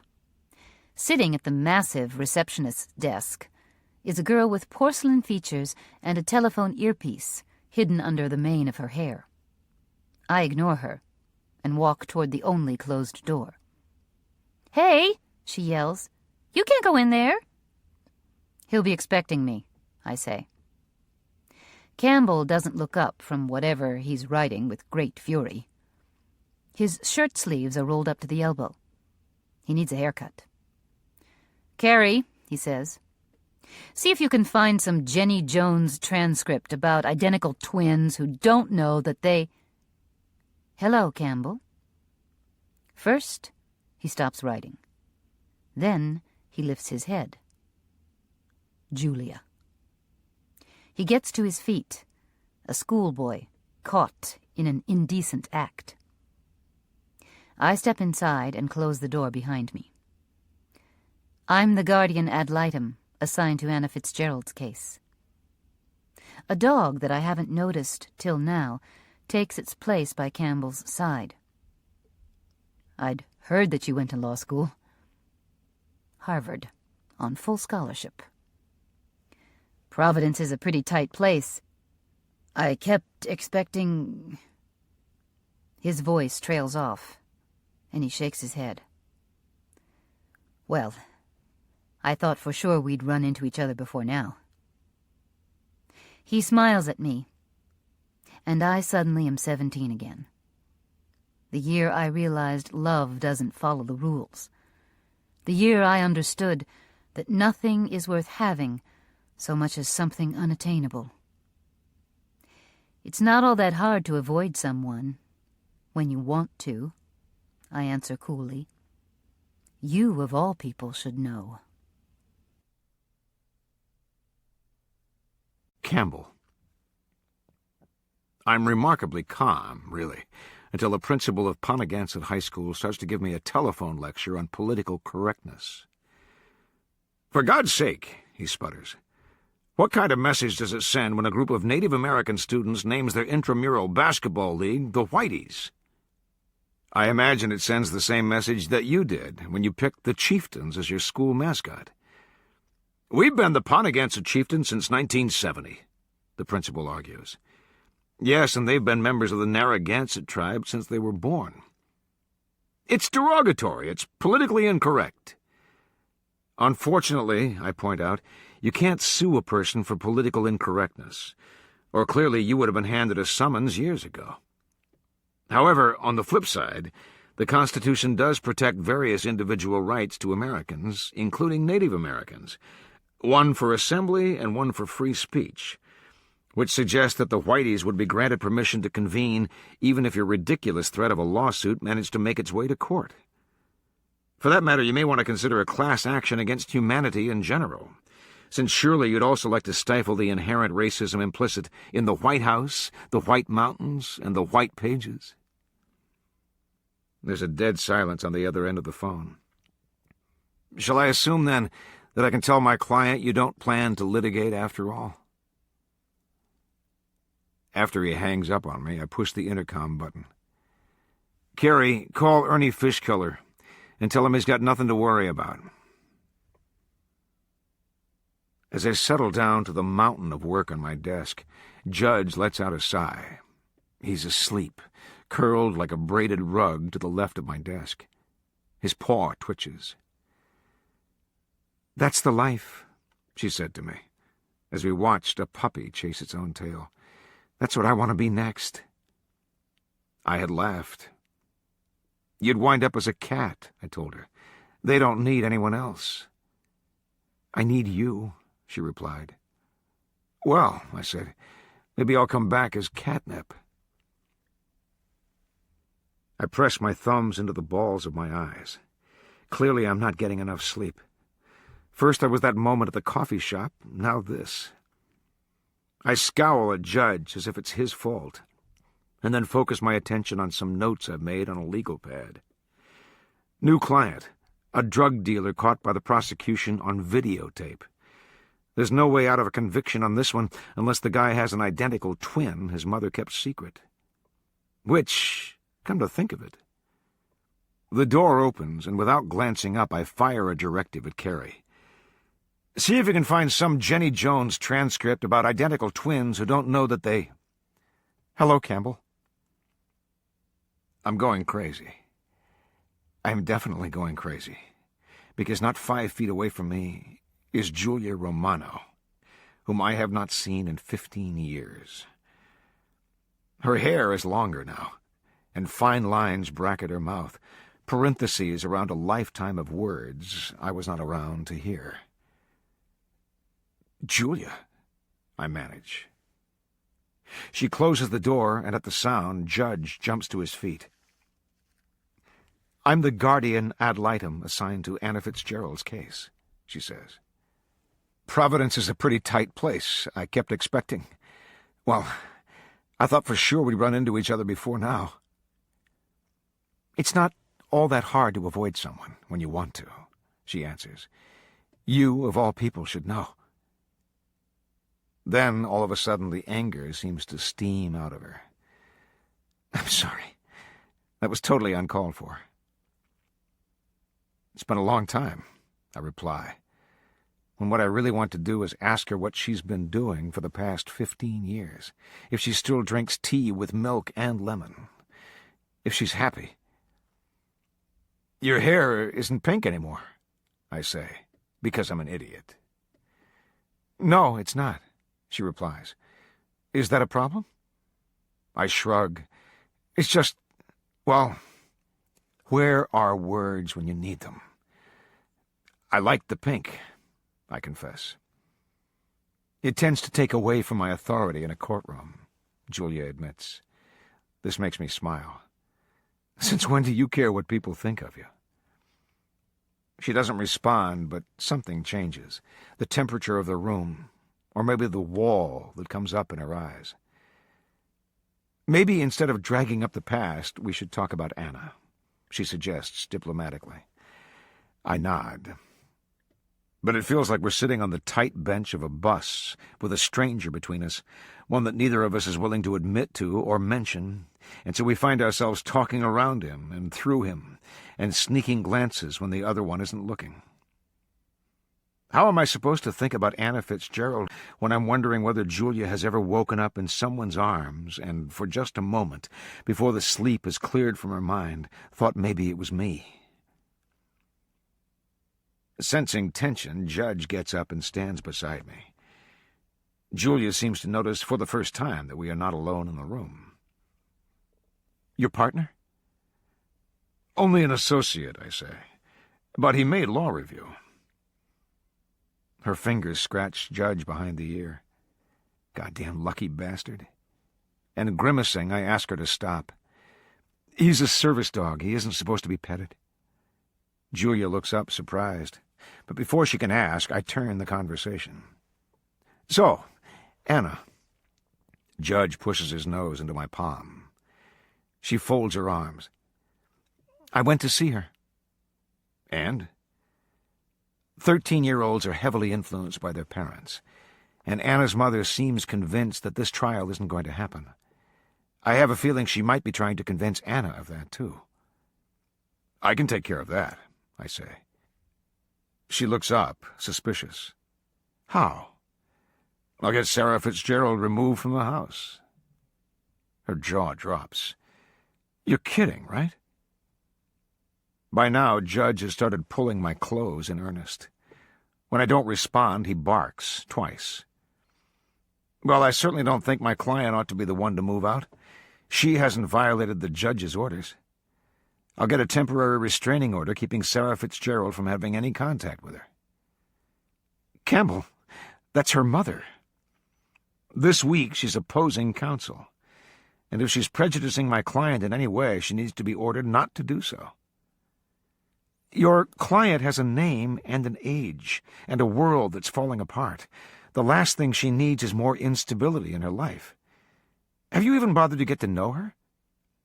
Of course I have. I lie, as Judge begins to whine at my feet. Julia glances down at him. Is something wrong with your dog? He's fine. Look, my job is to protect Anna's legal rights and win the case, and that's exactly what I'm going to do. Of course you are. Not necessarily because it's in Anna's best interests, but because it's in yours. How ironic is it that a kid who wants to stop being used for another person's benefit winds up picking your name out of the yellow pages? You don't know anything about me, I say, my jaw tightening. Well, whose fault is that? So much for not bringing up the past. A shudder runs the length of me, and I grab Judge by the collar. Excuse me, I say, and I walk out the office door, leaving Julia for the second time in my life. When you get right down to it, the Wheeler School was a factory, pumping out debutantes and future investment bankers. We all looked alike and talked alike. To us, summer was a verb. There were students, of course, who broke that mold. Like the scholarship kids, who wore their collars up and learned to row, never realizing that all along we were well aware they weren't one of us. There were the stars, like Tommy Boudreau, who was drafted by the Detroit Red Wings in his junior year. Or the head cases, who tried to slit their wrists, or mix booze and Valium, and then left campus just as silently as they had once wandered around it. I was a sixth former the year that Julia Romano came to Wheeler. She wore army boots and a Cheap Trick t-shirt under her school blazer. She was able to memorize entire sonnets without breaking a sweat. During free periods, while the rest of us were copping smokes behind the headmaster's back, she climbed the stairs to the ceiling of the gymnasium and sat with her back against a heating duct, reading books by Henry Miller and Nietzsche. Unlike the other girls in school, with their smooth waterfalls of yellow hair caught up in a headband like ribbon candy, hers was an absolute tornado of black curls. And she never wore makeup, just those sharp features, take it or leave it. She had the thinnest hoop I'd ever seen, a silver filament through her left eyebrow. She smelled like fresh dough rising. There were rumors about her, that she'd been booted out of a girls' reform school, that she was some whiz kid with a perfect PSAT score, that she was 2 years younger than everyone else in our grade, that she had a tattoo. Nobody quite knew what to make of her. They called her Freak because she wasn't one of us. One day, Julia Romano arrived at school with short pink hair. We all assumed she'd be suspended, but it turned out that in the litany of rules about what one had to wear at Wheeler, coiffure was conspicuously absent. It made me wonder why there wasn't a single guy in the school with dreadlocks. And I realized it wasn't because we couldn't stand out. It was because we didn't want to. At lunch that day, she passed the table where I was sitting with a bunch of guys on the sailing team and some of their girlfriends. "Hey," one girl said, "did it hurt?" Julia slowed down. "Did what hurt?" "Falling into the cotton candy machine." She didn't even blink. "Sorry, I can't afford to get my hair done at Wash, Cut, and Blowjobs or Us." Then she walked off to the corner of the cafeteria, where she always ate by herself, playing solitaire with a deck of cards that had pictures of patron saints on the back. "Shit," one of my friends said. "That's one girl I wouldn't mess with."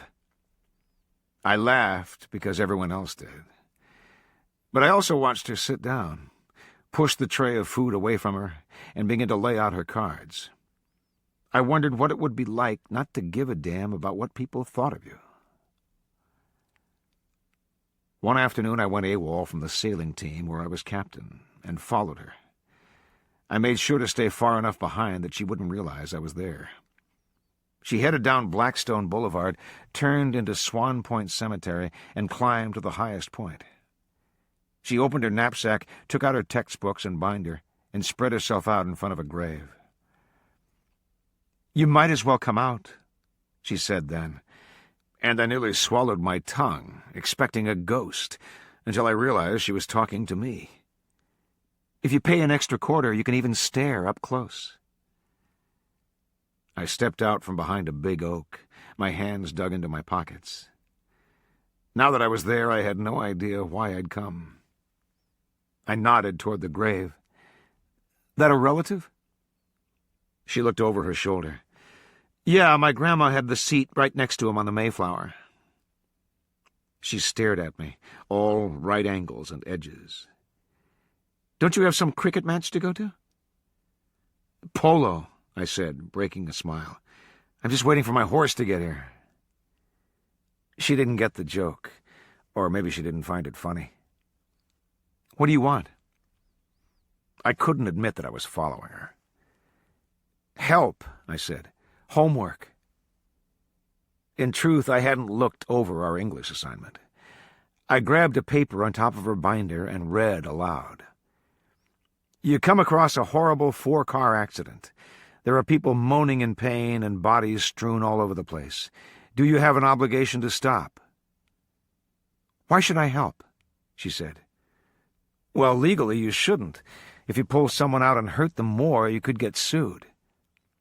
"I meant, why should I help you?" The paper floated to the ground. "You don't think very much of me, do you?"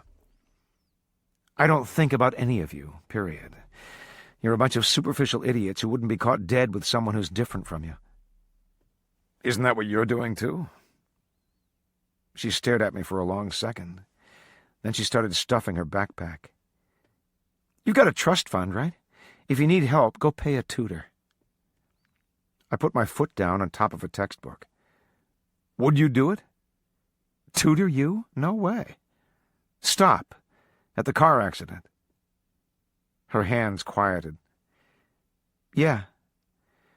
Because even if the law says that no one is responsible for anyone else, helping someone who needs it is the right thing to do.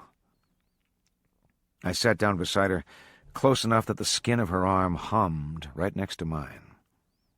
You really believe that? She looked down at her lap. Yeah. Then how, I asked, can you walk away from me?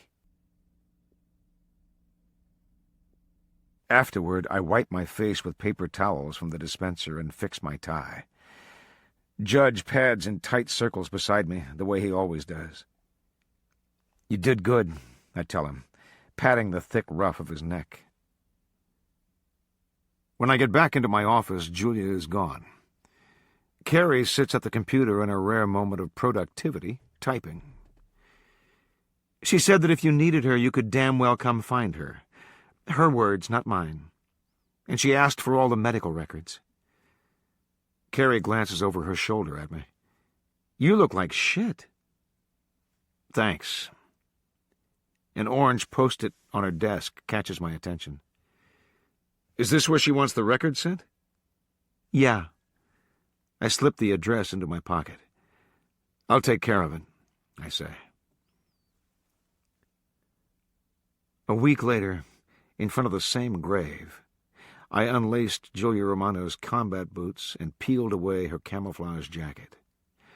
Her feet were narrow and as pink as the inside of a tulip. Her collarbone was a mystery. I knew you were beautiful under there, I said, and this was the first spot on her that I kissed.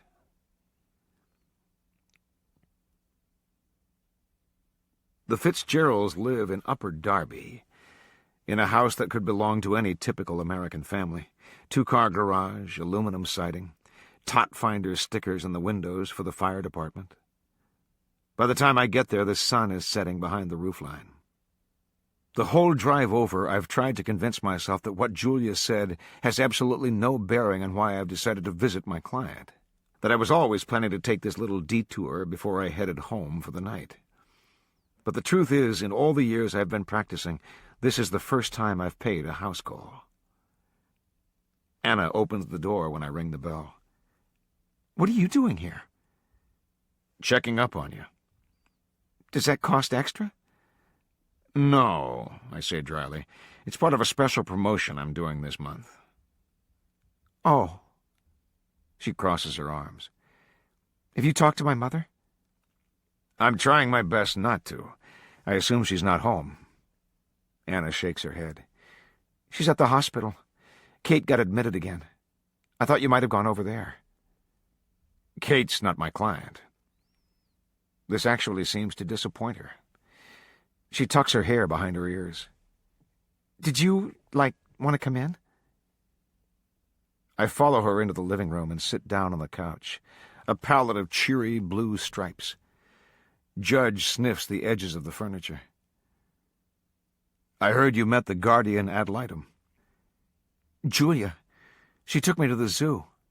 She seems all right. Her eyes dart to mine. Did she say something about me? She's worried that your mother might be talking to you about this case. Other than Kate, Anna says, what else is there to talk about? We stare at each other for a moment. Beyond a client-attorney relationship, I am at a loss. I could ask to see her room, except that there's no way in hell any male defense attorney would ever go upstairs alone with a 13-year-old girl. I could take her out to dinner, but I doubt she'd appreciate Cafe Nuovo, one of my favorite haunts, and I don't think I could stomach a Whopper. I could ask her about school, but it isn't in session. Do you have kids? Anna asks. I laugh. What do you think? It's probably a good thing, she admits. No offense, but you don't exactly look like a parent. That fascinates me. What do parents look like? She seems to think about this. You know how the tightrope guy at the circus wants everyone to believe his act is an art, but deep down you can see that he's really just hoping he makes it all the way across. Like that. She glances at me. You can relax, you know. I'm not going to tie you up and make you listen to gangster rap. Oh, well, I joke. In that case, I loosen my tie and sit back on the pillows. It makes a smile dart briefly across her face. You don't have to pretend to be my friend or anything. I don't want to pretend. I run my hand through my hair. The thing is, this is new to me. What is? I gesture around the living room. Visiting a client, shooting the breeze, not leaving the case at the office at the end of the day. Well, this is new to me, too, Anna confesses. What is? She twists a strand of hair around her pinky. Hoping, she says. The part of town where Julia's apartment is located is an upscale area with a reputation for divorced bachelors, a point that irritates me the whole time I'm trying to find a parking spot. Then the doorman takes one look at Judge and bars my path. No dogs allowed, he says. Sorry. This is a service dog. When that doesn't seem to ring a bell, I spell it out for him. You know, like seeing eye? You don't look blind. I'm a recovering alcoholic, I tell him. The dog gets between me and a beer. Julia's apartment is on the 7th floor. I knock on her door and then see an eye checking me out through the peephole. She opens it a crack but leaves the chain in place. She has a kerchief wrapped around her head, and she looks like she's been crying. Hi, I say. Can we start over? She wipes her nose. Who the hell are you? Okay, maybe I deserve that. I glance at the chain. Let me in, will you? She gives me a look like I'm crazy or something. Are you on crack? There is a scuffle and another voice, and then the door opens wide, and stupidly I think, there are two of her. Campbell, the real Julia says, what are you doing here? I hold up the medical records, still getting over the shock. How the hell is it that she never managed to mention that entire year at Wheeler having a twin? Izzy, this is Campbell Alexander. Campbell, this is my sister. Campbell. I watch Izzy turn my name over on her tongue. At second glance, she really looks nothing like Julia at all. Her nose is a bit longer, her complexion not nearly the same shade of gold. Not to mention the fact that watching her mouth move doesn't make me hard. Not the Campbell, she says, turning to Julia. From... Yeah, she sighs. Izzy's gaze narrows. I knew I shouldn't let him in. It's fine, Julia insists, and she takes the files from me. Thanks for bringing these. Izzy waggles her fingers. You can leave now. Stop. Julia swats her sister's arm. Campbell is the attorney I'm working with this week. But wasn't he the guy who... Yes, thanks. I have a fully functioning memory. So, I interrupt, I stopped off at Anna's house. Julia turns to me. And? Earth to Julia, Izzy says. This is self-destructive behavior. Not when it involves a paycheck, Izzy. We have a case together, that's it, okay? And I really don't feel like being lectured by you about self-destructive behavior. Who called Janet for a mercy fuck the night after she dumped you? Hey, I turn to Judge. How about those Red Sox? Izzy stamps down the hall. It's your suicide, she yells, and then I hear a door slam. I think she really likes me, I say, but Julia doesn't crack a smile. Thanks for the medical records. Bye. Julia. Hey, I'm just saving you the trouble. It must have been hard training a dog to drag you out of a room when you need rescuing from some emotionally volatile situation, like an old girlfriend who's telling the truth. How does it work, Campbell? Hand signals? Word commands? A high-pitched whistle? I look wistfully down the empty hallway. Can I have Izzy back instead? Julia tries to push me out the door. All right. I'm sorry. I didn't mean to cut you off today in the office, but it was an emergency. She stares at me. What did you say the dog's for? I didn't. When she turns, Judge and I follow her deeper into the apartment, closing the door behind us. So I went to see Anna Fitzgerald. You were right. Before I took out a restraining order against her mother, I needed to talk to her. And? I think back to the two of us, sitting on that striped couch, stretching a web of trust between us. I think we're on the same page. Julia doesn't respond, just picks up a glass of white wine on the kitchen counter. Why, yes, I'd love some, I say. She shrugs. It's in Smilla. The fridge, of course, for its sense of snow. When I walk there and take out the bottle, I can feel her trying not to smile. You forget that I know you. Knew, she corrects. Then educate me. What have you been doing for 15 years? I nod down the hallway toward Izzy's room. I mean, other than cloning yourself. A thought occurs to me, and before I can even voice it, Julia answers. My brothers all became builders and chefs and plumbers. My parents wanted their girls to go to college and figured attending Wheeler's senior year might stack the odds. I had good enough grades to get a partial scholarship there. Izzy didn't.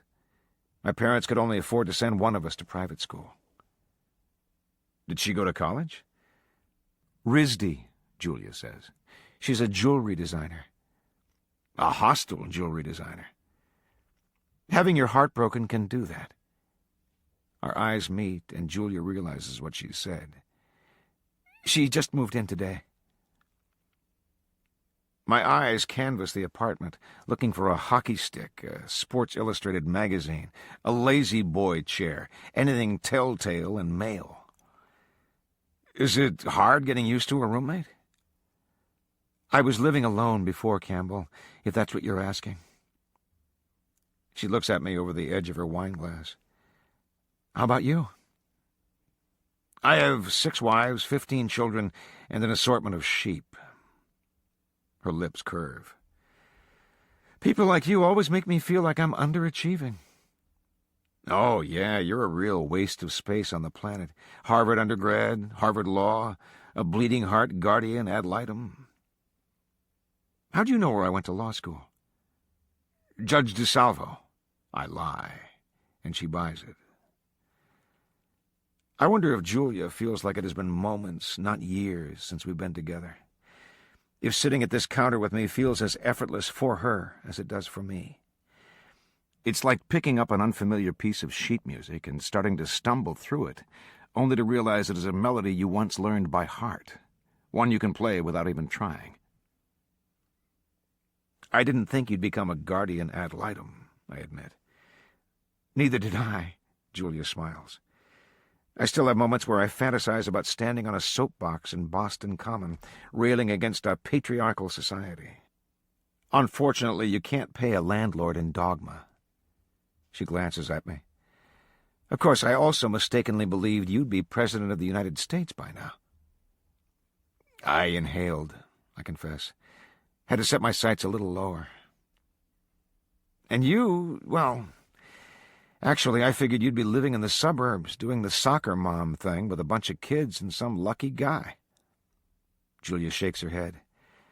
I think you're confusing me with Muffy or Bitsy or Toto or whatever the hell the names of the girls in Wheeler were.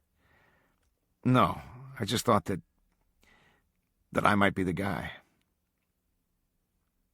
There was a thick, viscous silence. You didn't want to be that guy, Julia says finally. You made that pretty clear. That's not true, I want to argue. But how else would it look to her when afterward I wanted nothing to do with her? When, afterward, I acted just like everyone else? Do you remember, I begin. I remember everything, Campbell, she interrupts. If I didn't, this wouldn't be so hard. My pulse jumps so high that Judge gets to his feet and pushes his snout into my hip, alarmed. I had believed back then that nothing could hurt Julia, who seemed to be so free. I had hoped that I could be as lucky. I was mistaken on both counts. Anna. In our living room, we have a whole shelf devoted to the visual history of our family. Everyone's baby pictures are there, and some school headshots, and then various photos from vacations and birthdays and holidays. They make me think of notches on a belt, or scratches on a prison wall. Proof that time's passed, that we haven't all just been swimming in limbo. There are double frames, singles, 8x10s, 4x6s. They are made of blonde wood and inlaid wood, and one very fancy glass mosaic. I pick up one of Jesse.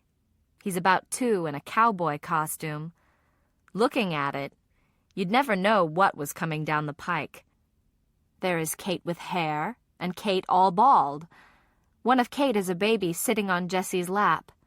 One of my mother holding each of them on the edge of a pool. There are pictures of me, too, but not many.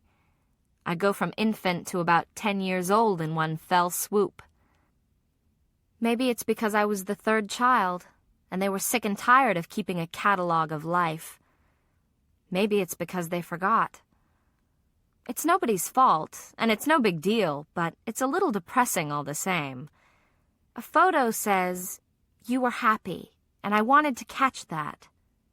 A photo says, "You were so important to me that I put down everything else to come watch." My father calls at 11 o'clock to ask if I want him to come get me. "Mom's gonna stay at the hospital," he explains. "But if you don't want to be alone in the house, you can sleep at the station." "No, it's okay," I tell him.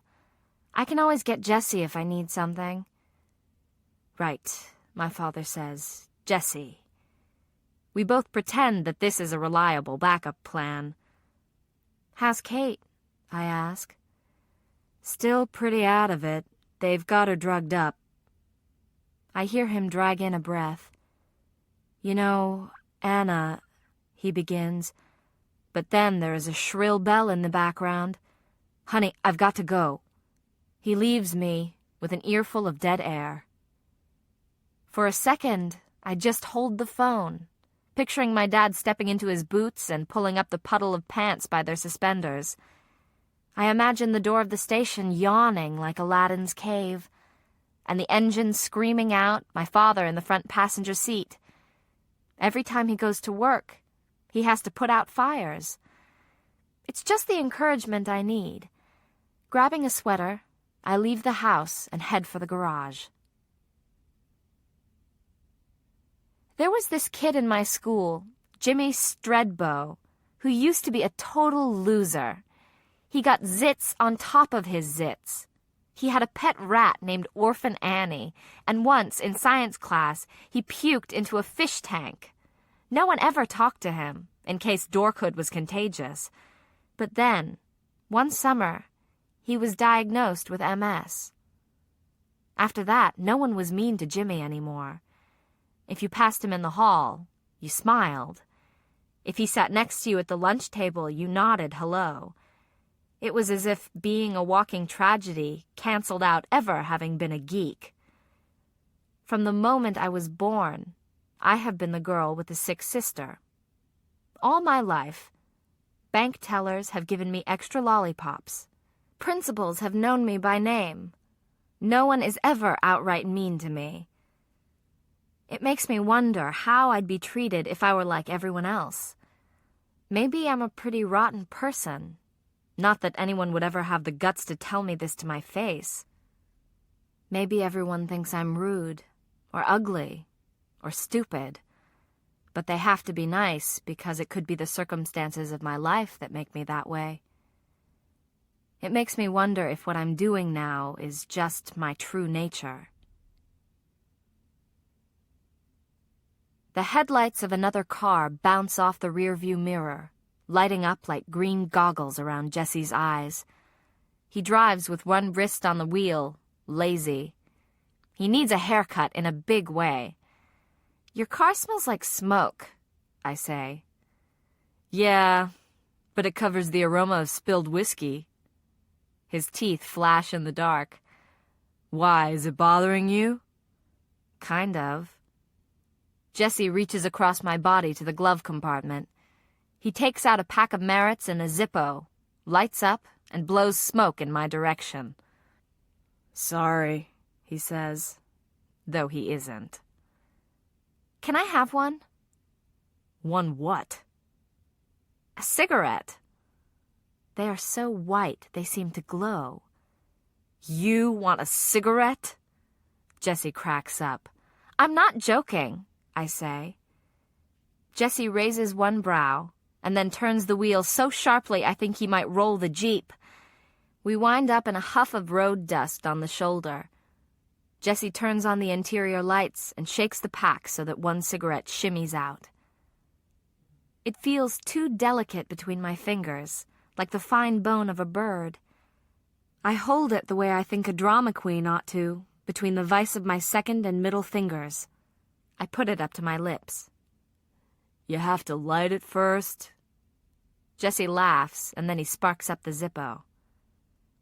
There is no freaking way I'm leaning into a flame. Chances are I'll set my hair on fire instead of the cigarette. "You do it for me," I say. "Nope, if you're gonna learn it all." He flicks the lighter again. I touch the cigarette to the burn, suck in the hard way I've seen Jesse do. It makes my chest explode, and I cough so forcefully that for a minute I actually believe I can taste my lung at the base of my throat, pink and spongy. Jesse goes to pieces and plucks the cigarette out of my hand before I drop it. He takes 2 long drags and then tosses it out the window. "Nice try," he says. My voice is a sand pit.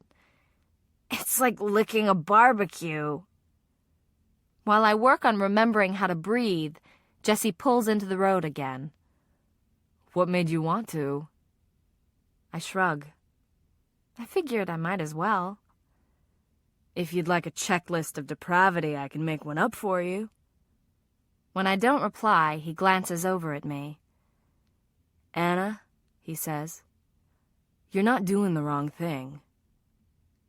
By now, he's pulled into the hospital's parking lot. I'm not doing the right thing either, I point out. He turns off the ignition, but doesn't make an attempt to leave the car. "Have you thought about the dragon guarding the cave?" I narrow my eyes. "Speak English." "Well, I'm guessing Mom's asleep about 5 feet away from Kate." Oh, shit. It is not that I think my mother would throw me out, but she certainly won't leave me alone with Kate. And right now, that's what I want more than anything.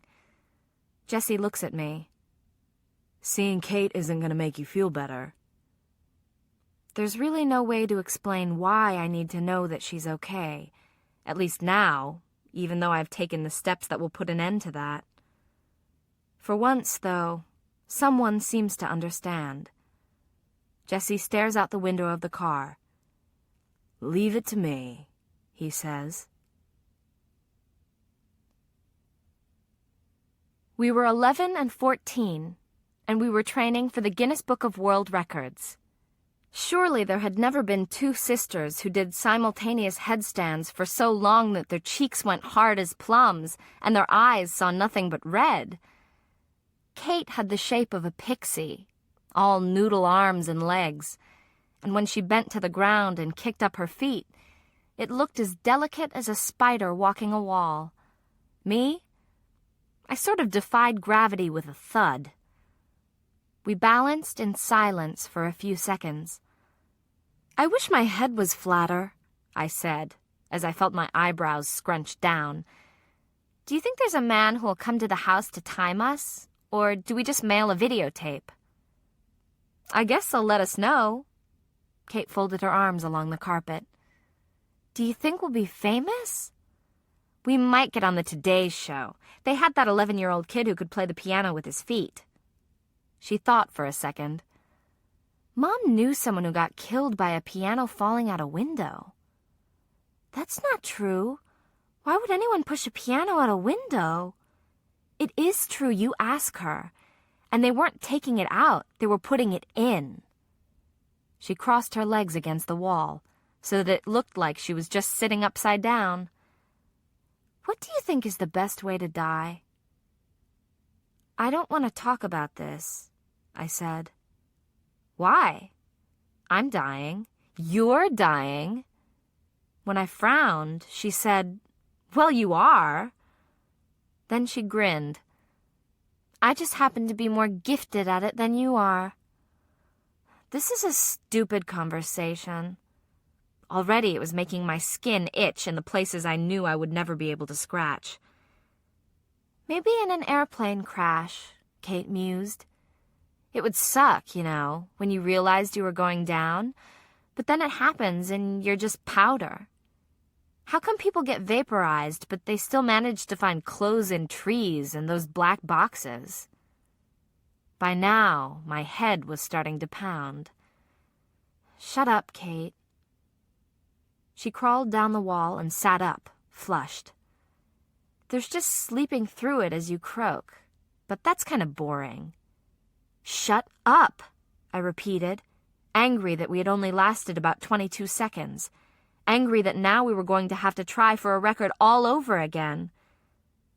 I tipped myself sunny side up again and tried to clear the knot of hair out of my face. You know, normal people don't sit around thinking about dying. Liar, everyone thinks about dying. Everyone thinks about you dying, I said. The room went so still, I wondered if we ought to go for a different record. How long can two sisters hold their breath? Then a twitchy smile crossed her face. Well, Kate said, at least now you're telling the truth. Jesse gives me a $20 bill for the cab fare home, because that's the only hitch in his plan.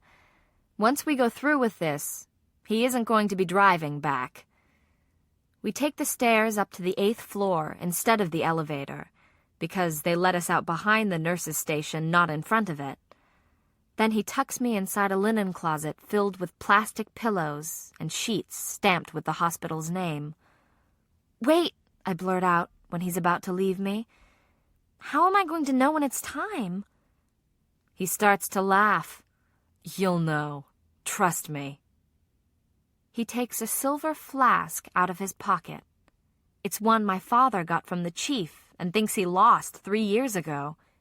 Screws off the cap and pours whiskey all over the front of his shirt. Then he starts to walk down the hall. Well, walk would be a loose approximation. Jesse slams like a billiard ball into the walls and knocks over an entire cleaning cart. Ma, he yells out. Ma, where are you? He isn't drunk, but he sure as hell can do a great imitation. It makes me wonder about the times I've looked out my bedroom window in the middle of the night and seen him puking in the rhododendrons. Maybe that was all for show, too.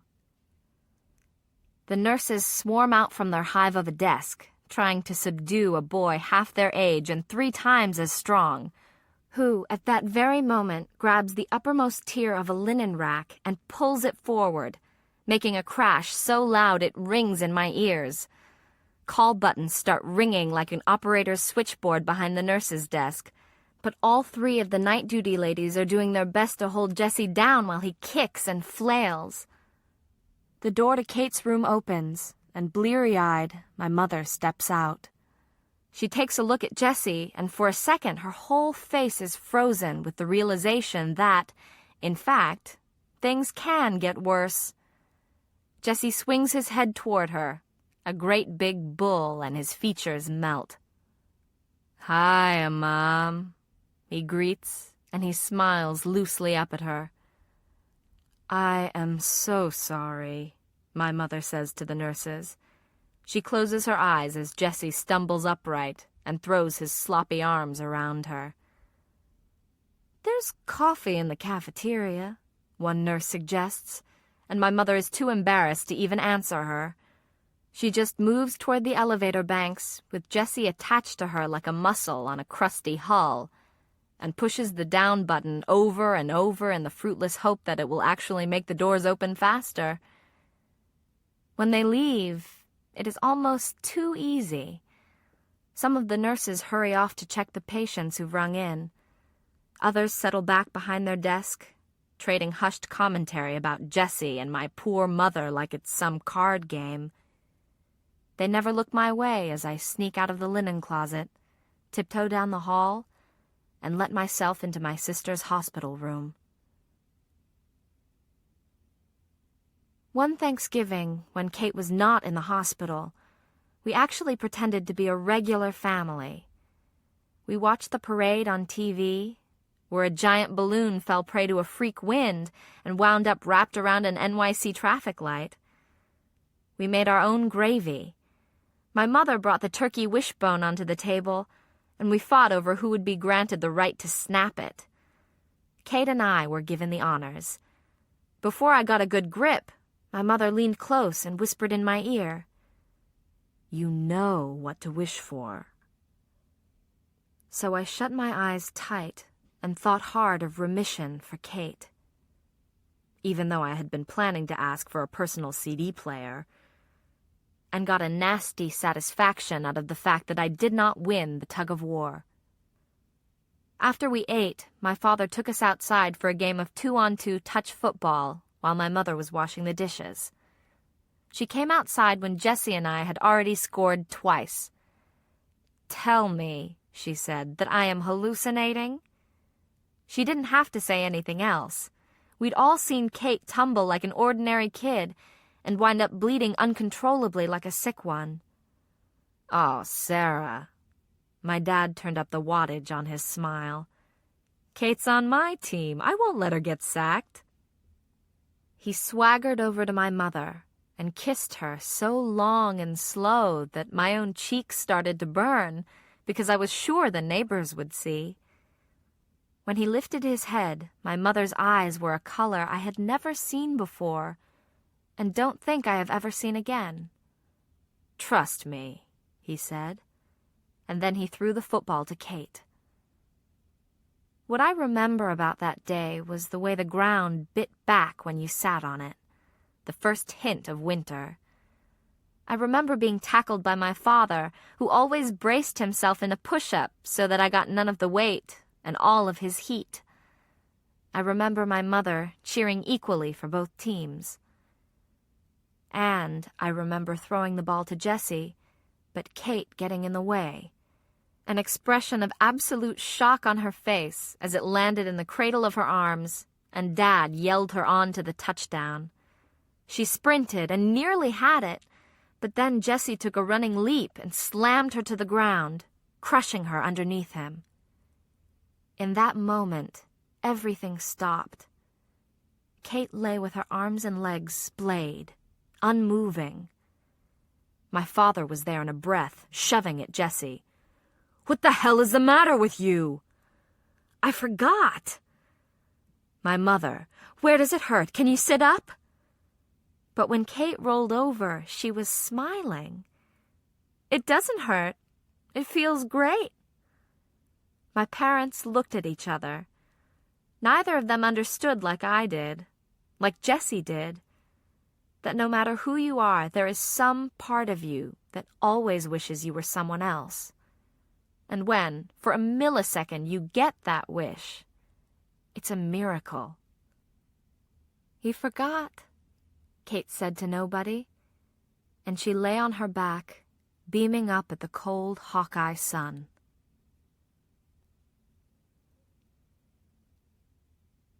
Hospital rooms never get completely dark.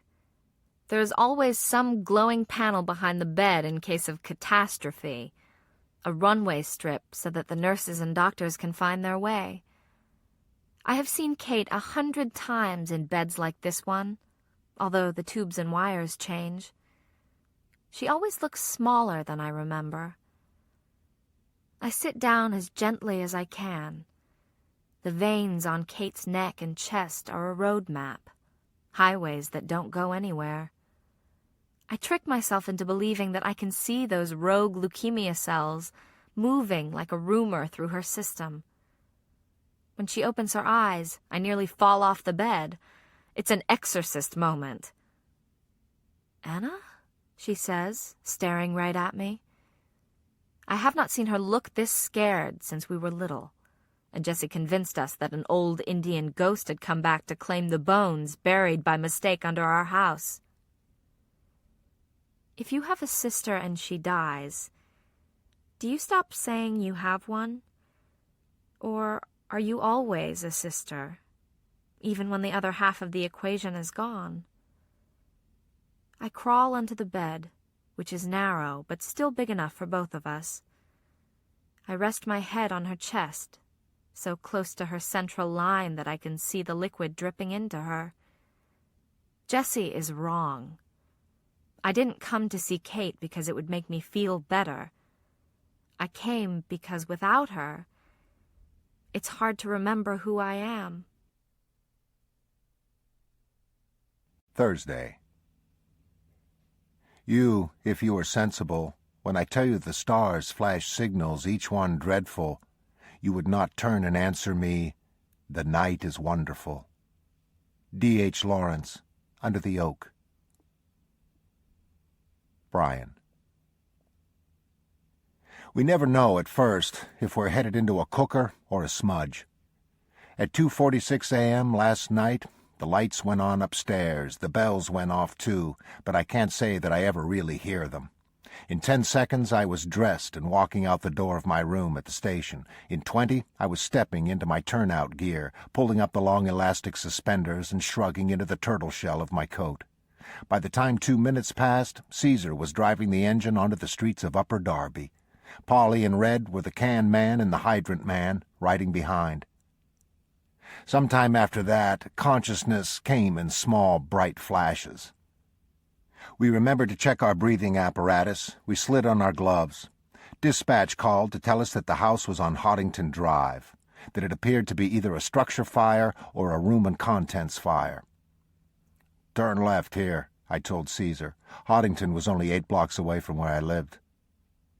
The house looked like the mouth of a dragon. Caesar drove around as far as he could, trying to get me a view of 3 sides.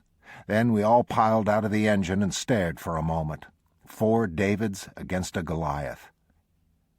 "Charge a 2.5 line," I told Caesar, tonight's motor pump operator. A woman in a nightgown ran toward me, sobbing, 3 children holding her skirt. "Mija!" she screamed, pointing. "Mija!" "Donde está?" I got right in front of her so that she couldn't see anything but my face. "Cuántos años tiene?" She pointed to a window on the 2nd floor. "Tres!" she cried. "Cap!" Caesar yelled. "We're ready over here." I heard the approaching whine of a second engine, the reserve guys coming to back us up. "Red, vent the northeast corner of the roof. Polly, put the wet stuff on the red stuff and push it out when it's got somewhere to go. We've got a kid on the 2nd floor. I'm going in to see if I can get her." It wasn't, like in the movies, a slam dunk, a scene for the hero to go win his Oscar. If I got in there and the stairs had gone, if the structure threatened to collapse, if the temperature of the space had gotten so hot that everything was combustible and ripe for flashover, I would have backed out and told my men to back out with me. The safety of the rescuer is of a higher priority than the safety of the victim. Always.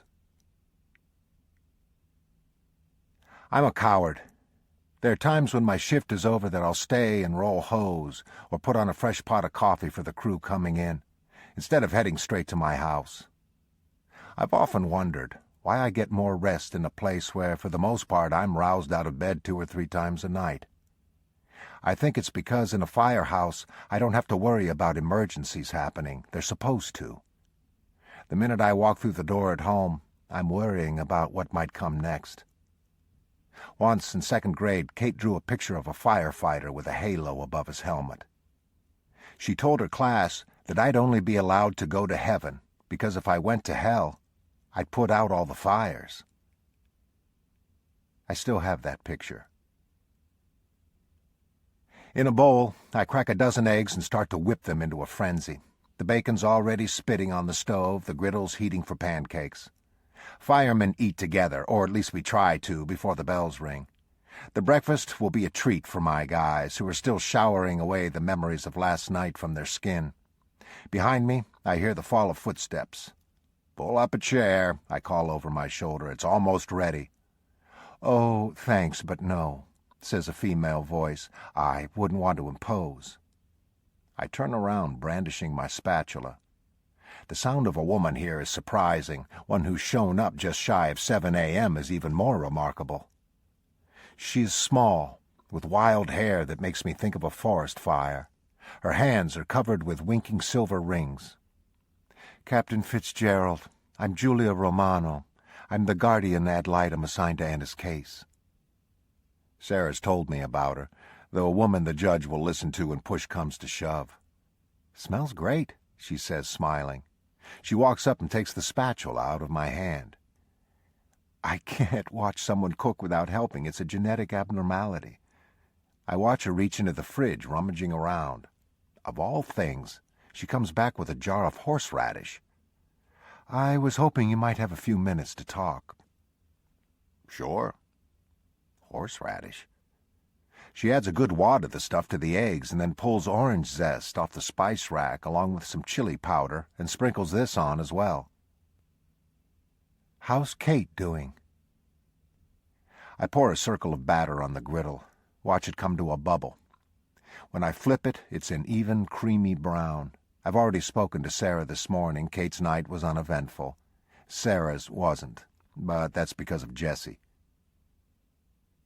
There's a moment during a structure fire when you know you're either going to get the upper hand or that it's going to get the upper hand on you.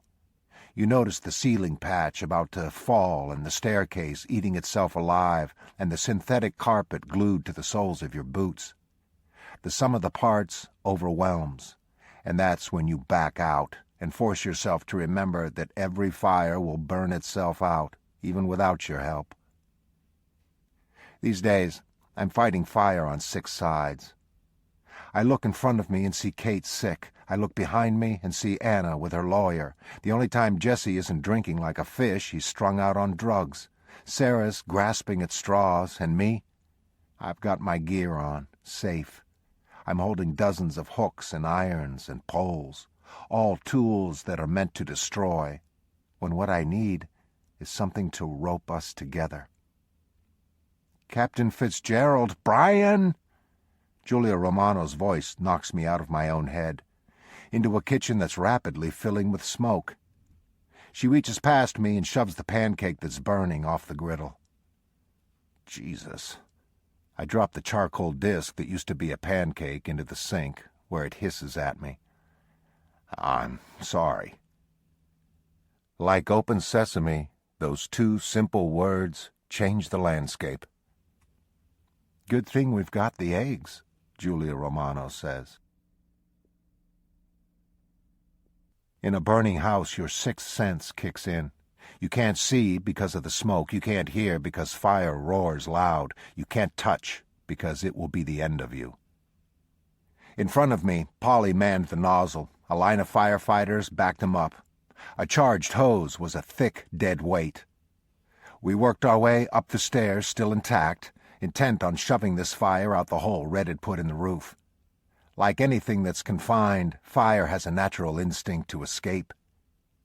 I got down on my hands and knees and started to crawl through the hallway. The mother said it was the 3rd door on the left. The fire rolled along the other side of the ceiling, racing to the vent. As the spray attacked, white steam swallowed the other firefighters. The door to the child's room was open. I crawled in, calling her name. A larger shape at the window drew me like a magnet, but it turned out to be an oversized stuffed animal. I checked the closets and under the bed, too, but nobody was there. I backed into the hallway again and nearly tripped over the hose, fist thick. A human could think. A fire couldn't. A fire would follow a specific path. A child might not. Where would I have gone if I were terrified? Moving fast, I started poking my head into doorways. One was pink, a baby's room. Another had matchbox cars all over the floor and bunk beds. One was not a room at all, but a closet. The master bedroom was on the far side of the staircase. If I were a kid, I'd want my mother. Unlike the other bedrooms, this one was leaking thick black smoke. Fire had burned a seam at the bottom of the door. I opened it, knowing I was going to let in air, knowing it was the wrong thing to do and the only choice I had. Predictably, the smoldering line ignited, flame filling the doorway. I charged through it like a bull, feeling embers rain down the back of my helmet and coat. "Louisa!" I yelled out. I felt my way around the perimeter of the room, found the closet. I knocked hard and called again. It was faint, but there was definitely a knock back. "We've been lucky," I tell Julia Romano, quite possibly the last words she'd ever expect to hear me say. Sarah's sister watches the kids if it's going to be a long haul. For shorter runs, we swap off. Sarah stays with Kate one night at the hospital and I go home to the other kids, or vice versa. It's easier now. They're old enough to take care of themselves. She writes something down in her little book when I say that, and it makes me squirm in my seat. Anna's only 13. Is that too young to stay alone in a house? Social services might say so. But Anna's different. Anna grew up years ago. "Do you think Anna's doing okay?" Julia asks. I don't think she would have filed a lawsuit if she was. I hesitate. Sarah says she wants attention. What do you think?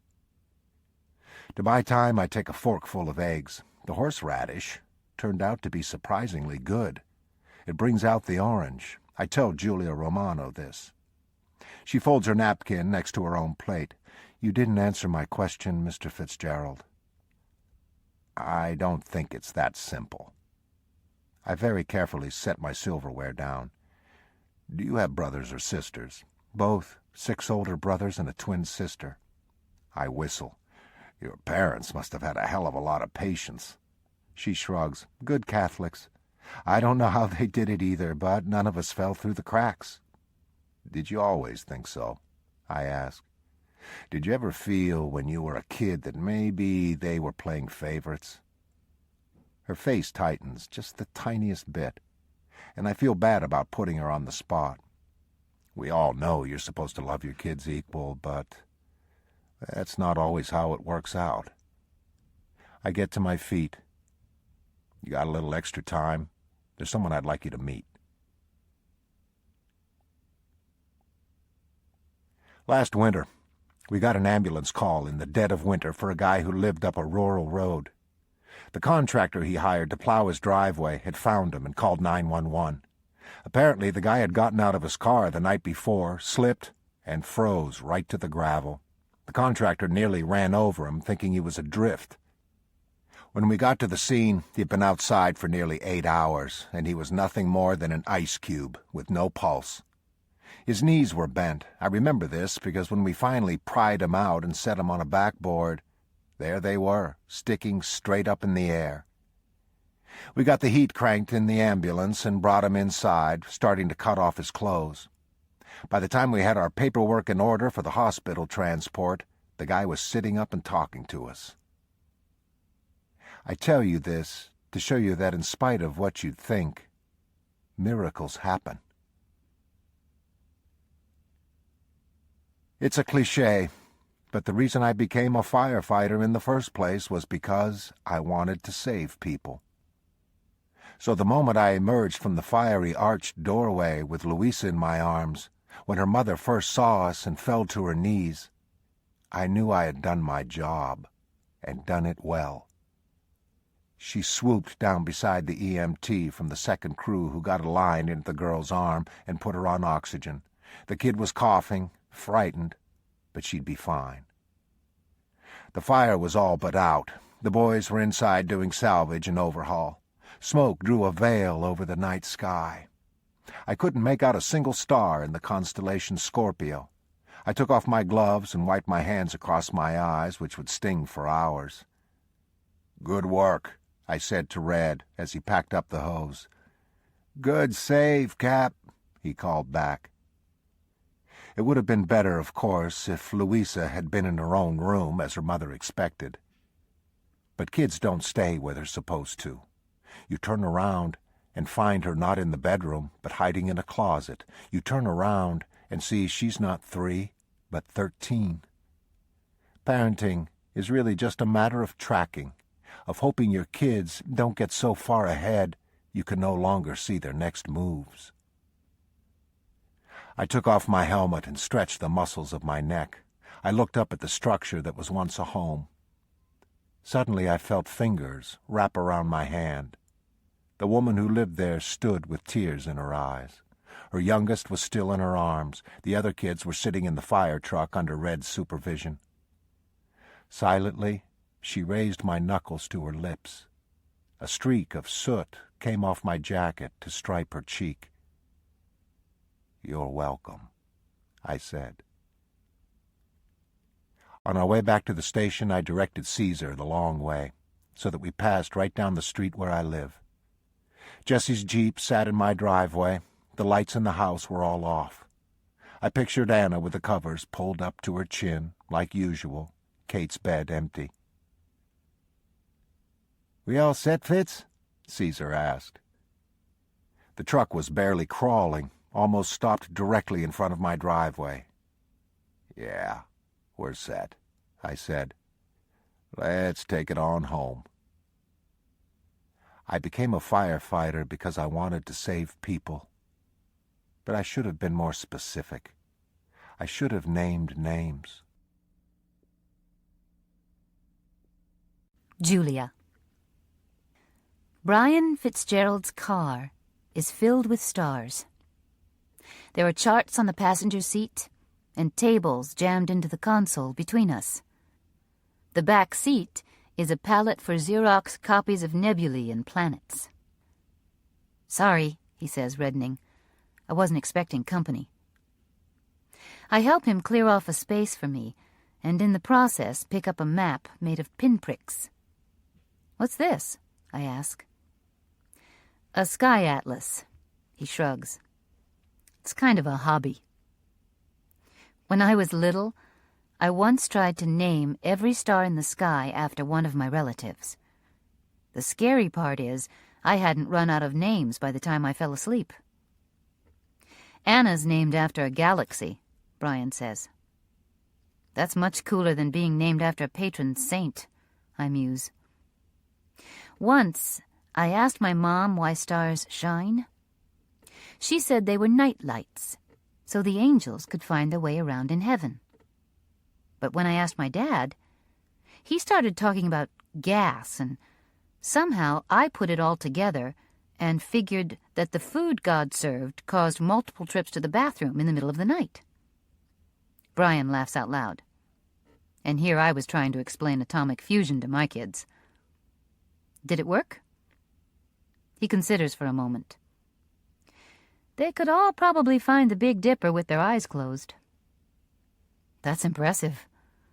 Stars all look the same to me." "It's not that hard.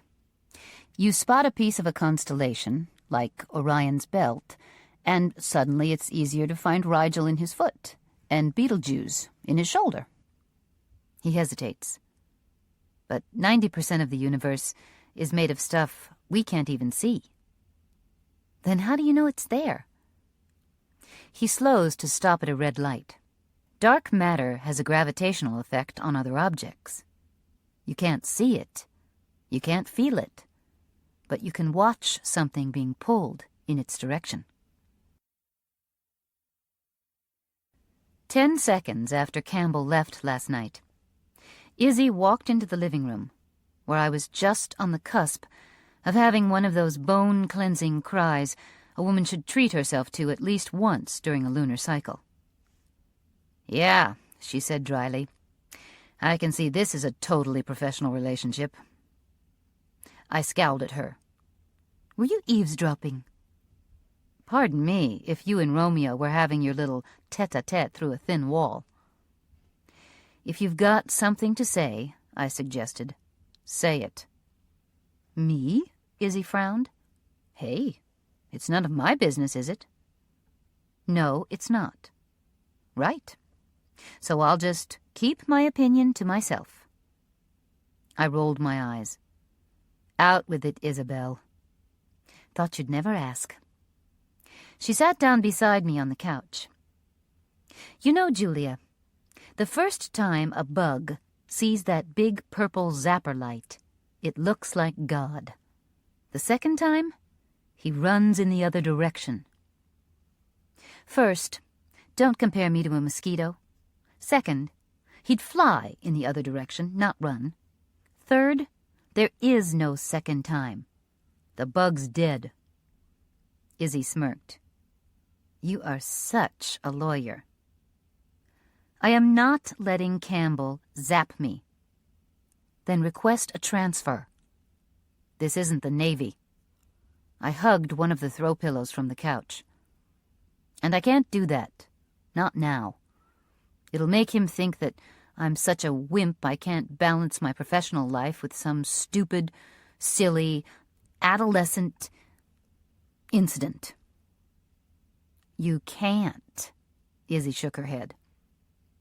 He's an egotistical dickhead who's going to chew you up and spit you out. And you have a really awful history of falling for assholes that you ought to run screaming from. And I don't feel like sitting around listening to you try to convince yourself that you don't still feel something for Campbell Alexander when, in fact, you've spent the past 15 years trying to fill in the hole he made inside you. I stared at her. Wow. She shrugged. Guess I had a lot to get off my chest after all. Do you hate all men, or just Campbell? Izzy seemed to think about that for a while. Just Campbell, she said finally. What I wanted at that moment was to be alone in my living room, so that I could throw things, like the TV remote, or the glass vase, or preferably my sister. But I couldn't order Izzy out of a house she'd moved into just hours before. I stood up and plucked my house keys off the counter. I'm going out, I told her. Don't wait up. I'm not much of a party girl, which explains why I hadn't frequented Shakespeare's Cat before, although it was a mere 4 blocks from my condo. The bar was dark and crowded and smelled of patchouli and cloves. I pushed my way inside, hopped up on a stool, and smiled at the man sitting next to me. I was in the mood to make out in the back row of the movie theater with someone who did not know my first name. I wanted 3 guys to fight for the honor of buying me a drink. I wanted to show Campbell Alexander what he'd been missing. The man beside me had sky eyes, a black ponytail, and a Cary Grant grin. He nodded politely at me, then turned away and began to kiss a white-haired gentleman flush on the mouth. I looked around and saw what I had missed on my entrance. The bar was filled with single men, but they were dancing, flirting, hooking up with each other. What can I get you? The bartender had fuchsia porcupine hair and an oxen ring pierced through his nose. This is a gay bar? No, it's the officers' club at West Point. You want a drink or not? I pointed over his shoulder to the bottle of tequila, and he reached for a shot glass. I rummaged in my purse and pulled out a $50 bill. The whole thing. Glancing down at the bottle, I frowned. I bet Shakespeare didn't even have a cat. Who peed in your coffee? The bartender asked. Narrowing my eyes, I stared at him. You're not gay. Sure I am. Based on my track record, if you were gay, I'd probably find you attractive. As it is... I looked at the busy couple beside me, and then shrugged at the bartender. He blanched, then handed me back my $50. I tucked it back into my wallet. Who says you can't buy friends? I murmured. 3 hours later, I was the only person still there, unless you counted 7, which was what the bartender had rechristened himself last August, after deciding to jettison whatever sort of label the name Neil suggested. 7 stood for absolutely nothing, he had told me, which was exactly the way he liked it. Maybe I should be 6, I told him, when I'd made my way to the bottom of the tequila bottle. And you could be 9. 7 finished stacking the clean glasses. That's it. You're cut off. He used to call me Jewel, I said, and that was enough to make me start crying. A jewel's just a rock put under enormous heat and pressure. Extraordinary things are always hiding in places people never think to look. But Campbell had looked, and then he'd left me, reminding me that whatever he'd seen wasn't worth the time or effort. I used to have pink hair, I told 7. I used to have a real job, he answered. What happened? He shrugged. I dyed my hair pink. What happened to you? I let mine grow out, I answered. 7 wiped up a spill I'd made without noticing.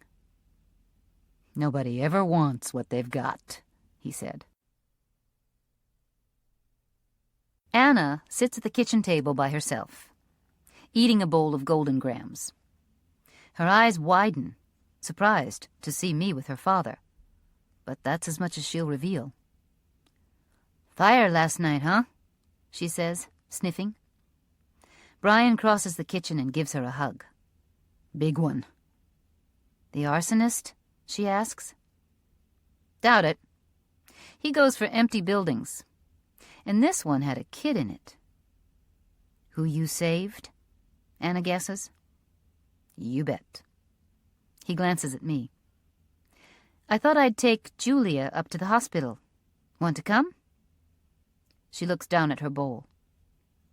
I don't know. Hey, Brian lifts her chin. No one's going to keep you from seeing Kate. No one's going to be too thrilled to see me there either, she says. The telephone rings and he picks it up. He listens for a moment and then smiles. That's great. That's so great. Yeah, of course I'm coming in. He hands the phone to Anna. Mom wants to talk to you, he says. And he excuses himself to change clothes. Anna hesitates, then curls her hand around the receiver. Her shoulders hunch, a small cubicle of personal privacy. Hello?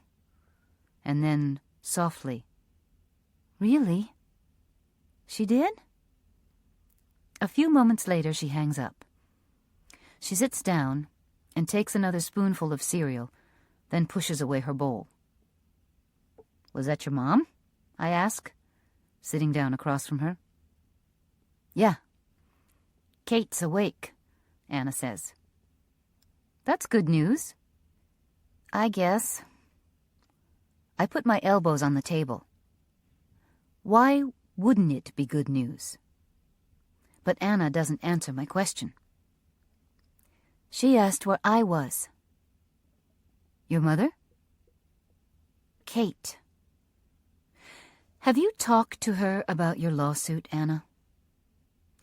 Ignoring me, she grabs the cereal box and begins to roll down the plastic insert. It's stale, she says. No one ever gets all the air out or closes the top right. Has anyone told Kate what's going on? Anna pushes on the box top to get the cardboard tab into its slot, to no avail. I don't even like golden grams. When she tries again, the box falls out of her arms and spills its contents all over the floor. Shoot. She crawls under the table, trying to scoop up the cereal with her hands. I get on the floor with Anna and watch her shove fistfuls into the liner. She won't look in my direction. We can always buy Kate some more before she gets home, I say gently. Anna stops and glances up. Without the veil of that secret, she looks much younger. Julia, what if she hates me? I tuck a strand of hair behind Anna's ear. What if she doesn't? The bottom line, Seven explained last night, is that we never fall for the people we're supposed to. I glanced at him, intrigued enough to muster the effort to raise my face from where it was plastered on the bar. It's not just me? Hell no. He set down a stack of clean glasses. Think about it. Romeo and Juliet bucked the system, and look where it got them. Superman has the hots for Lois Lane, when the better match, of course, would be with Wonder Woman. Dawson and Joey, need I say more? And don't even get me started on Charlie Brown and the little red-headed girl. What about you? I asked. He shrugged. Like I said, it happens to everyone. Leaning his elbows on the counter, he came close enough that I could see the dark roots beneath his magenta hair. For me, it was Lyndon. I'd break up with someone who was named for a tree, too, I sympathized. Guy or girl? He smirked. I'll never tell. So, what made her wrong for you? Seven sighed. Well, she... Ha! You said she. He rolled his eyes. Yes, Detective Julia. You've outed me at this gay establishment. Happy? Not particularly. I sent Lyndon back to New Zealand. Green card ran out. It was that or get married. What was wrong with her? Absolutely nothing, Seven confessed. She cleaned like a banshee. She never let me wash a dish. She listened to everything I had to say. She was a hurricane in bed. She was crazy about me. And believe it or not, I was the one for her. It was like 98% perfect. What about the other 2%? You tell me. He started stacking the clean glasses on the far side of the bar. Something was missing. I couldn't tell you what it was if you asked, but it was off. And if you think of a relationship as a living entity, I guess it's one thing if the missing 2% is like a fingernail. But when it's the heart, that's a whole different ball of wax. He turned to me. I didn't cry when she got on the plane. She lived with me for 4 years, and when she walked away, I didn't feel much of anything at all. Well, I had the other problem, I told him. I had the heart of the relationship and nobody to grow it in. What happened then? What else? I said. It broke.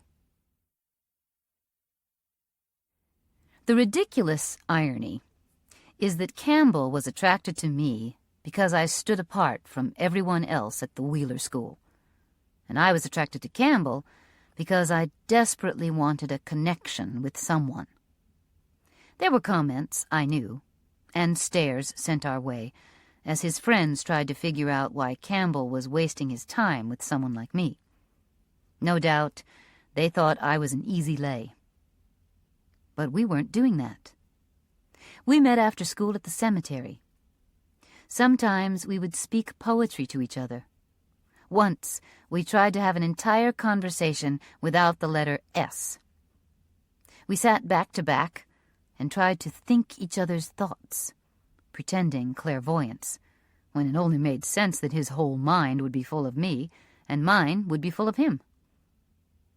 I loved the way he smelled, whenever his head dipped close to hear what I was saying. Like the sun striking the cheek of a tomato, or soap drying on the hood of a car.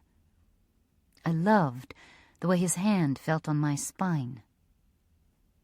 I loved. "What if," I said one night, stealing breath from the edge of his lips, "we did it?" He was lying on his back, watching the moon rock back and forth on a hammock of stars. One hand was tossed up over his head, the other anchored me against his chest. "Did what?" I didn't answer, just got up on one elbow and kissed him so deep that the ground gave way. "Oh," Campbell said, hoarse. "That." "Have you ever?" I asked. He just grinned. I thought that he'd probably fucked Muffy or Buffy or Puffy or all three in the baseball dugout at Wheeler, or after a party at one of their homes when they both still smelled of Daddy's bourbon. I wondered why, then, he wasn't trying to sleep with me. I assumed that it was because I wasn't Muffy or Buffy or Puffy, but just Julia Romano, which wasn't good enough. "Don't you want to?" I asked. It was one of those moments where I knew we were not having the conversation that we needed to be having. And since I didn't really know what to say, never having crossed this particular bridge between thought and deed before, I pressed my hand up against the thick ridge in his pants. He backed away from me. "Jewel," he said, "I don't want you to think that's why I'm here. Let me tell you this. If you meet a loner, no matter what they tell you, it's not because they enjoy solitude. It's because they have tried to blend into the world before, and people continue to disappoint them. Then why are you here? Because you know all the words to American Pie?" Campbell said. "Because when you smile, I can almost see that tooth on the side that's crooked." He stared at me. "Because you're not like anyone I've ever met." "Do you love me?" I whispered. Didn't I just say that? This time, when I reached for the buttons of his jeans, he didn't move away. In my palm, he was so hot, I imagined he would leave a scar. Unlike me, he knew what to do. He kissed and slipped, pushed, cracked me wide. Then he went perfectly still. "You didn't say you were a virgin," he said.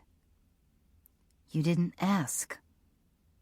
But he'd assumed. He shuddered and began to move inside me, a poetry of limbs. I reached up to hold onto the gravestone behind me, words I could see in my mind's eye. Nora Dean, born 1832, died 1838. "Jewel," he whispered when it was over. "I know what you thought. I wondered what happened when you offered yourself to someone, and they opened you, only to discover you were not the gift they expected, and they had to smile and nod and say thank you all the same." I blame Campbell Alexander entirely for my bad luck with relationships. It is embarrassing to admit, but I have only had sex with 3.5 other men, and none of those were any great improvement on my first experience. "Let me guess," Seven said last night. "The first was a rebound, the second was married." "How'd you know?" He laughed. "Because you're a cliché." I swirled my pinky in my martini. It was an optical illusion, making the finger look split and crooked. The other one was from Club Med, a windsurfing instructor. "That must have been worthwhile," Seven said. He was absolutely gorgeous, I answered, and had a dick the size of a cocktail frank. Ouch. Actually, I mused, you couldn't feel it at all. Seven grinned. So he was the half? I turned beet red. No, that was some other guy. I don't know his name, I admitted. I sort of woke up with him on top of me after a night like this one. You, Seven pronounced, are a train wreck of sexual history. But this is inaccurate. A runaway train is an accident. Me? I'll jump in front of the tracks. I'll even tie myself down in front of the speeding engine. There's some illogical part of me that still believes if you want Superman to show up, first there's got to be someone worth saving. Kate Fitzgerald is a ghost just waiting to happen. Her skin is nearly translucent. Her hair so fair it bleeds into the pillowcase. "How are you doing, baby?" Brian murmurs, and he leans down to kiss her on the forehead. "I think I might have to blow off the Iron Man competition," Kate jokes. Anna is hovering at the door in front of me. Sarah holds out her hand. It is all the encouragement Anna needs to crawl up on Kate's mattress, and in my mind I mark off this small gesture from mother to child. Then Sarah sees me standing at the threshold. "Brian," she says, "what is she doing here?" I wait for Brian to explain, but he doesn't seem inclined to utter a word. So I paste a smile on my face and step forward. "I heard Kate was feeling better today, and I thought it might be a good time to talk to her." Kate struggles to her elbows. "Who are you?" I expect a fight from Sarah, but it is Anna who speaks up.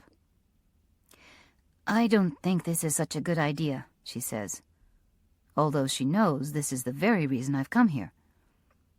"I mean, Kate's still pretty sick." It takes me a moment, but then I understand. In Anna's life, everyone who ever talks to Kate takes Kate's side. She is doing what she can to keep me from defecting. "You know, Anna's right," Sarah hastily adds. "Kate's only just turned a corner." I place my hand on Anna's shoulder.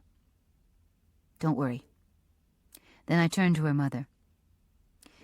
"It's my understanding that you wanted this hearing—" Sarah cuts me off.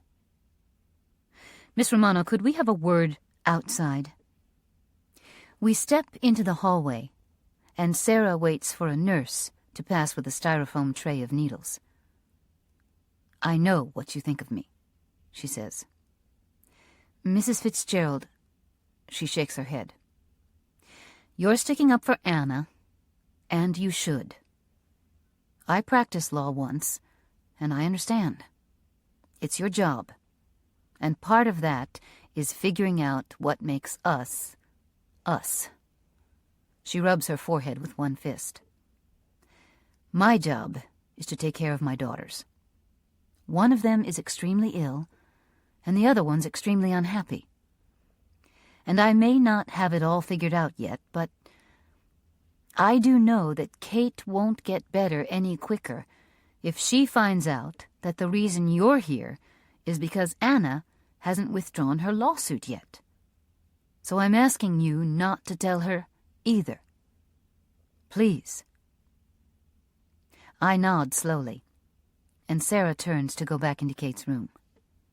With her hand on the door, she hesitates.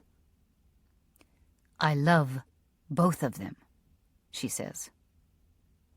An equation I am supposed to be able to solve.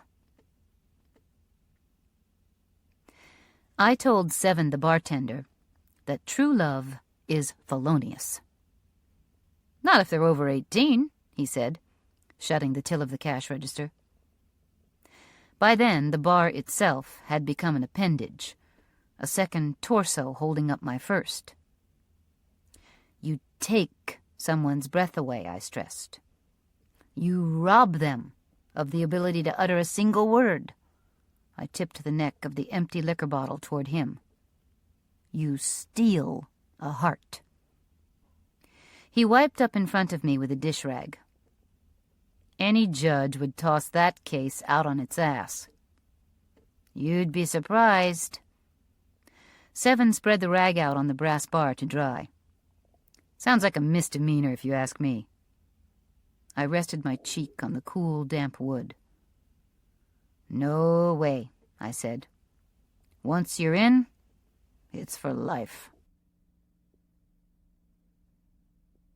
Brian and Sarah take Anna down to the cafeteria.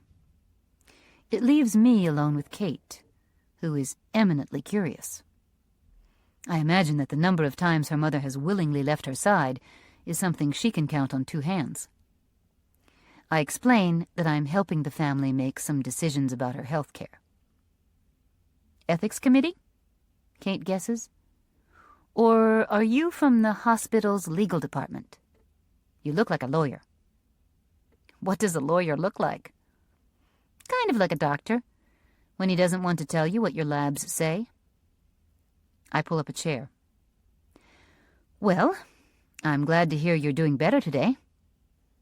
Yeah. Apparently yesterday I was pretty out of it, Kate says. Doped up enough to make Ozzie and Sharon look like Ozzie and Harriet.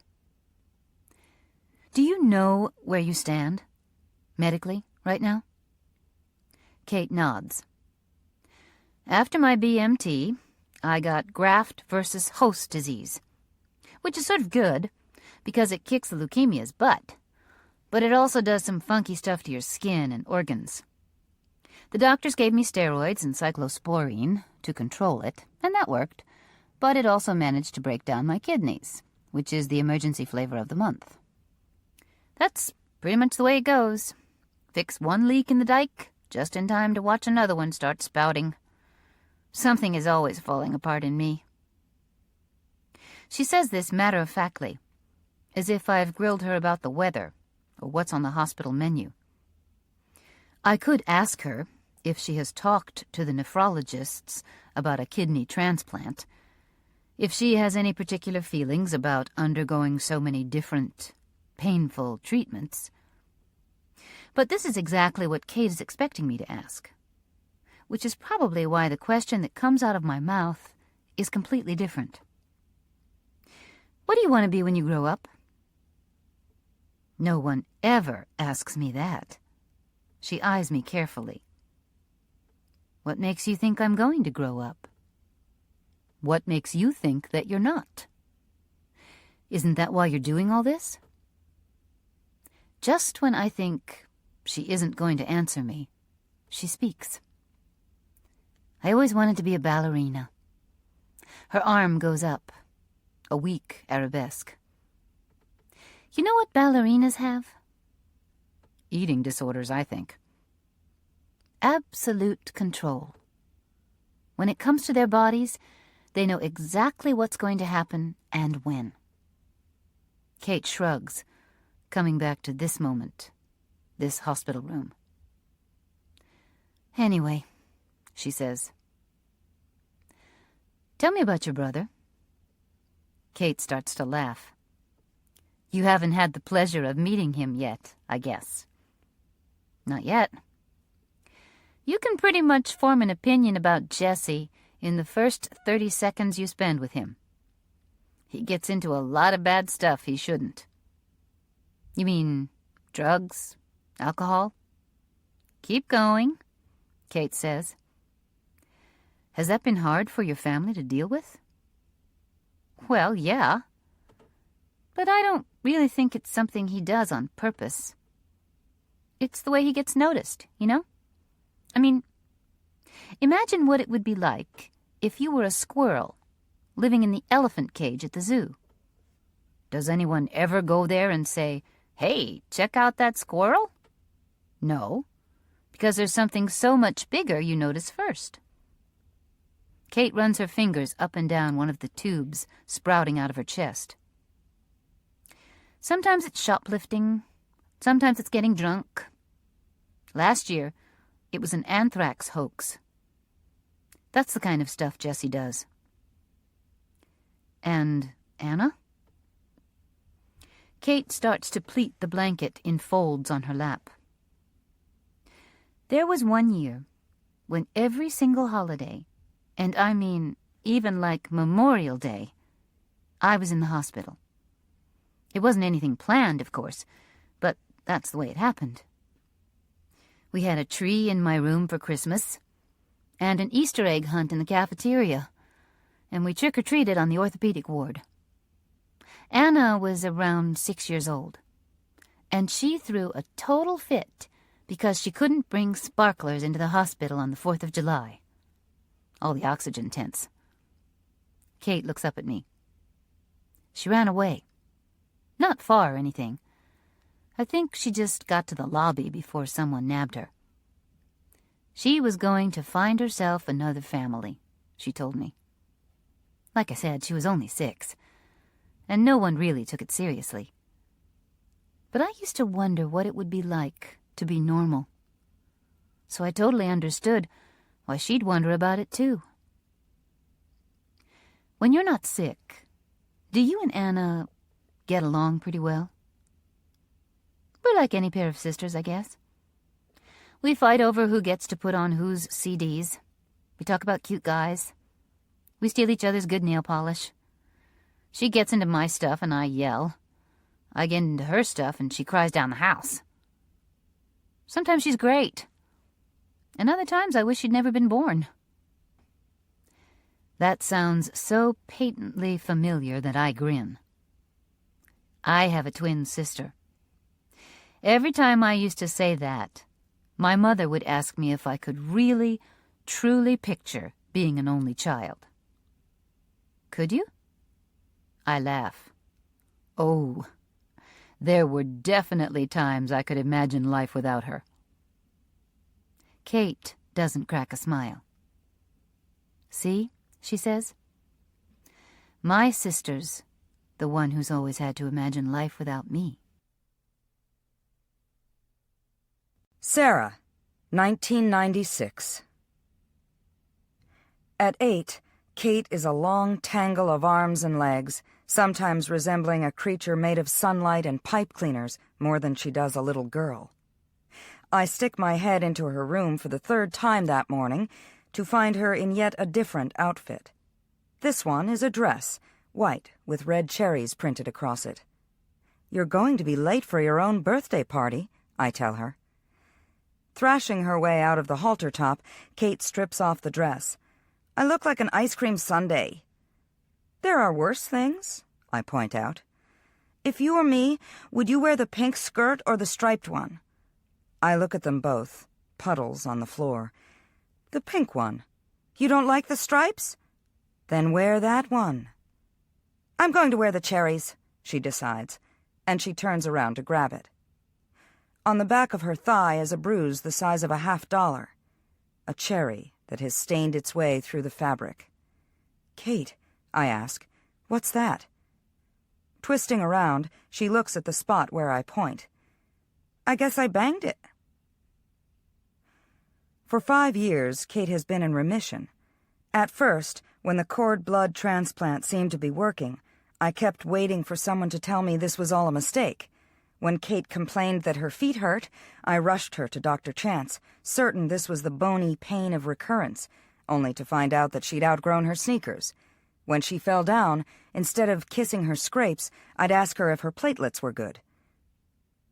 A bruise is created when there is bleeding in tissues beneath the skin, usually, but not always, the result of a trauma. It has been 5 whole years. Did I mention that? Anna sticks her head into the room. "Daddy says the first car just pulled up, and if Kate wants to come down wearing a flour sack, he doesn't care. What's a flour sack?" Kate finishes hiking the sundress over her head, then pulls up the hem and rubs the bruise. "Huh," she says. Downstairs, There are 25 second graders, a cake in the shape of a unicorn, and a local college kid hired to make swords and bears and crowns out of balloons. Kate opens her presents, necklaces made of glittery beads, craft kits, Barbie paraphernalia. She saves the biggest box for last, the one Brian and I have gotten her. Inside a glass bowl swims a fantail goldfish. Kate has wanted a pet forever, but Brian is allergic to cats, and dogs require a lot of attention, which led us to this. Kate could not be happier. She carries him around for the rest of the party. She names him Hercules. After the party, when we are cleaning up, I find myself staring at the goldfish. Bright as a penny, he swims in circles, happy to be going nowhere. It takes only 30 seconds to realize that you will be canceling all your plans, erasing whatever you had been cocky enough to schedule on your calendar. It takes 60 seconds to understand that even if you've been fooled into thinking so, you do not have an ordinary life. A routine bone marrow aspiration, one we'd scheduled long before I ever saw that bruise, has come back with some abnormal promyelocytes floating around. Then a polymerase chain reaction test, one that allows the study of DNA, showed that in Kate, the 15 and 17 chromosomes were translocated. All of this means that Kate is in molecular relapse now, and clinical symptoms can't be that far behind. Maybe she won't present with blasts for a month. Maybe we won't find blood in her urine or stools for a year. But inevitably, it will happen.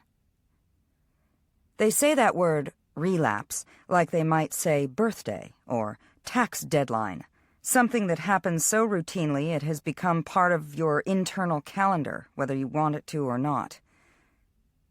Dr. Chance has explained that this is one of the great debates for oncologists. Do you fix a wheel that isn't broken, or do you wait until the cart collapses? He recommends that we put Kate on all trans-retinoic acid. It comes in a pill half the size of my thumb and was basically stolen from ancient Chinese medics who'd been using it for years. Unlike chemotherapies, which go in and kill everything in their path, ATRA heads right for chromosome 17.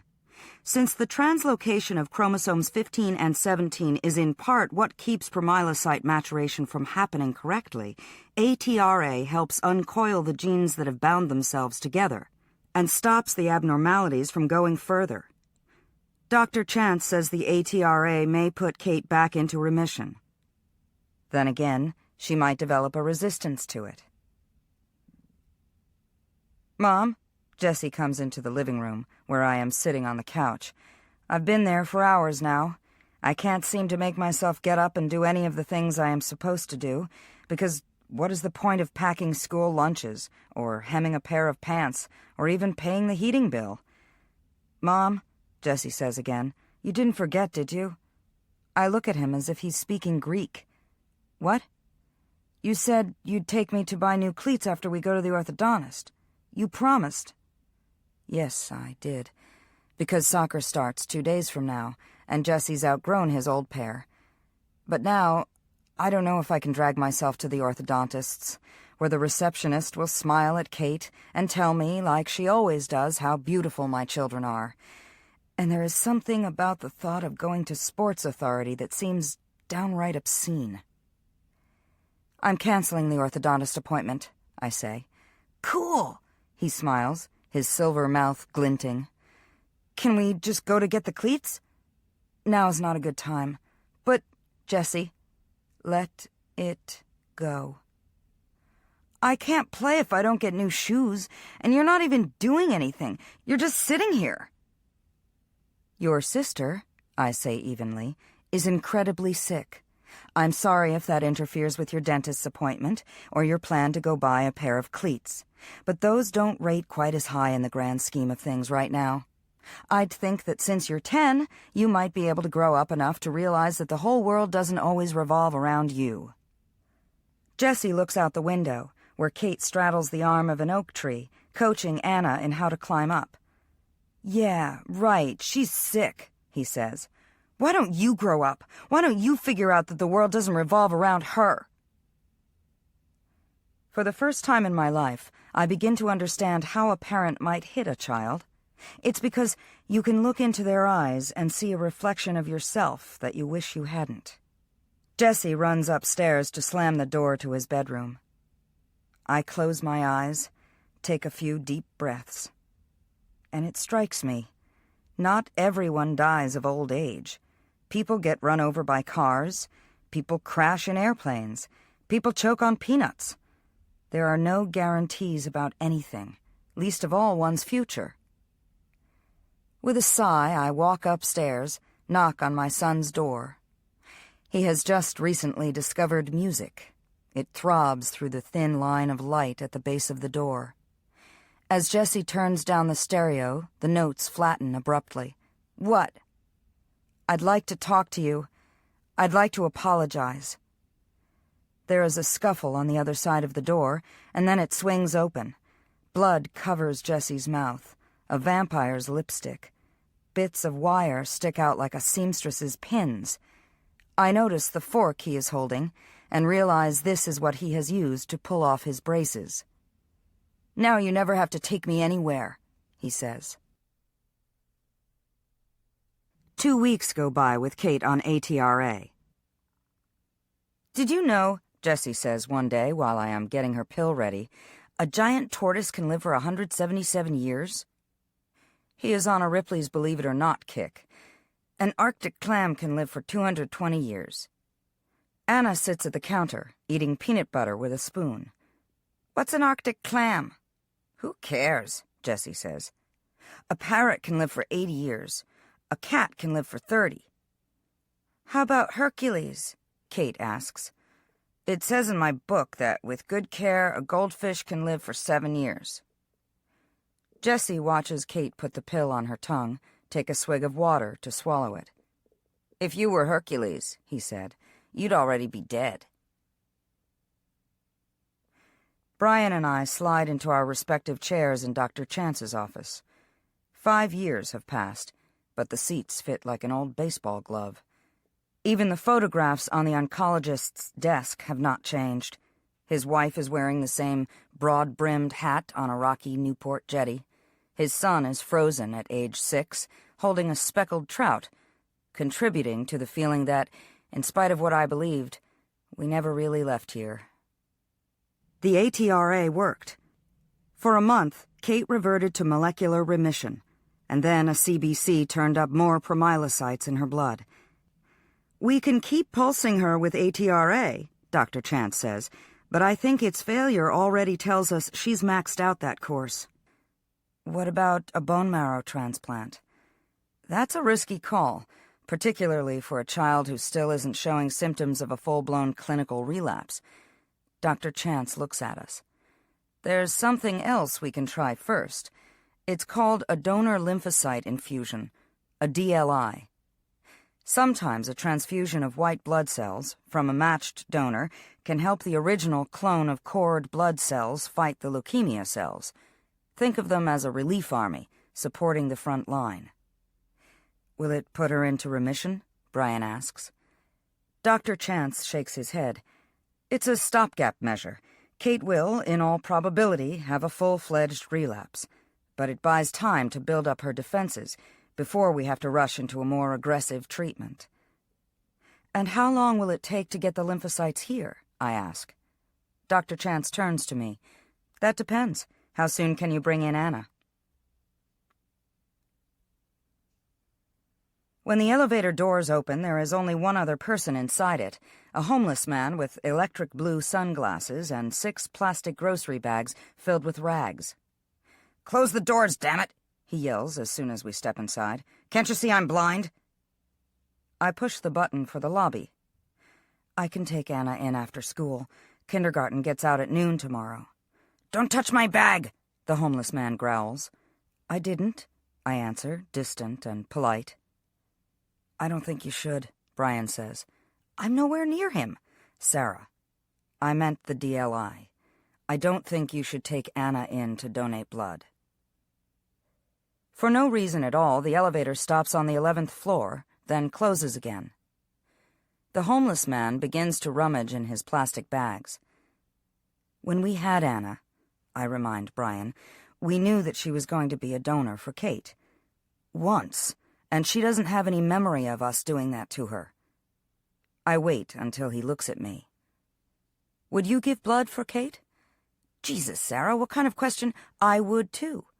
I'd give her half my heart, for God's sake, if it helped. You do whatever you have to, when it comes to people you love, right? Brian ducks his head, nods. What makes you think that Anna would feel any different? The elevator doors open, but Brian and I remain inside, staring at each other. From the back, the homeless man shoves between us, his bounty rustling in his arms. "Stop yelling!" he shouts, though we stand in utter silence. "Can't you tell that I'm deaf?" To Anna, it is a holiday. Her mother and father are spending time with her, alone. She gets to hold both of our hands the whole way across the parking lot. So what if we're going to a hospital? I have explained to her that Kate isn't feeling good, and that the doctors need to take something from Anna and give it to Kate to make her feel better. I figured that was more than enough information. We wait in the examination room, coloring line drawings of pterodactyls and T-Rexes. "Today at snack, Ethan said that the dinosaurs all died because they got a cold," Anna says. But no one believed him. Brian grins. "Why do you think they died?" "Because, duh, they were 1,000,000 years old." She looks up at him. "Did they have birthday parties back then?" The door opens, and the hematologist comes in. "Hello, gang. Mom, you want to hold her on your lap?" So I crawl onto the table and settle Anna in my arms. Brian gets stationed behind us so that he can grab Anna's shoulder and elbow and keep it immobilized. "You ready?" the doctor asks Anna, who is still smiling. And then she holds up a syringe. "It's only a little stick," the doctor promises. Exactly the wrong words, and Anna starts thrashing. Her arms clip me in the face, the belly. Brian cannot grab hold of her. Over her screams, he yells at me, "I thought you told her!" The doctor, who's left the room without me even noticing, returns with several nurses in tow. "Kids and phlebotomy never mix well," she says, as the nurses slide Anna off my lap and soothe her with their soft hands and softer words. "Don't worry, we're pros." It is a déjà vu, just like the day Kate was diagnosed. Be careful what you wish for, I think. Anna is just like her sister. I'm vacuuming the girls' room when the handle of the Electrolux smacks Hercules' bowl and sends the fish flying. No glass breaks, but it takes me a moment to find him, thrashing himself dry on the carpet beneath Kate's desk. "Hang on, buddy," I whisper, and I flip him into the bowl. I fill it with water from the bathroom sink. He floats to the top. "Don't," I think. "Please." I sit down on the edge of the bed. How can I possibly tell Kate I've killed her fish? Will she notice if I run to the pet store and get a replacement? Suddenly, Anna is next to me, home from morning kindergarten. "Mommy, how come Hercules isn't moving?" I open my mouth, a confession melting on my tongue. But at that moment, the goldfish shudders sideways, dives, and starts to swim again. "There," I say. "He's fine." When 5,000 lymphocytes don't seem to be enough, Dr. Chance calls for 10,000. Anna's appointment for a second donor lymphocyte draw falls in the middle of the gymnastics birthday party of a girl in her class. I agree to let her go for a little while and then drive to the hospital from the gym. The girl is a sugar-spun princess with fairy white hair, a tiny replica of her mother. As I slip off my shoes to trek across the padded floor, I try desperately to remember their names. The child is Mallory, and the mother is Monica? Margaret? I spot Anna right away. sitting on the trampoline as an instructor bounces them up and down like popcorn. The mother comes over to me, a smile strung on her face like a row of Christmas lights. "You must be Anna's mom. I'm Mitty," she says. "I'm so sorry she has to leave, but of course we understand. It must be amazing, going somewhere no one else ever gets to go." "The hospital?" "Well, just hope you never have to do the same." "Oh, I know. I get dizzy going up an elevator." She turns to the trampoline. "Anna, honey, your mother's here." Anna barrels across the padded floor. This is exactly what I'd wanted to do to my living room when the kids were all small, cushion the walls and floor and ceiling for protection. And yet, it turned out that I could have rolled Kate in bubble wrap. The danger for her was already under the skin. "What do you say?" I prompt, and Anna thanks Mallory's mother. "Oh, you're welcome." She hands Anna a small bag of treats. "Now, have your husband call us any time. We'd be happy to take Anna while you're in Texas." Anna hesitates in the middle of a shoelace knot. "Mitty," I ask, "what exactly did Anna tell you?" "That she had to leave early so your whole family could take you to the airport, because once training starts in Houston, you won't see them until after the flight." "The flight? On the space shuttle?"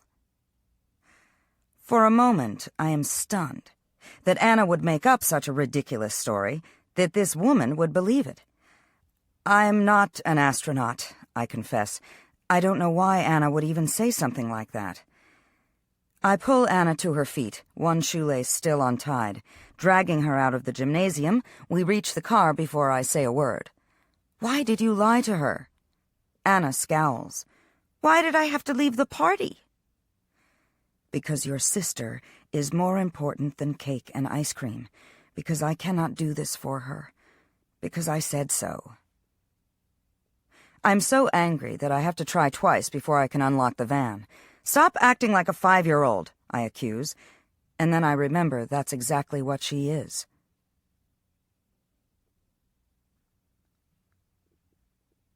It was so hot, Brian says, a silver tea set melted.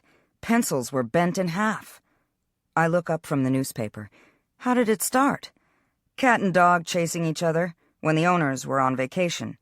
They turned on a Gen-Air range. He peels his jeans down, winces. I got second-degree burns just kneeling on the roof. His skin is raw, blistered. I watch him apply Neosporin and gauze. He keeps talking, telling me something about a rookie nicknamed Caesar who just joined their company. But my eyes are drawn to the advice column in the newspaper. Dear Abby, every time my mother-in-law visits, she insists on cleaning out the refrigerator. My husband says she's just trying to help, but it makes me feel like I'm being judged. She's made my life a wreck. How do I make this woman stop without ruining my marriage? Sincerely, past my expiration date, Seattle. What sort of woman considers this to be her biggest problem? I picture her scrawling out a note to Dear Abby on linen blend stationery. I wonder if she's ever felt a baby turn inside her, tiny hands and feet walking in slow circles, as if the inside of a mother is a place to be carefully mapped. What are you glued to? Brian asks, coming to read the column over my shoulder. I shake my head in disbelief. A woman whose life is being ruined by rings from jelly jars. Cream gone bad, Brian adds, chuckling. Slimy lettuce. Oh my God, how can she stand to be alive? We both start laughing then. Contagious. All we have to do is look at each other to laugh even harder. And then, just as suddenly as all this was funny, it isn't anymore. Not all of us live in a world where our refrigerator contents are the barometer of our personal happiness. Some of us work in buildings that are burning down around us. Some of us have little girls who are dying. Slimy fucking lettuce, I say, my voice hitching. It's not fair.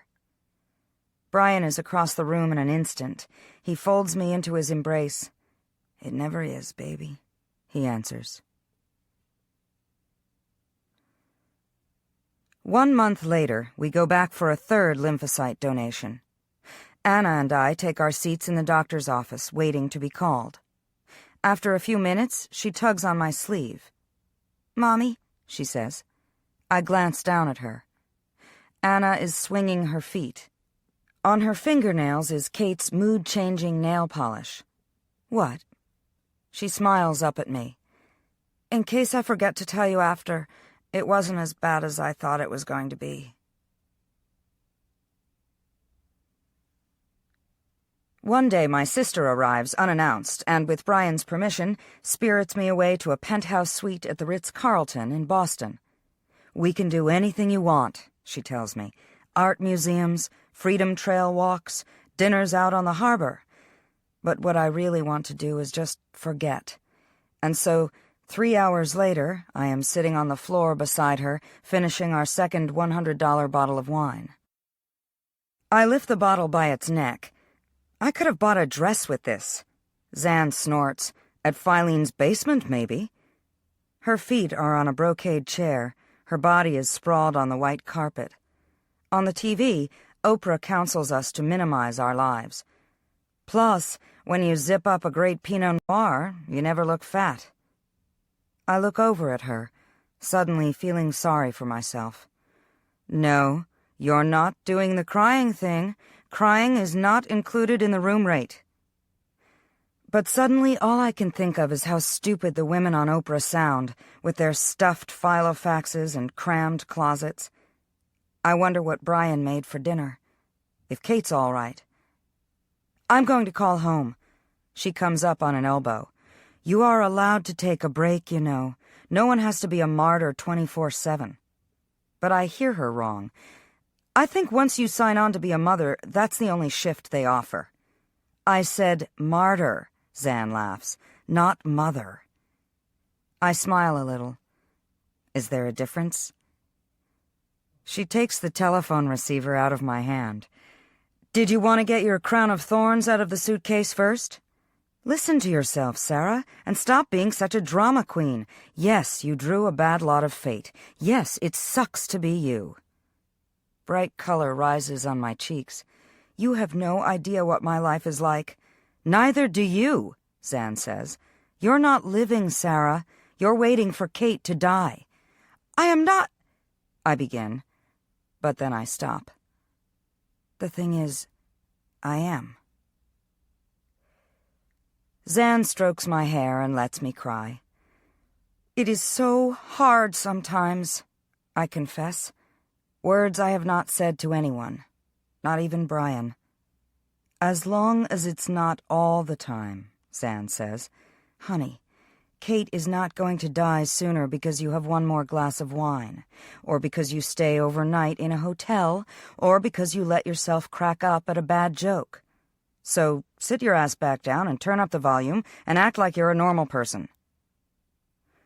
I look around at the opulence of the room, at our decadent sprawl of wine bottles and chocolate strawberries. "Zan," I say, wiping my eyes, "this is not what normal people do." She follows my gaze. "You're absolutely right." She picks up the remote control, flipping channels until she finds Jerry Springer. "That better?" I start to laugh, and then she starts to laugh, and soon the room is spinning around me, and we are lying on our backs, staring up at the crown molding edging the ceiling. I suddenly remember how, when we were kids, Zan used to always walk ahead of me to the bus stop. I could have run and caught up, but I never did. I only wanted to follow her. Laughter rises like steam, swims through the windows. After 3 days of a torrential downpour, the kids are delighted to be outside, kicking around a soccer ball with Brian. When life is normal, it is so normal. I duck into Jessie's room, trying to navigate strewn Lego pieces and comic books so that I can set his clean clothes down on the bed. Then I go into Kate and Anna's room and separate their folded laundry. When I place Kate's t-shirts on her dresser, I see it. Hercules is swimming upside down. I reach into the bowl and turn him, holding his tail. He wafts for a few strokes and then floats slowly to the surface, white-bellied and gasping. I remember Jessie saying that with good care, a fish might live 7 years. This has only been 7 months. After carrying the fishbowl into my bedroom, I pick up the phone and dial information. "Petco," I say. When I'm connected, I ask a clerk about Hercules. "Do you, want to buy a new fish?" she asks. "No, I want to save this one." "Ma'am," the girl says, "we're talking about a goldfish, right?" So I call 3 vets, none of whom treat fish. I watch Hercules in his death throes for another minute, and then ring the oceanography department at URI, asking for any professor that's available. Dr. Orestes studies tide pools, he tells me, mollusks and shellfish and sea urchins, not goldfish.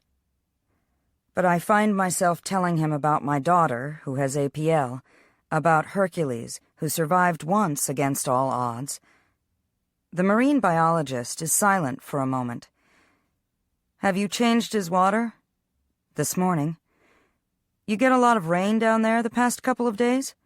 "Yes." "Got a well?" "What does that have to do with anything?" "Yes." "It's just a hunch, but with runoff, your water might have too many minerals in it. Fill the bowl with bottled water, and maybe he'll perk up." So I empty out Hercules' bowl, scrub it, and add a half-gallon of Poland Spring. It takes 20 minutes, but then Hercules begins to swim around. He navigates between the lobes of the fake plant. He nibbles at food. Kate finds me watching him a half hour later. "You didn't have to change the water. I did it this morning." "Oh, I didn't know," I lie. She presses her face up to the glass bowl, her smile magnified. "Jessie says goldfish can only pay attention for 9 seconds, Kate says. But I think Hercules knows exactly who I am." I touch her hair, and I wonder if I have used up my miracle. Anna. If you listen to enough infomercials, you start to believe some crazy things. That Brazilian honey can be used as leg wax, that knives can cut metal, that the power of positive thinking can work like a pair of wings to get you to where you need to be. Thanks to a little bout of insomnia and way too many doses of Tony Robbins, I decided one day to force myself into imagining what it would be like after Kate died. That way, or so Tony vowed, when it really happened, I'd be ready. I kept at it for weeks. It's harder than you think to keep yourself in the future, especially when my sister was walking around at the time being her usual pain-in-the-butt self. My way of dealing with this was to pretend Kate was already haunting me. When I stopped talking to her, she figured she'd done something wrong, which she probably had anyway. There were entire days where I did nothing but cry, others where I felt like I'd swallowed a lead plate, some more when I worked really hard at going through the motions of getting dressed and making my bed and studying my vocab words because it was easier than doing anything else. But then, there were times when I let the veil lift a little, and other ideas would pop up. Like what it would be like to study oceanography at the University of Hawaii, or try skydiving, or move to Prague, or any of a million other pipe dreams. I'd try to stuff myself into one of these scenarios, but it was like wearing a size 5 sneaker when your foot is a 7. You can get by for a few steps, and then you sit down and pull off the shoe because it just plain hurts too much. I am convinced that there is a sensor sitting on my brain with a red stamp, reminding me what I am not supposed to even think about, no matter how seductive it might be. It's probably a good thing. I have a feeling that if I really try to figure out who I am without Kate in the equation, I'm not going to like who I see. My parents and I are sitting together at a table in the hospital cafeteria. although I use the word together loosely. It's more like we're astronauts, each wearing a separate helmet, each sustained by our own private source of air. My mother has the little rectangular container of sugar packets in front of her. She is organizing them with ruthlessness, the equal, and then the sweet and low, and then the nubby brown natural crystals. She looks up at me. Honey, why are terms of endearment always foods? Honey, cookie, sugar, pumpkin? It's not like caring about someone is enough to actually sustain you. I understand what you're trying to do here, my mother continues, and I agree that maybe your father and I need to listen to you a little bit more. But Anna, we don't need a judge to help us do this. My heart is a soft sponge at the base of my throat. You mean it's okay to stop? When she smiles, it feels like the first warm day of March, after an eternity of snow, when you suddenly remember how summer feels on the backs of your bare calves and in the part of your hair. That's exactly what I mean, my mother says. No more blood draws. No granulocytes or lymphocytes or stem cells or kidney. If you want to, I'll tell Kate, I offer, so you don't have to. That's all right. Once Judge DeSalvo knows, we can pretend it never happened. In the back of my mind, a hammer trips. But won't Kate ask why I'm not her donor anymore? My mother goes very still. When I said stop, I meant the lawsuit. I shake my head hard, as much to give her an answer as to dislodge the knot of words tangled in my gut. My God, Anna, my mother says, stunned. What have we done to you to deserve this? It's not what you've done to me. It's what we haven't done, right? You aren't listening to me, I yell, and at that very moment, Vern Stackhouse walks up to our table. The deputy looks from me to my mother to my father and forces a smile. Guess this isn't the best time to interrupt, he says. I'm real sorry about this, Sarah. Brian. He hands my mother an envelope, nods, and walks off. She pulls out the paper inside and reads it, then turns to me. What did you say to him? She demands. To who? My father picks up the notice. It's full of legal language, which might as well be Greek. What's this? A motion for a temporary restraining order. She grabs it from my father. Do you realize you're asking to have me kicked out of the house and to have no contact with you? Is that what you really want? Kick her out. I can't breathe. I never asked for that. Well, an attorney wouldn't have filed it on his own behalf, Anna. Do you know how sometimes, when you are riding your bike and you start skidding across sand, or when you miss a step and start tumbling down the stairs, you have those long, long seconds to know that you are going to be hurt, and badly. I don't know what's going on, I say. Then how can you think you're qualified to make decisions for yourself? My mother stands so abruptly, her chair clatters to the cafeteria floor. If this is what you want, Anna, we can start right now. Her voice, it's thick and rough as rope the moment before she leaves me. About 3 months ago, I borrowed Kate's makeup. Okay, so borrowed wouldn't be the right word, exactly. Stole. I didn't have any of my own. I wasn't supposed to be allowed to wear it until I turned 15. But a miracle had happened, and Kate wasn't around to ask, and desperate times call for desperate measures. The miracle was 5'8", with hair the color of Silver Queen corn silk, and a smile that made me feel like I'd been spinning in circles. His name was Kyle, and he'd moved from Idaho right into the homeroom seat behind mine. He didn't know anything about me or my family, so when he asked me if I wanted to go to a movie with him, I knew it wasn't because he felt sorry for me. We saw the new Spider-Man movie, or at least he did. I spent all my time trying to figure out how electricity could leap the tiny space between my arm and his.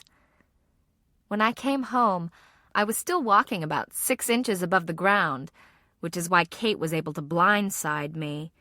She knocked me onto my bed, pinned me by my shoulders. "You thief!" she accused. "You went into my bathroom drawer without asking. You take my things all the time. You borrowed my blue sweatshirt 2 days ago. That's totally different. You can wash a sweatshirt. How come it's okay to have my germs floating around your arteries, but not on your freaking Max Factor Cherry Bomb lip gloss?" I shoved a little harder and managed to roll us so that now I had the upper hand. Her eyes lit up. "Who was it? What are you talking about? If you're wearing makeup, Anna, there must be a reason." "Get lost," I said. "Fuck off." Kate smiled at me. Then she reached one free hand under my arm and tickled me, taking me by surprise so much that I let go of her. A minute later, we had wrestled off the bed, each of us trying to get the other to cry uncle. "Anna, stop it already," Kate gasped. "You're killing me." Those words, they were all it took. My hands fell off her as if I'd been burned. We lay shoulder to shoulder between our beds, staring up at the ceiling and breathing hard, both of us pretending that what she'd said had not cut quite so close to the bone. In the car, my parents fight. "Maybe we should hire a real lawyer," my father says, and my mother replies, "I am one."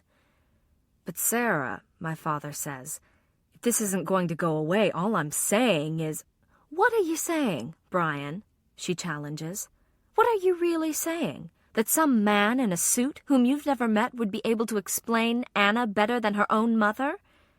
And then my father drives the rest of the way in silence. To my shock, there are TV cameras waiting on the steps of the Garrahy building. I'm sure they're here for something really big, so imagine my surprise when a microphone gets stuck in my face and a reporter with her helmet hair asks me why I am suing my parents. My mother pushes the woman away. "My daughter has no comment," she says over and over. And when one guy asks if I'm aware that I am Rhode Island's first designer baby, I think for a minute she might actually deck him. I've known since I was 7 how I was conceived, and it wasn't a huge deal. First off, my parents told me when the thought of them having sex was far more disgusting than the thought of creation in a petri dish. Second, by then, tons of people were having fertility drugs and septuplets, and my story really wasn't that original anymore. But a designer baby? Yeah, right. If my parents were going to go to all that trouble, you'd think they'd have made sure to implant the genes for obedience, humility, and gratitude. My father sits next to me on a bench, his hands knotted between his knees. Inside the judge's chambers, my mother and Campbell Alexander are verbally slugging it out. Here in the hallway, we're unnaturally quiet, as if they've taken all possible words with them and left us with nothing. I hear a woman curse, and then Julia rounds the bend. "Anna, sorry I'm late. I couldn't get past the media. Are you all right?" I nod, and then I shake my head. Julia kneels down in front of me. "Do you want your mother to leave the house?" "No!" To my utter embarrassment, my eyes get glassy with tears. "I've changed my mind. I don't want to do this anymore. None of it." She looks at me for a long moment, then nods. "Let me go in and talk to the judge." When she leaves, I concentrate on getting air into my lungs. There are so many things I have to work hard at now that I used to be able to carry out instinctively, draw in oxygen, keep my silence, do the right thing. The weight of my father's eyes on me makes me turn. "Did you mean it?" he asks. "About not wanting to do this anymore?" I don't answer. I don't move a fraction of an inch. Because if you're still not sure, maybe it's not such a bad idea, having some breathing space. I mean, I've got that extra bed in my room at the station. He rubs the back of his neck. It wouldn't be like we were moving out or anything, just... He looks at me. "Breathing," I finish, and do just that. My father stands up and holds out his hand. We walk out of the Garrahy complex, side by side. The reporters come on like wolves, but this time their questions bounce right off me. My chest feels full of glitter and helium, the way it used to when I was little and riding my father's shoulders at twilight, when I knew that if I held up my hands and spread my fingers like a net, I could catch the coming stars. Campbell. There may be a special corner of hell for attorneys who are shamelessly self-aggrandizing, but you can bet we all are ready for our close-ups. When I arrive at the family court to find a horde of reporters on parade, I offer around sound bites as if they are candy, and make sure that the cameras are on me. I say the appropriate things about how this case is unorthodox, but ultimately painful for everyone involved. I hint that the judge's ruling may affect the rights of minors nationwide, as well as stem cell research.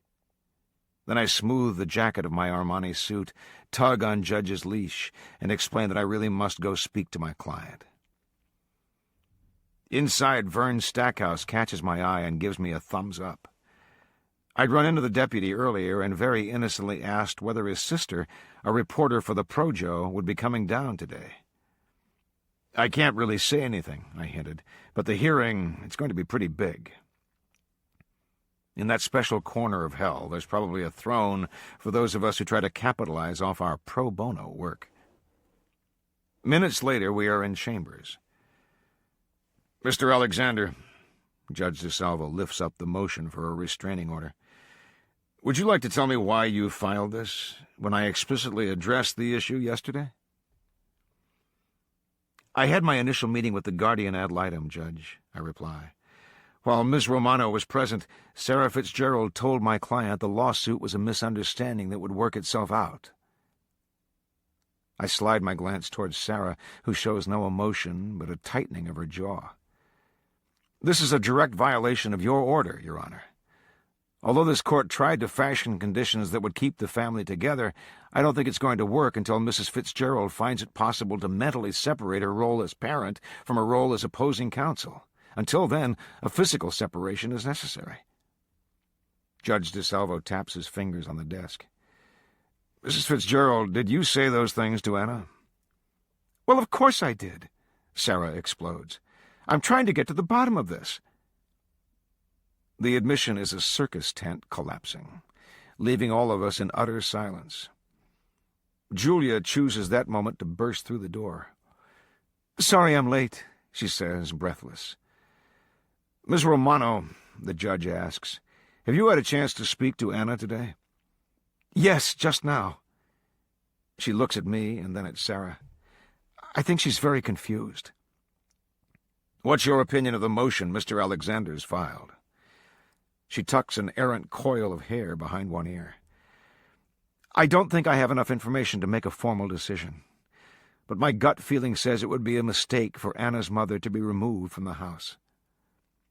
Immediately, I tense. Reacting, the dog gets to his feet. "Judge, Mrs. Fitzgerald just admitted that she violated the court's order. At the very least, she should be reported to the bar for ethical violations, and—" "Mr. Alexander, there is more to this case than the letter of the law." Judge DeSalvo turns to Sarah. "Mrs. Fitzgerald, I strongly recommend you look into hiring an independent attorney to represent you and your husband in this petition. I'm not going to grant the restraining order today, But I will warn you once again not to talk with your child about this case until the hearing next week. If it comes to my attention at some future date that you have ignored this directive once again, I will report you to the bar myself and personally escort you from your home." He smacks the file folders shut and gets up.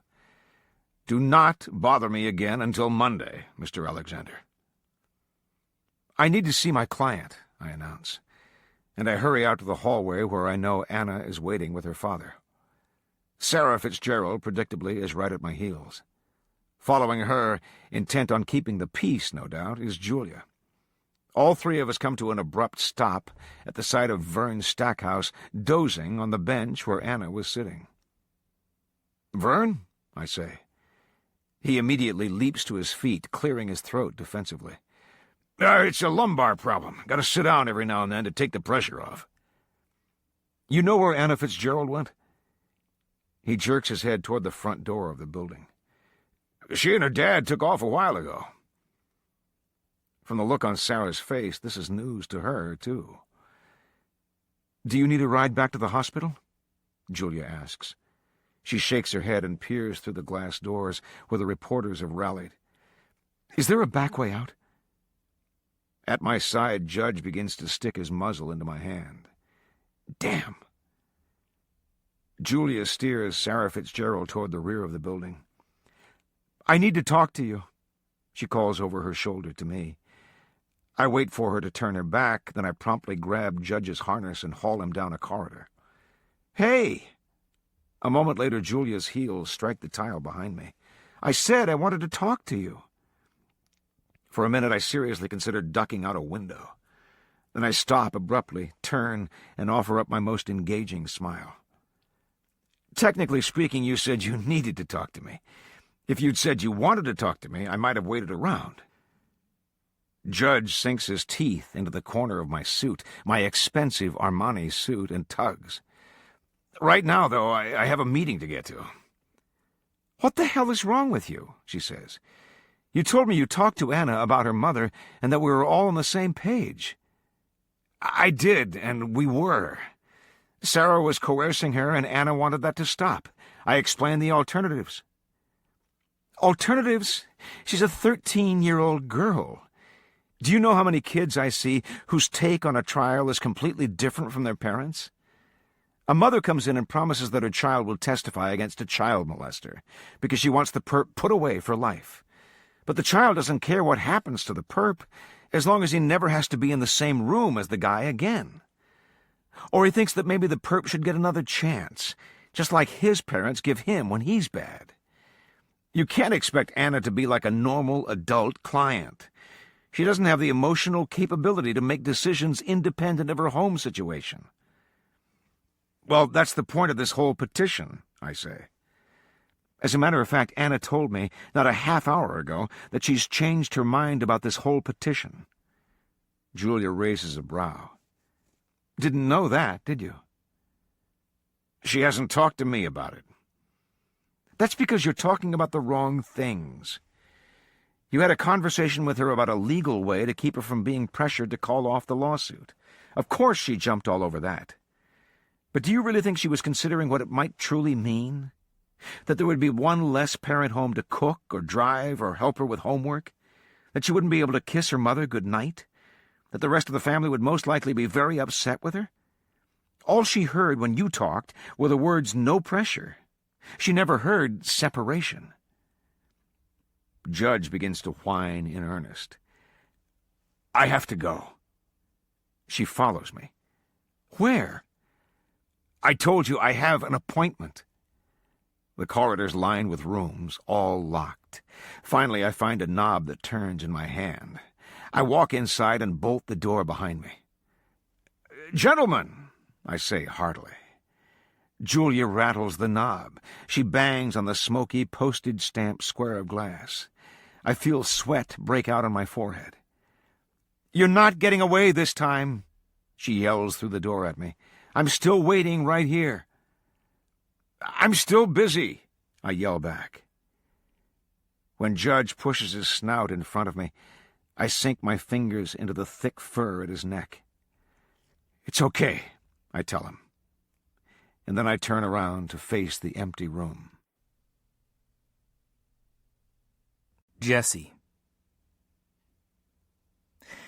Every now and then I have to contradict myself and believe in God, such as at this very moment, when I come home to find a bodacious babe on my doorstep, one who gets to her feet and asks me if I know Jesse Fitzgerald.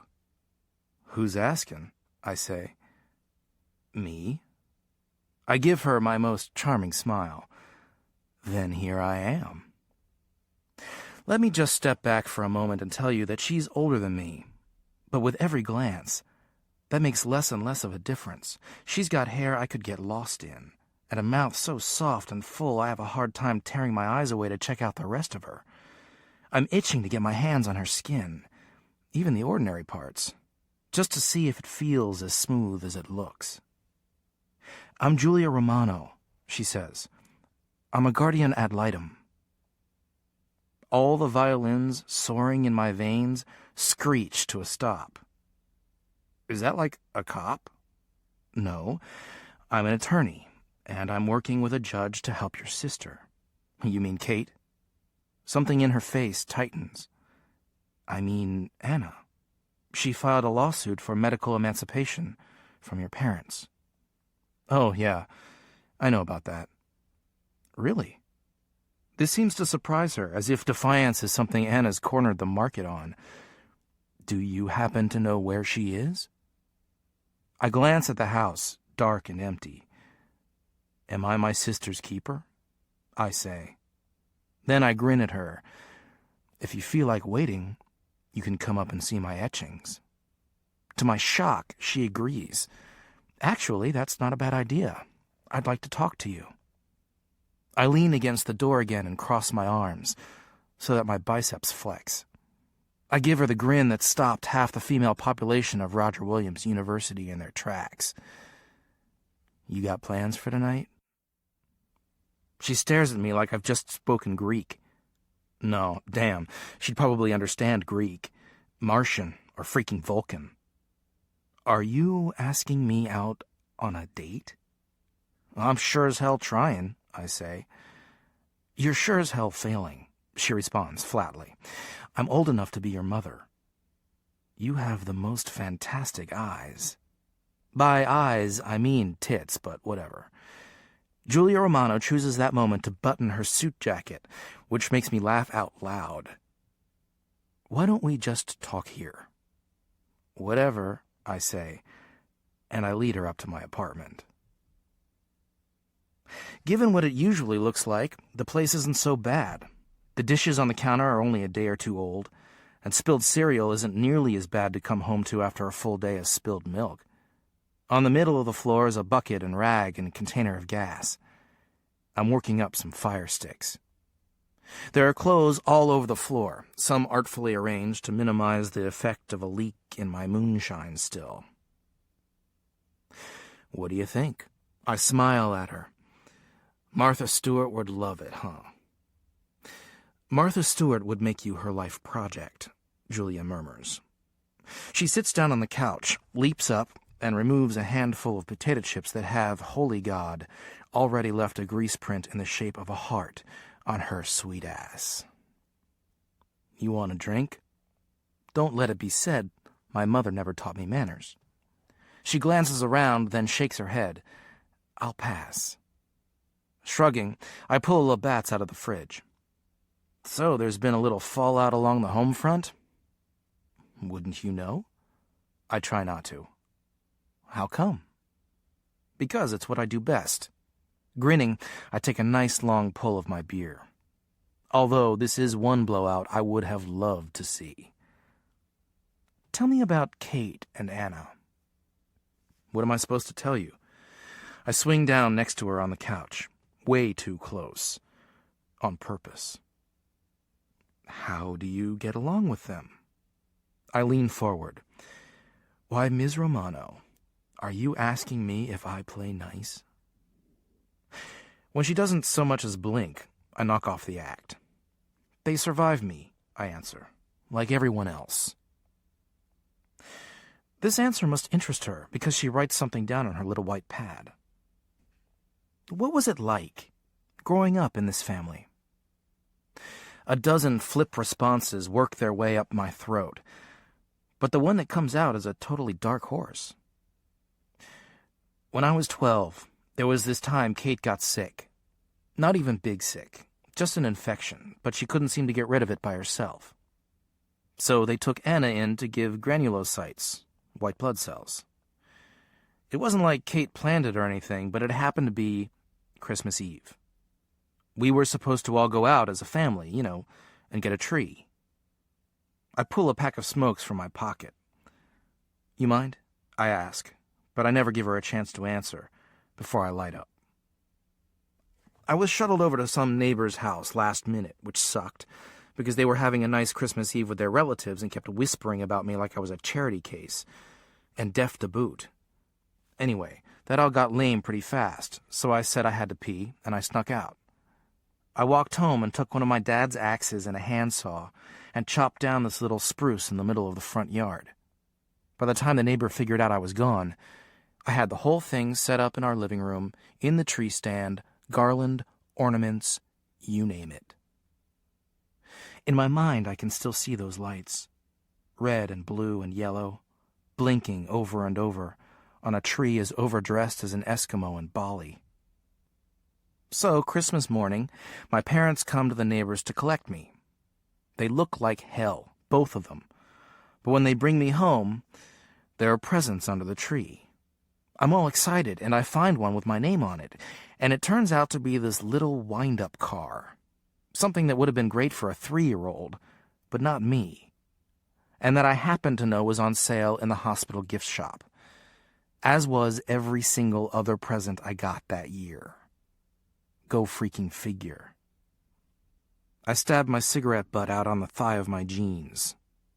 They never even said anything about the tree, I tell her. That's what it's like growing up in this family. Do you think it's the same for Anna? No, Anna's on their radar because she plays into their grand plan for Kate.